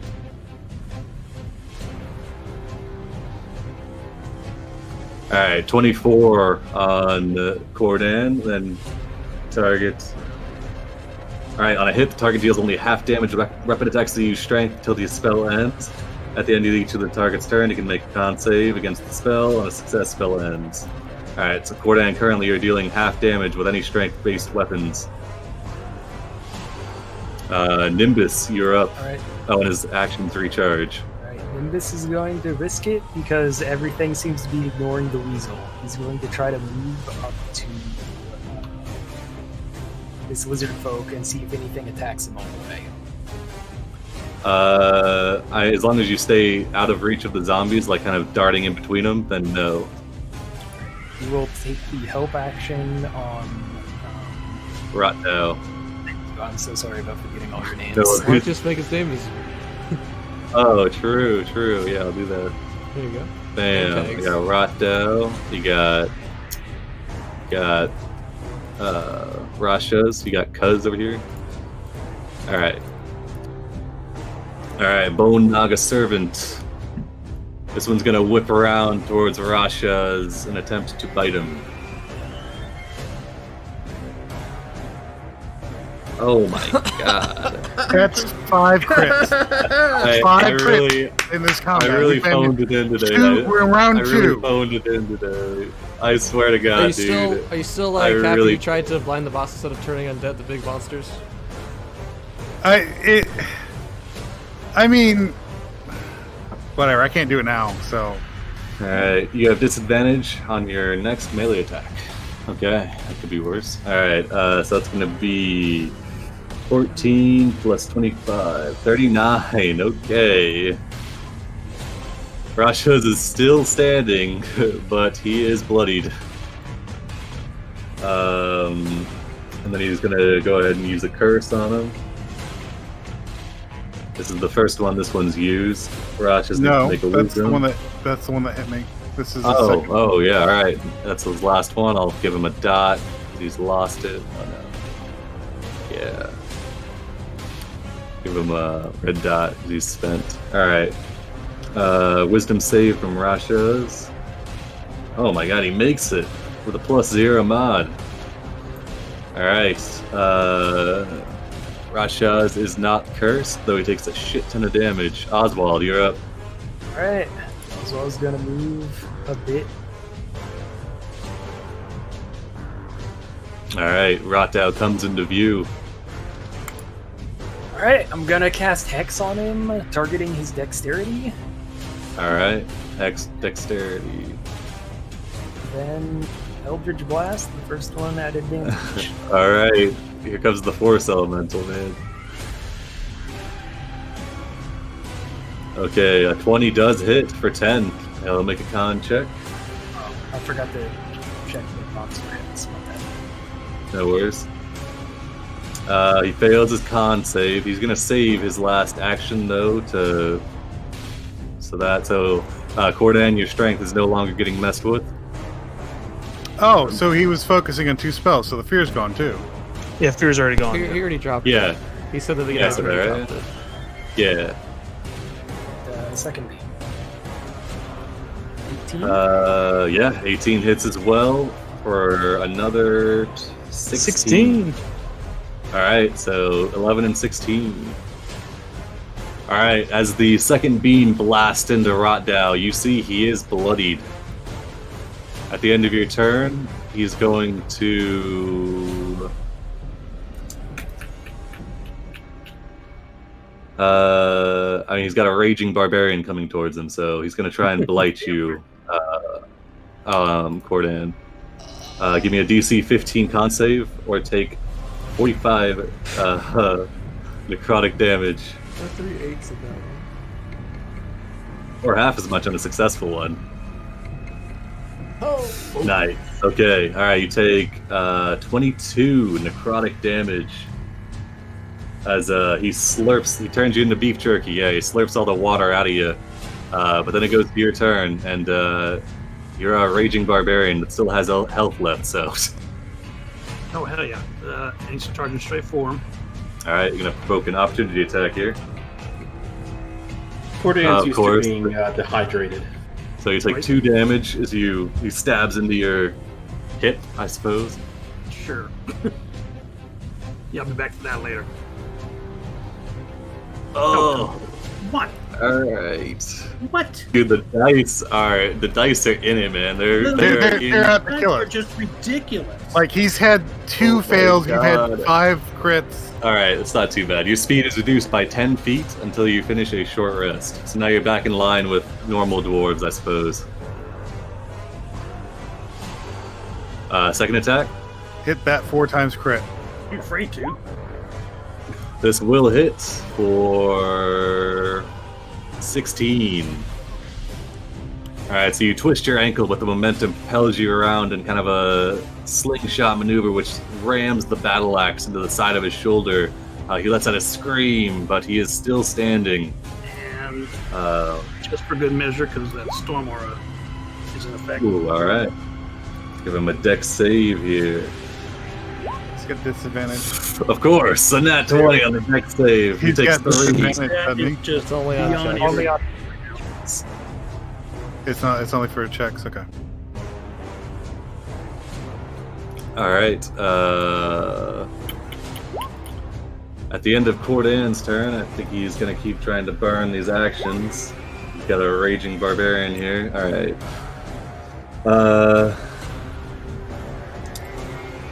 I mean, this is dire, so I think he's going to just go ahead and drop a 5th level here, but I don't know if I want to drop the 5th level here. Throw a toothpick, it would still crit us. This isn't a crit thing, but it's a thing where it's like... I'm just saying. I know this is what the Necromancer would do, but is it what I want to do as a DM? Alright, do you guys want integrity or not dying? I mean, Is there a difference with as many crits as you're rolling? Well, then that's the thing, Integrity. the dice have already gone above and beyond what would have been integrity. So. Alright, in that case, he's going to move to right here, Cordan, still within your reach, and he's going to cast a Cloud Kill. Yeah. Yeah, I can't even survive taking half damage, so I got 1x. And... It doesn't insta-kill you, though, which is good. Yeah, but this is going to be bad. Alright, 20-foot radius sphere. So we're just going to reuse the silence. No, I'll keep the silence that one. 20-foot radius sphere. I'll make a different color here. Make it green. Alright, so it's going to start right here. So Cordan and let's see. Shit. Nimbus is A going lot of back people. to Nimbus is the, going back. It was fun, buddy. He punches out right before it hits him. He's like, nah, I'm out. He's like, oh, shifts over. Yeah, he's going back to work on his canoe collection. Very small otter canoes. Anyways, sorry, let me pause the timer. So he throws up a Cloud Kill, the staff flashing pink, mixing with his own dark magic. It roils into a massive green cloud, which shifts and begins to move across. So first turn, I think it just appears right there, and the next turn it'll move 10 feet away. So he is concentrating on it, but Cordan, Roderick, and then a couple other Deadmarsh dudes are going to have to make con saves. Interesting point of order. The damage happens when the creature starts the turn. Yeah, Oh, it never doesn't mind. Sorry, yeah, you're right. So yeah. Dreamer. Oh shit. Sorry Actually, about that. it's I'm dead. Roderick's turn. If Oh, yeah. is it? Oh, Yeah. true. Yeah, you're right. Yeah, Let me Roderick back- hasn't gone yet. All right, let me back us up there to Roderick. Okay. Go ahead. What's the DC on this con save? It is a DC Not 4. 15. Yeah. So you're going to take 5d8 poison damage. 22 poison damage. Roderick is down, but he's not dead. Nope. But next round he probably will be. You can So- hold your breath unconscious for a number of rounds equal to your con mod. But it affects you even if you hold your breath. It does, indeed, yeah.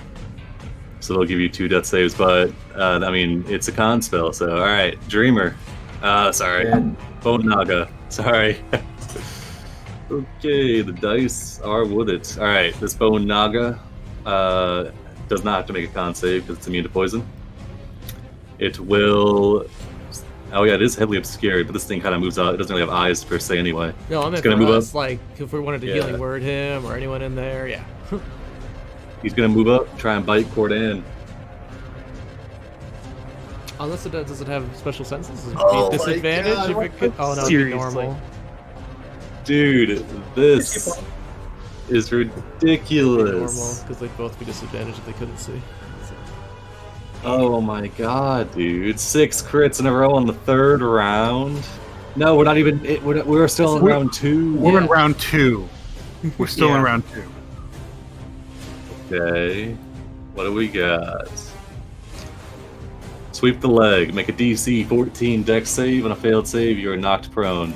But it does bite you for 16 plus 18, 34 damage, so have to 17. Alright, you do pass the save, you're not knocked prone.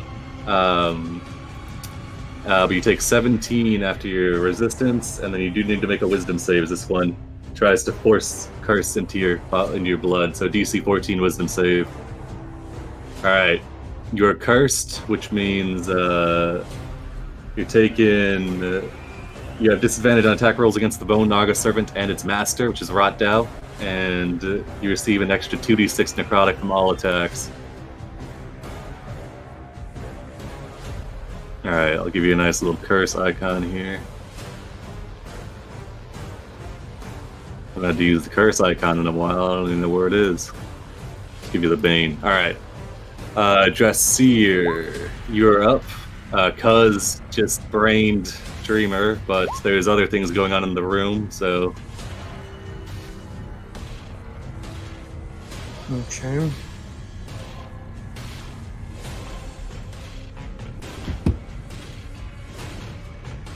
Just trying to think what the hell I can do.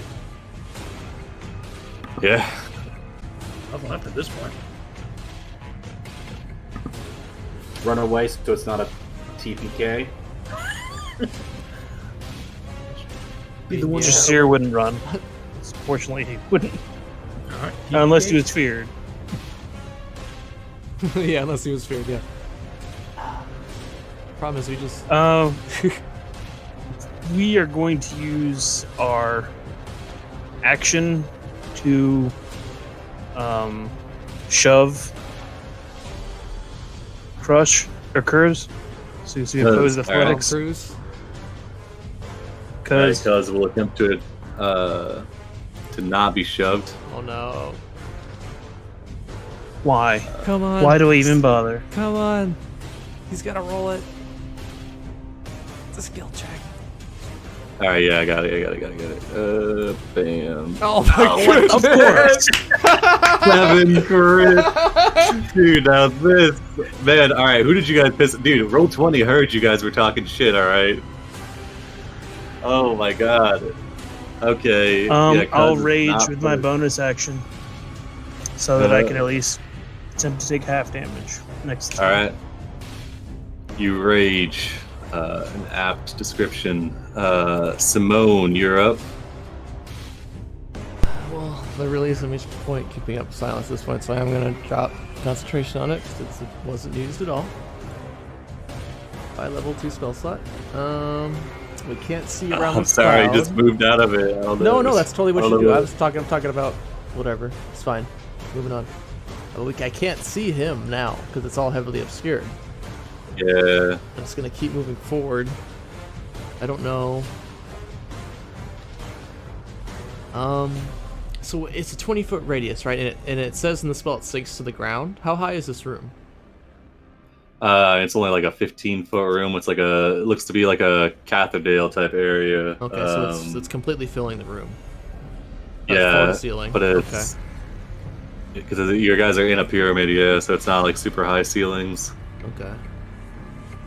I don't know if I can get to him to break his concentration in time.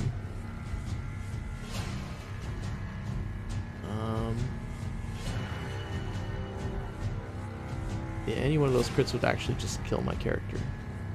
So, I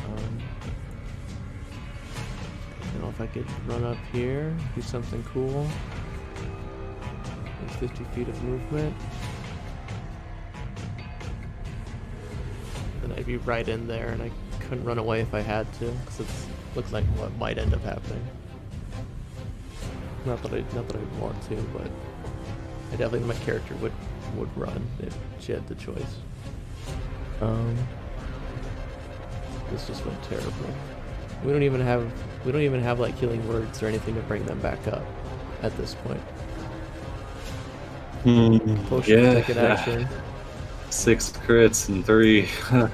I mean, if he is asserting control over the undead, I'll pause the timer, sorry, you can keep going.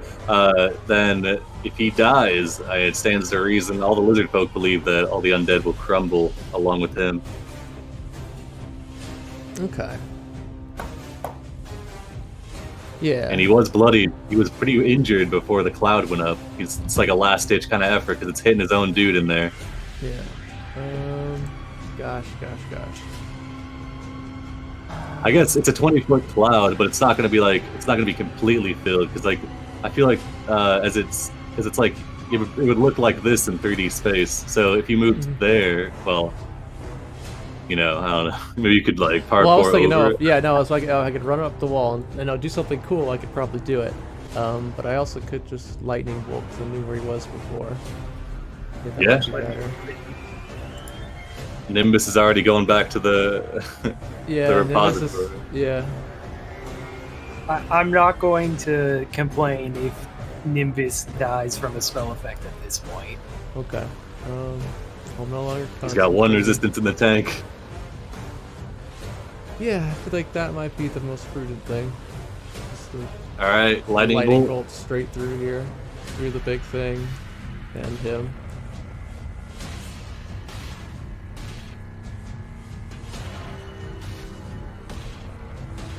Lightning bolt. All right. So as your lightning bolt blasts out, it'll hit this bone naga,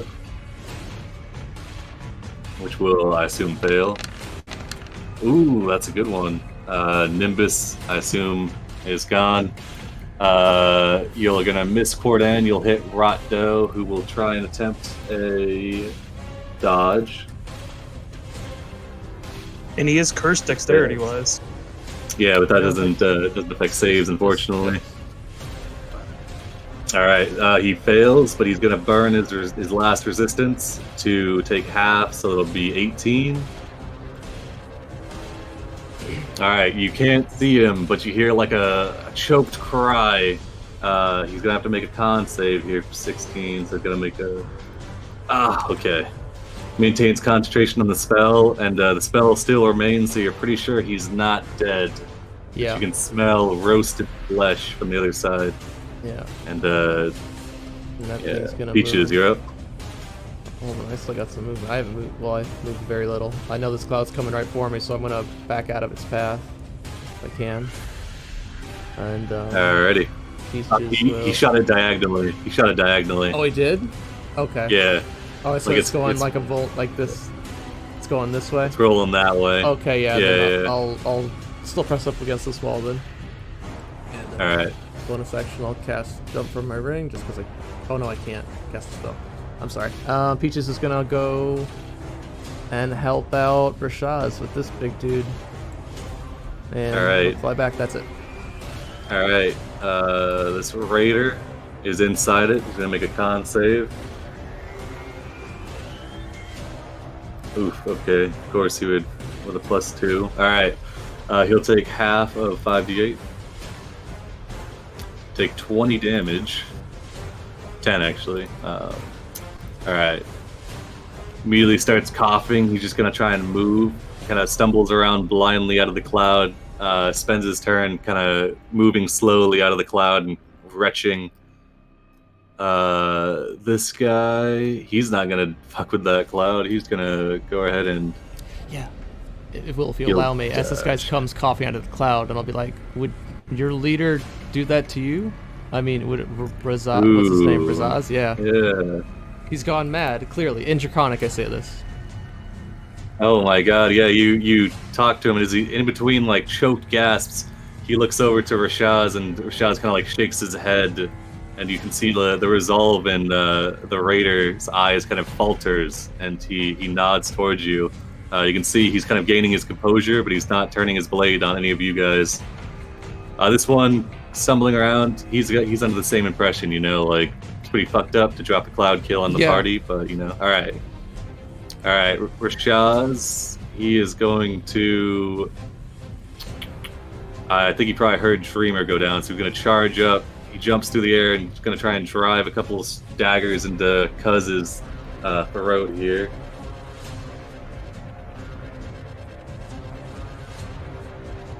Alright, first one's going to hit, second one gets knocked aside as he plunges a dagger into him. Cuz is going to try and make a con save.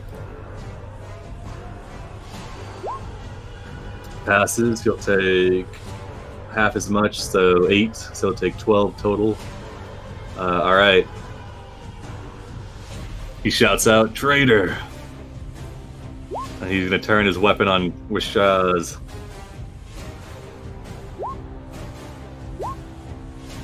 Oof. Okay, 19 will hit. Shaz.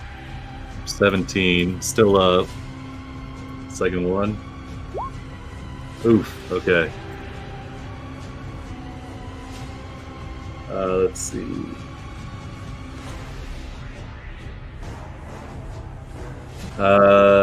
Rashaz, as a reaction, he's gonna half that down to 7. Stay on his feet. Though Rashaz is in very dire straits here. He's looks like he's single digits. Rot Dow still going. Okay, so I think on his turn it's gonna start moving. Alright. The fog moves 10 feet away from you at the start of each of your turns. Okay. Sent it diagonally, so. Cordan, fuck him up. Alright, so it moves that direction. And yeah, Cordan, he comes into view from you. He kind of like lets out like a choked squeak. You can see he's very badly singed.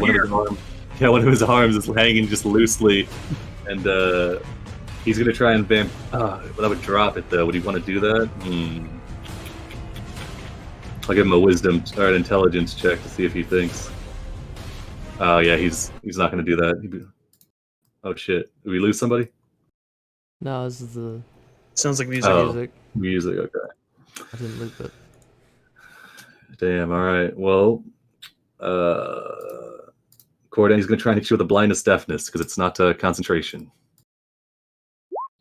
So, Cordan, give me a DC 15 con save. And he's going to try and blind you. See? All right, you're blinded. You can't see, so he starts to run. You're unable to take your opportunity attack as he runs away from you because you're blinded. All right, Bone Naga Servant. No, Doesn't he still get his opportunity attack? He's just at disadvantage yet.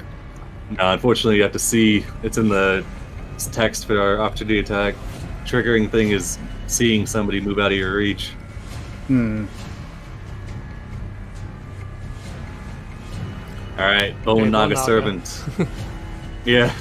Let's see. I think he's probably just going to move up there here and try and help his boy. He'll move in front to block your path, Cordan, and he'll try to bite you.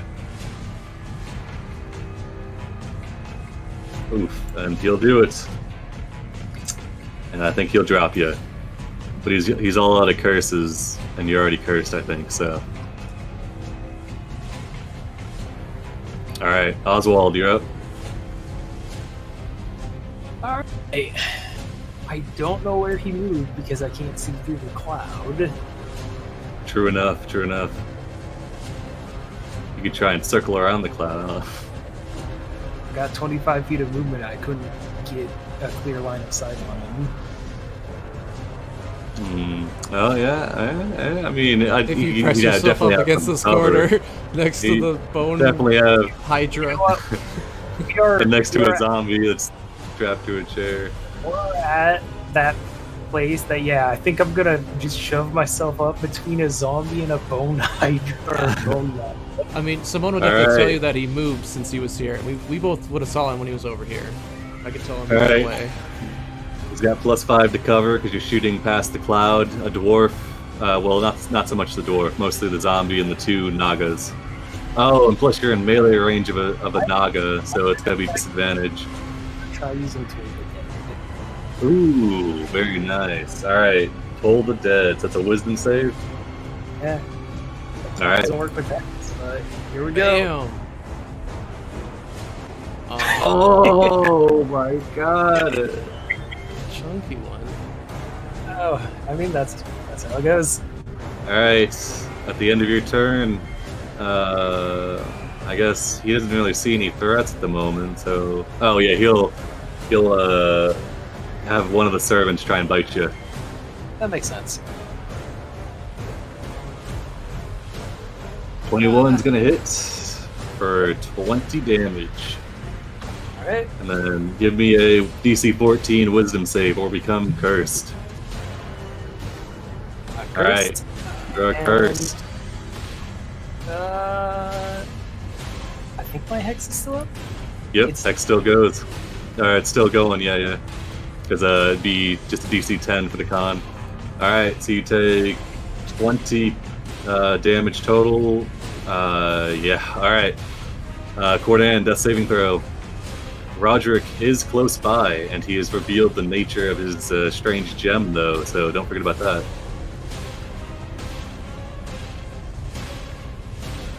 Alright. You need to declare the things before you use them, but it's the first time, so I mean... I think you're muted, Coran.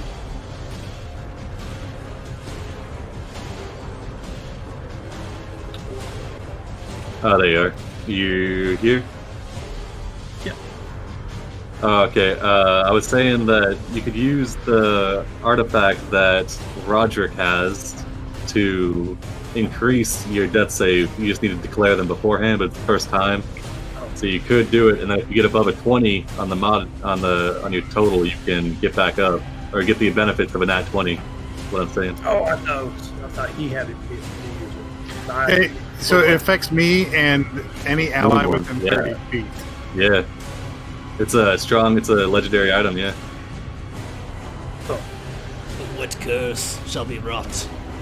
Use the power. You're gonna find out on Roderick's turn, but first, Cordan, are you getting up and doing this, or what are you doing? You could burn a D4 and get up guaranteed with 1 HP. Well, I guess I would have. Alright, yeah, that's what I figured. Alright, go ahead and you burn hit dice in exchange for the D4s, so make sure you take off 1 hit dice, and Got it. yeah.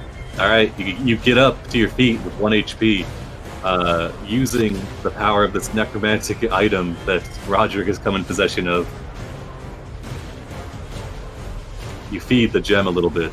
You can feel the life force get to you at the same time as the necromantic energy bolsters you into standing. But that's something for another time to worry about. Right now, you got a crazy necromancer running away from you. You got a bone naga in the way. What are you doing? I guess I'm gonna knock one of those out of the way if I can. All right. Well, I don't know. Seems pointless. I'm gonna go down here real quick, so just take a swing at whichever one's looking wounded. Only one of the nagas has been hit, and it was by like a 4 damage dagger. So Just play it down. Yeah. Okay. Can you? No, it's an action. all right. Yeah, you just slam into this one for 25. Yeah, this bone naga up here is it's not shattered, but it's splintering as it starts to fall apart a little bit. Both of them have used their things. All right, is that your turn? You got one more attacking you, right? Oh, that's well, if I get a whole round. Yeah, nat benefits of a nat 20 get you your whole round. All right, yeah. 13, 1 damage. It's saving those crits for me. All right, the bone naga. You know what I forgot is I should have been attacking reckless since I'm already at 1 hit point. Alright, regardless though, both of your attacks slam into the bone naga, first splintering it, and then second taking off the human skull. It lets out a exasperated sigh as it collapses into a pile of bones at your feet. You see Rotdow cowering behind the altar on the left side. Roderick, you automatically get 2 failed death saves, and then give me a death saving throw. Don't forget about your artifact. I'm out of hit die anyway. Like, it doesn't matter. I think he only loses 1 because it's not a melee. Oh yeah, it's not a crit. Not a crit. Yeah, you're right. All right, you are at 2 failed death saves. Yep. But not dead. All right. Dreamer, on the other hand, is dead. All right. Bone Naga, this one is still up. All right. We got Cordan and Oswald. All right. It's Oswald. It's gonna bite. Okay. I'll add 2d6. It's gonna bite you, and then an additional necrotic damage takes hold, and that is gonna be 23 damage. I am down. Alrighty. That's here. You're up. right. We are going to move and getting an attack of opportunity. All right, cuz we'll try to get you. Oh my god! Holy Bro, shit! we're just Holy dead. shit! We were never meant to win this fight, obviously. That is ridiculous. So what okay, happened? See, I can't. Okay. Let me check. All right. You cannot take the disengage action for 1d4 rounds. Just smashes your wallops you, but you do take 36 bludgeoning damage. Half that. Very nice. Very nice. It's kind of ridiculous, man. You can't. How do you balance encounters around 7 crits in the first 2 rounds? Man? We all came into this knowing Chult was going to be deadly, right? We knew it was going to be deadly. We did not expect 7 crits in 4 rounds of combat deadly. No, neither did I. We're still on the 3rd round. We're halfway through the 3rd round. Not to and mention Kill him. critical fumbles. Kill him! All right. not to mention how many Dressier. critical failures we've had. You see him, Dressier. He's cowering. We are going to dash. All right. And we're going to action surge. Oh, all right. Give me that attack. You got to beat a 16 for the AC. 'Cause he still is a lizard folk, even though he's a weak boy. We are definitely using precision attack. All right. Well, you can wait until see if you miss or not. True. You can wait till after. Oh, What? my bad. Let me No. pause the timer. Oh, all right. Add it. You need a 2. Don't get a 1. Why would you say that?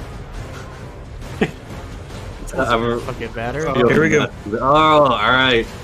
As you charge past, kind of hugging the fringe of the cloud kill, you see him there. He's kind of got his eyes on the dwarf who's miraculously gotten back to his feet. He turns around just in time to see you swinging your glaive. And how do you do it?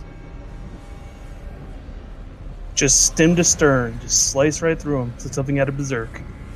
All right. He lets out like a cry. As you cleave through him, you can see the inside of his body. Instead of flesh, it's like an amalgamation of several different, like, decaying parts. As you cut through him, like, kind of, you can hear the screams of the damned, I guess, as the souls like erupt out of him.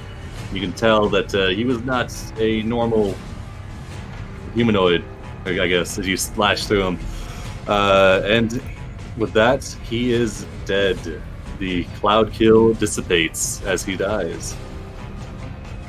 And we're still in combat because a couple people are bleeding out, but Simone, you're up. Okay. You're ready, just ready to unleash your magic missiles. But then I see he's down.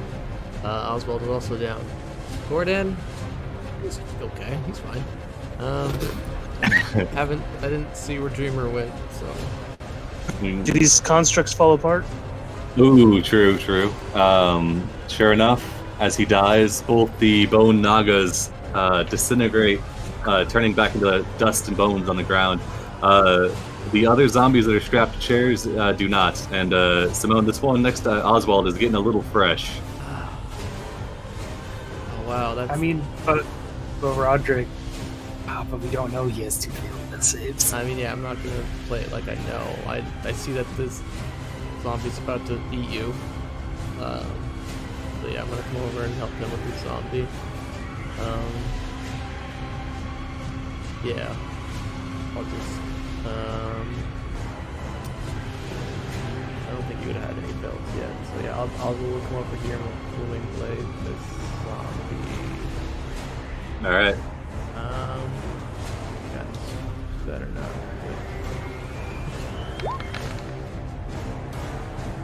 All right. You Extra. booming blade.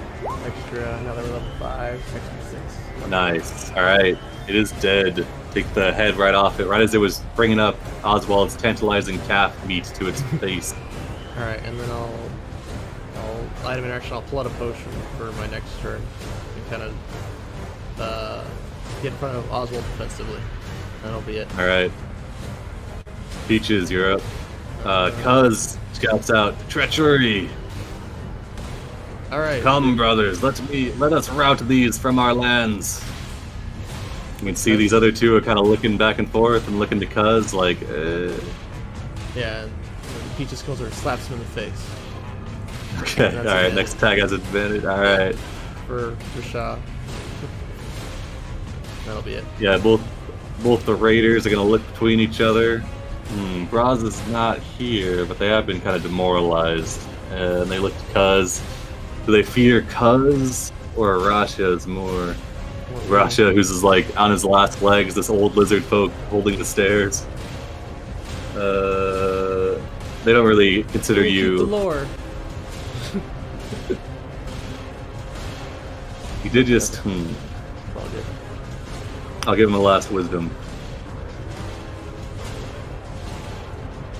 Alright, this one is being dumb. Alright, they're both being stupid, but they're both gonna move to try and pull them apart. Alright, so this one's for Cuz.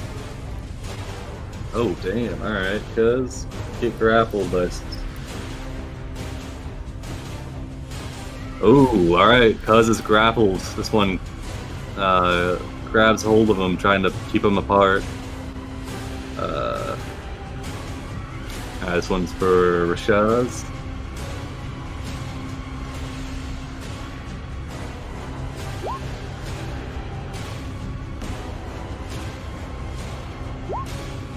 Alright, Rashaz stays out of the grip. And he will bonus action disengage. Shit. Okay.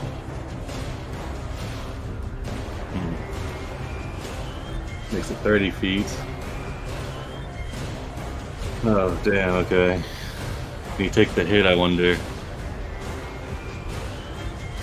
I guess this one is grappling him, so he will just dash. We'll see if Cuz is vindictive enough to try and take out Rashaz. Well, he disengaged, so he wouldn't get attacked. Yeah, but if he wants to make it in time to Roderick, then he can't disengage. Is he gonna really care about Roderick though? I mean, you guys showed him some nice kindness. You gave him some nice paper. He knows that the fleshies get pretty disappointed when their compatriots die. He doesn't want the peace talks to break down between you because he just thought you guys take out the current leader. So, yeah, he's gonna rush over. Cuz we'll give him just a raw wisdom. Okay, I'd say 13. He's being held back by one of the guys. The other one's kind of putting his hands up like, bro, chill. He won't take a swing at Rashaz as he moves down, uncorks one of the items on his belt, and shoves it into Roderick's visor. And you get 11 HP, Roderick. Alright.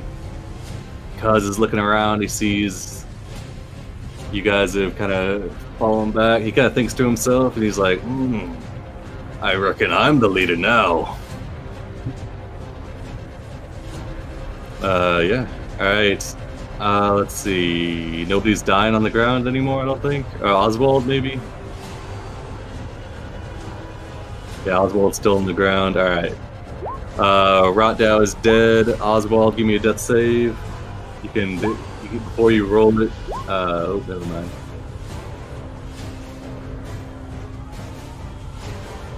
Sorry, I didn't realize I was muted.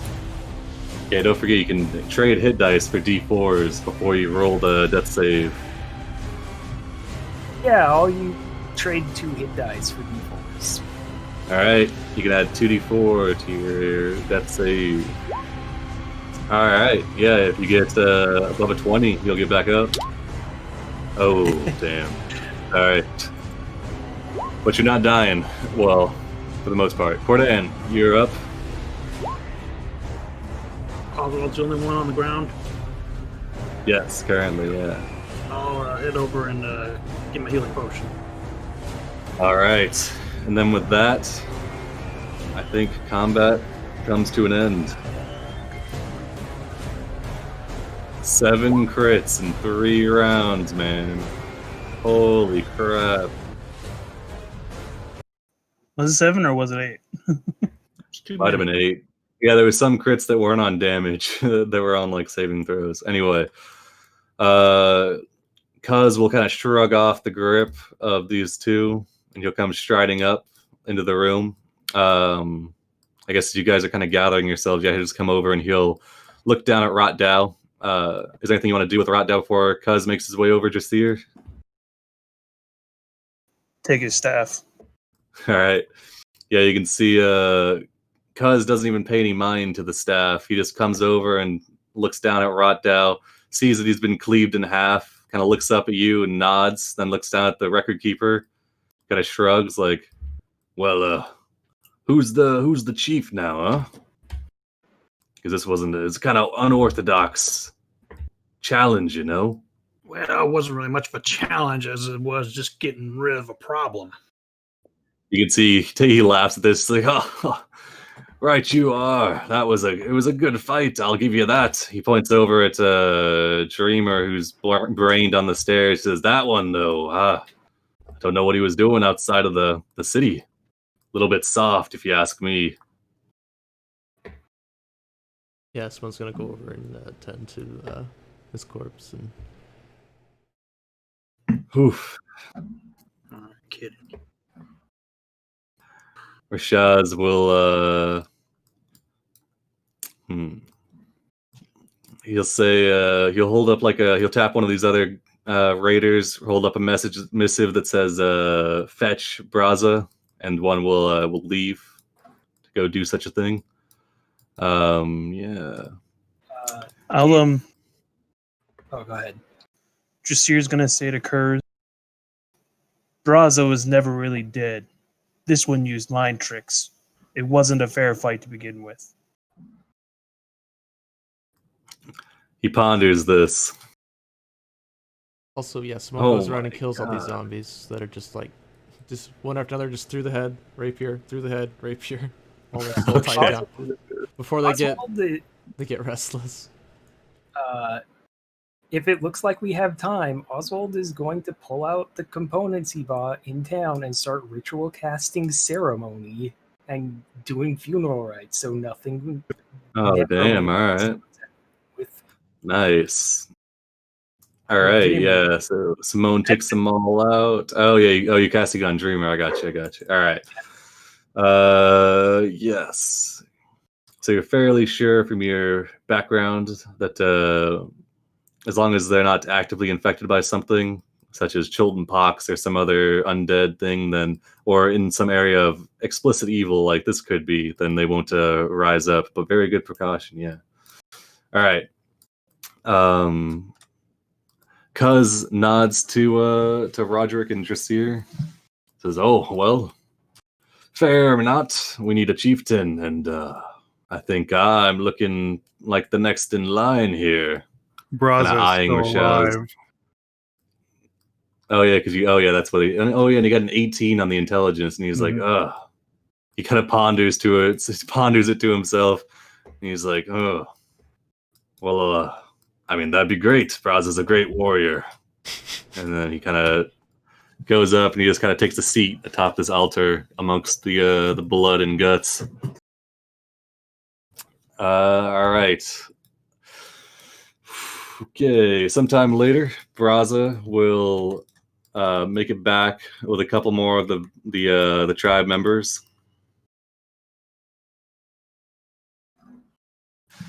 And Braza looks very surprised around at the room. Says, in common, I see the trial by combat had mixed results. I'm sorry for your friend here. I know you all get very sentimental about that.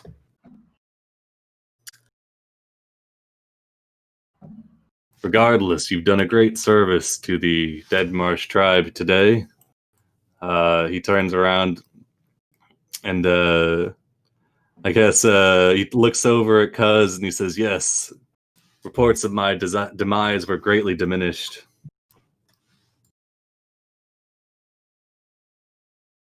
Oh shit, I fucked it up. The reports of my death are greatly exaggerated. God damn it. Sorry, it's been a long session. All right. Mark Twain Cause is kind of yeah, spinning in his grave.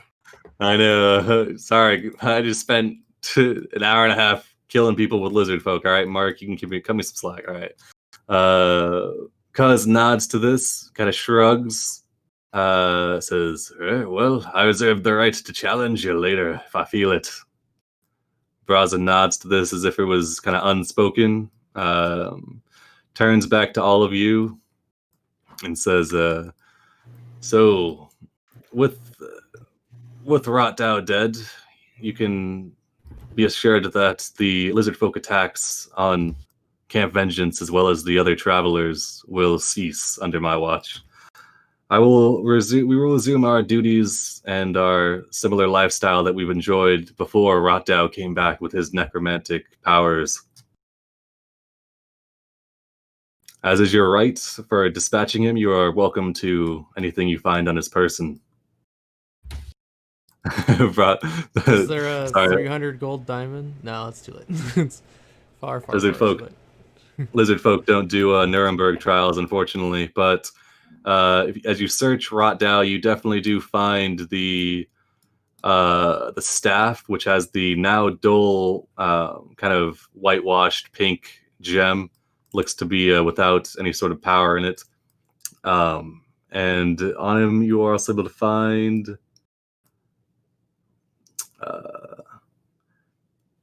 Okay, he's got a barbed spear and a dagger attached that look to be in very good shape, kind of on his belt and across his back. And then he's got roughly 120 gold on him.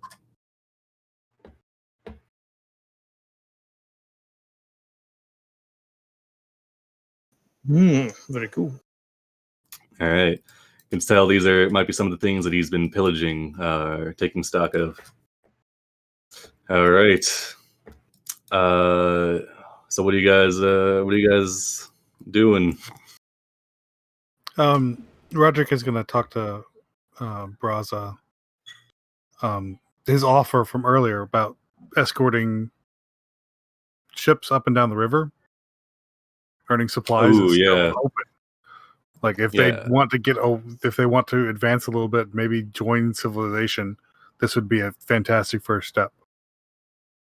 Yeah, Braza nods.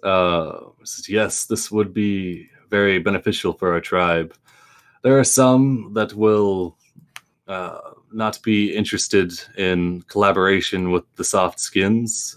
They will be harshly dealt with. You can see kind of tightens his jaw at this. Amongst the other loyalists to Rotdow, he puts particular emphasis on this as while he's looking at Cuz. Cuz kind of shrugs. And we are also looking to trade for stones at Camp Vengeance. Yeah, he in exchange for our help and for no hard feelings between the Smoothskins and the Deadmarsh tribe, you may take several of the destroyed houses. Their stone, though it has been kind of amongst the mud and weather for quite some decades now, it is still high quality and should serve your purposes well. Jasir's gonna walk over to Rashaz. Bah, can't say that name. Yeah, the old lizard folk with the shawl. And he's gonna take the heavy crossbow off his back and offer it to him. Oh damn, yeah. He'll heft it, kind of looking meaningfully back and forth. He'll set it on one of these benches before holding up like a piece of paper that just says "What for?" For being a worthy ally. Yeah, he nods, slings the crossbow over his back, and he looks grateful as a toothy maw can. Look at that great gratitude across his face. In his mind, he's like, well, I won't be able to attack twice anymore because I don't have a crossbow extra feet. But thanks anyway. He's got to hold it on to it till he gets a couple level ups. Yeah, there you go. All right. I wanna talk to Braza about getting some of his lizard folks to help me put together a litter, and we'll wrap up the body. Out of character, we'll ask what would Impossible want done with his corpse? His stuff. I don't know what to do. I wasn't expecting to die. No. Not in that fashion, at any rate. Oh well, we can just like leave it there then. We could just call it here, and then Yeah, think there about we it. go. But then Simone will make Yeah. sure it gets done, whatever you come up with, and then the other thing we talked about. Unfortunately, he didn't get gentle reposed, so you're going to need some 5th level magic if you're looking to bring him back, No, which could be costly. I think that's it for Dreamer of the Impossible. He did not die well. I don't think he could have continued living if he'd been brought back. To be laid low in such a offhand fashion. Yeah. It just like his honor wouldn't allow it. It's like I deserved. Yeah, I figured as much. Damn. Man, I was really I thought you were level 5, man. Damn. No. Yeah, I would have been if we could have long rested. But we can't do that yet. So. Game like damn. jungle, right? And considering this happened to this character, I'm glad I brought him out and not my other rogue that I have, because he would have died even faster. Yeah, I mean, he's got uncanny dodge, but I mean, doesn't have the same AC level that Dreamer does. So that's what it is. It's what it is. Oh, that sucks for Oswald because you and him and all the others went through the Reptite one shot together. Oh, damn. Yeah. Any single one of those crits that happened would have instantly killed me no matter what from full health. I only have like 30 health. If any of those has been on me, holy shit. Yeah, I think I have 38. Yeah. Roderick took what, like 56 damage before he got his second action. Yeah. Crits, man. Yeah. Oh my god. But I feel like we'll just end it here. It would be a nice touch, both diplomatically and metagaming wise, if the fort got renamed. Considering Impossible did a lot to bring things to a mostly peaceful Fort Impossible conclusion. Fort Impossible. However you want to name it. Fort Impossible. All right. Yeah, Fort Impossible. Yeah, you bring him back. Yeah, I can do something in like the Discord chat for that. But yeah, you can definitely grab his corpse and kind of give him a proper burial or a funeral pyre back at the camp. That's only like 2-day journey, like a day and a half, honestly. All right, and then anything you want to do with these lizard folk, you can get that posted up. And yeah. Whew, okay. Yeah. Life in the jungle is hard and fast. I can't imagine. Sadly, but I can't imagine it turning out better with those roles. Oh my god! Had we done it in the big setting, had I it guess done it any is better? like pretty power gamey and like min-maxy to be like. That's why I didn't straight up say run up to the spellcaster and grapple him and hold him in the silence. I didn't say that out loud, because. But if that had been done, then he couldn't have cast any of those spells. Unfortunately, that fear got me before I could do anything. Yeah, exactly. I meant the Roderick or the Cordan could have probably tried to grapple him, but that's all good. I mean, that's what happens. I wasn't expecting the Bone Nagas. Yeah, no. Those are what he was going to use if he just fought him in one-on-one, was the 2 Bone Nagas. I mean, pretty fucking crazy. I mean, in hindsight, I wonder what would happen if Roderick had come for the 1v1 and the turn undead had worked, and then you have a paladin beating the ass of an. I would have gotten destroyed by his spells. Like it would have, Cloud kill. Yeah, Cloud kill would have. Yeah, I was really scared there for like, because you had that rock on you, and this rock that he has is probably another like power stone. We just gave Thano two power stones if we had. I know. I was really like, if we all die, that's like the end of the campaign because he's Just what the fuck? Gave him his ultimate Next treasure. next time we see him, he's just riding a devil joe and he's assimilated all the dream. It's like, See, all right, I wish- the next mission, it's a gold rank. It's defending Port Nyanzaru from this necromantic lizard folk and his army of undead devil Those two joes. infinity stones. Yeah, Lord, that would have been bad. I wish Drasir was more intelligent because in storyline, I can't see any reason why he would keep the staff. Well, So then he would you just hand- give it away to one of the other members of the party who could use it.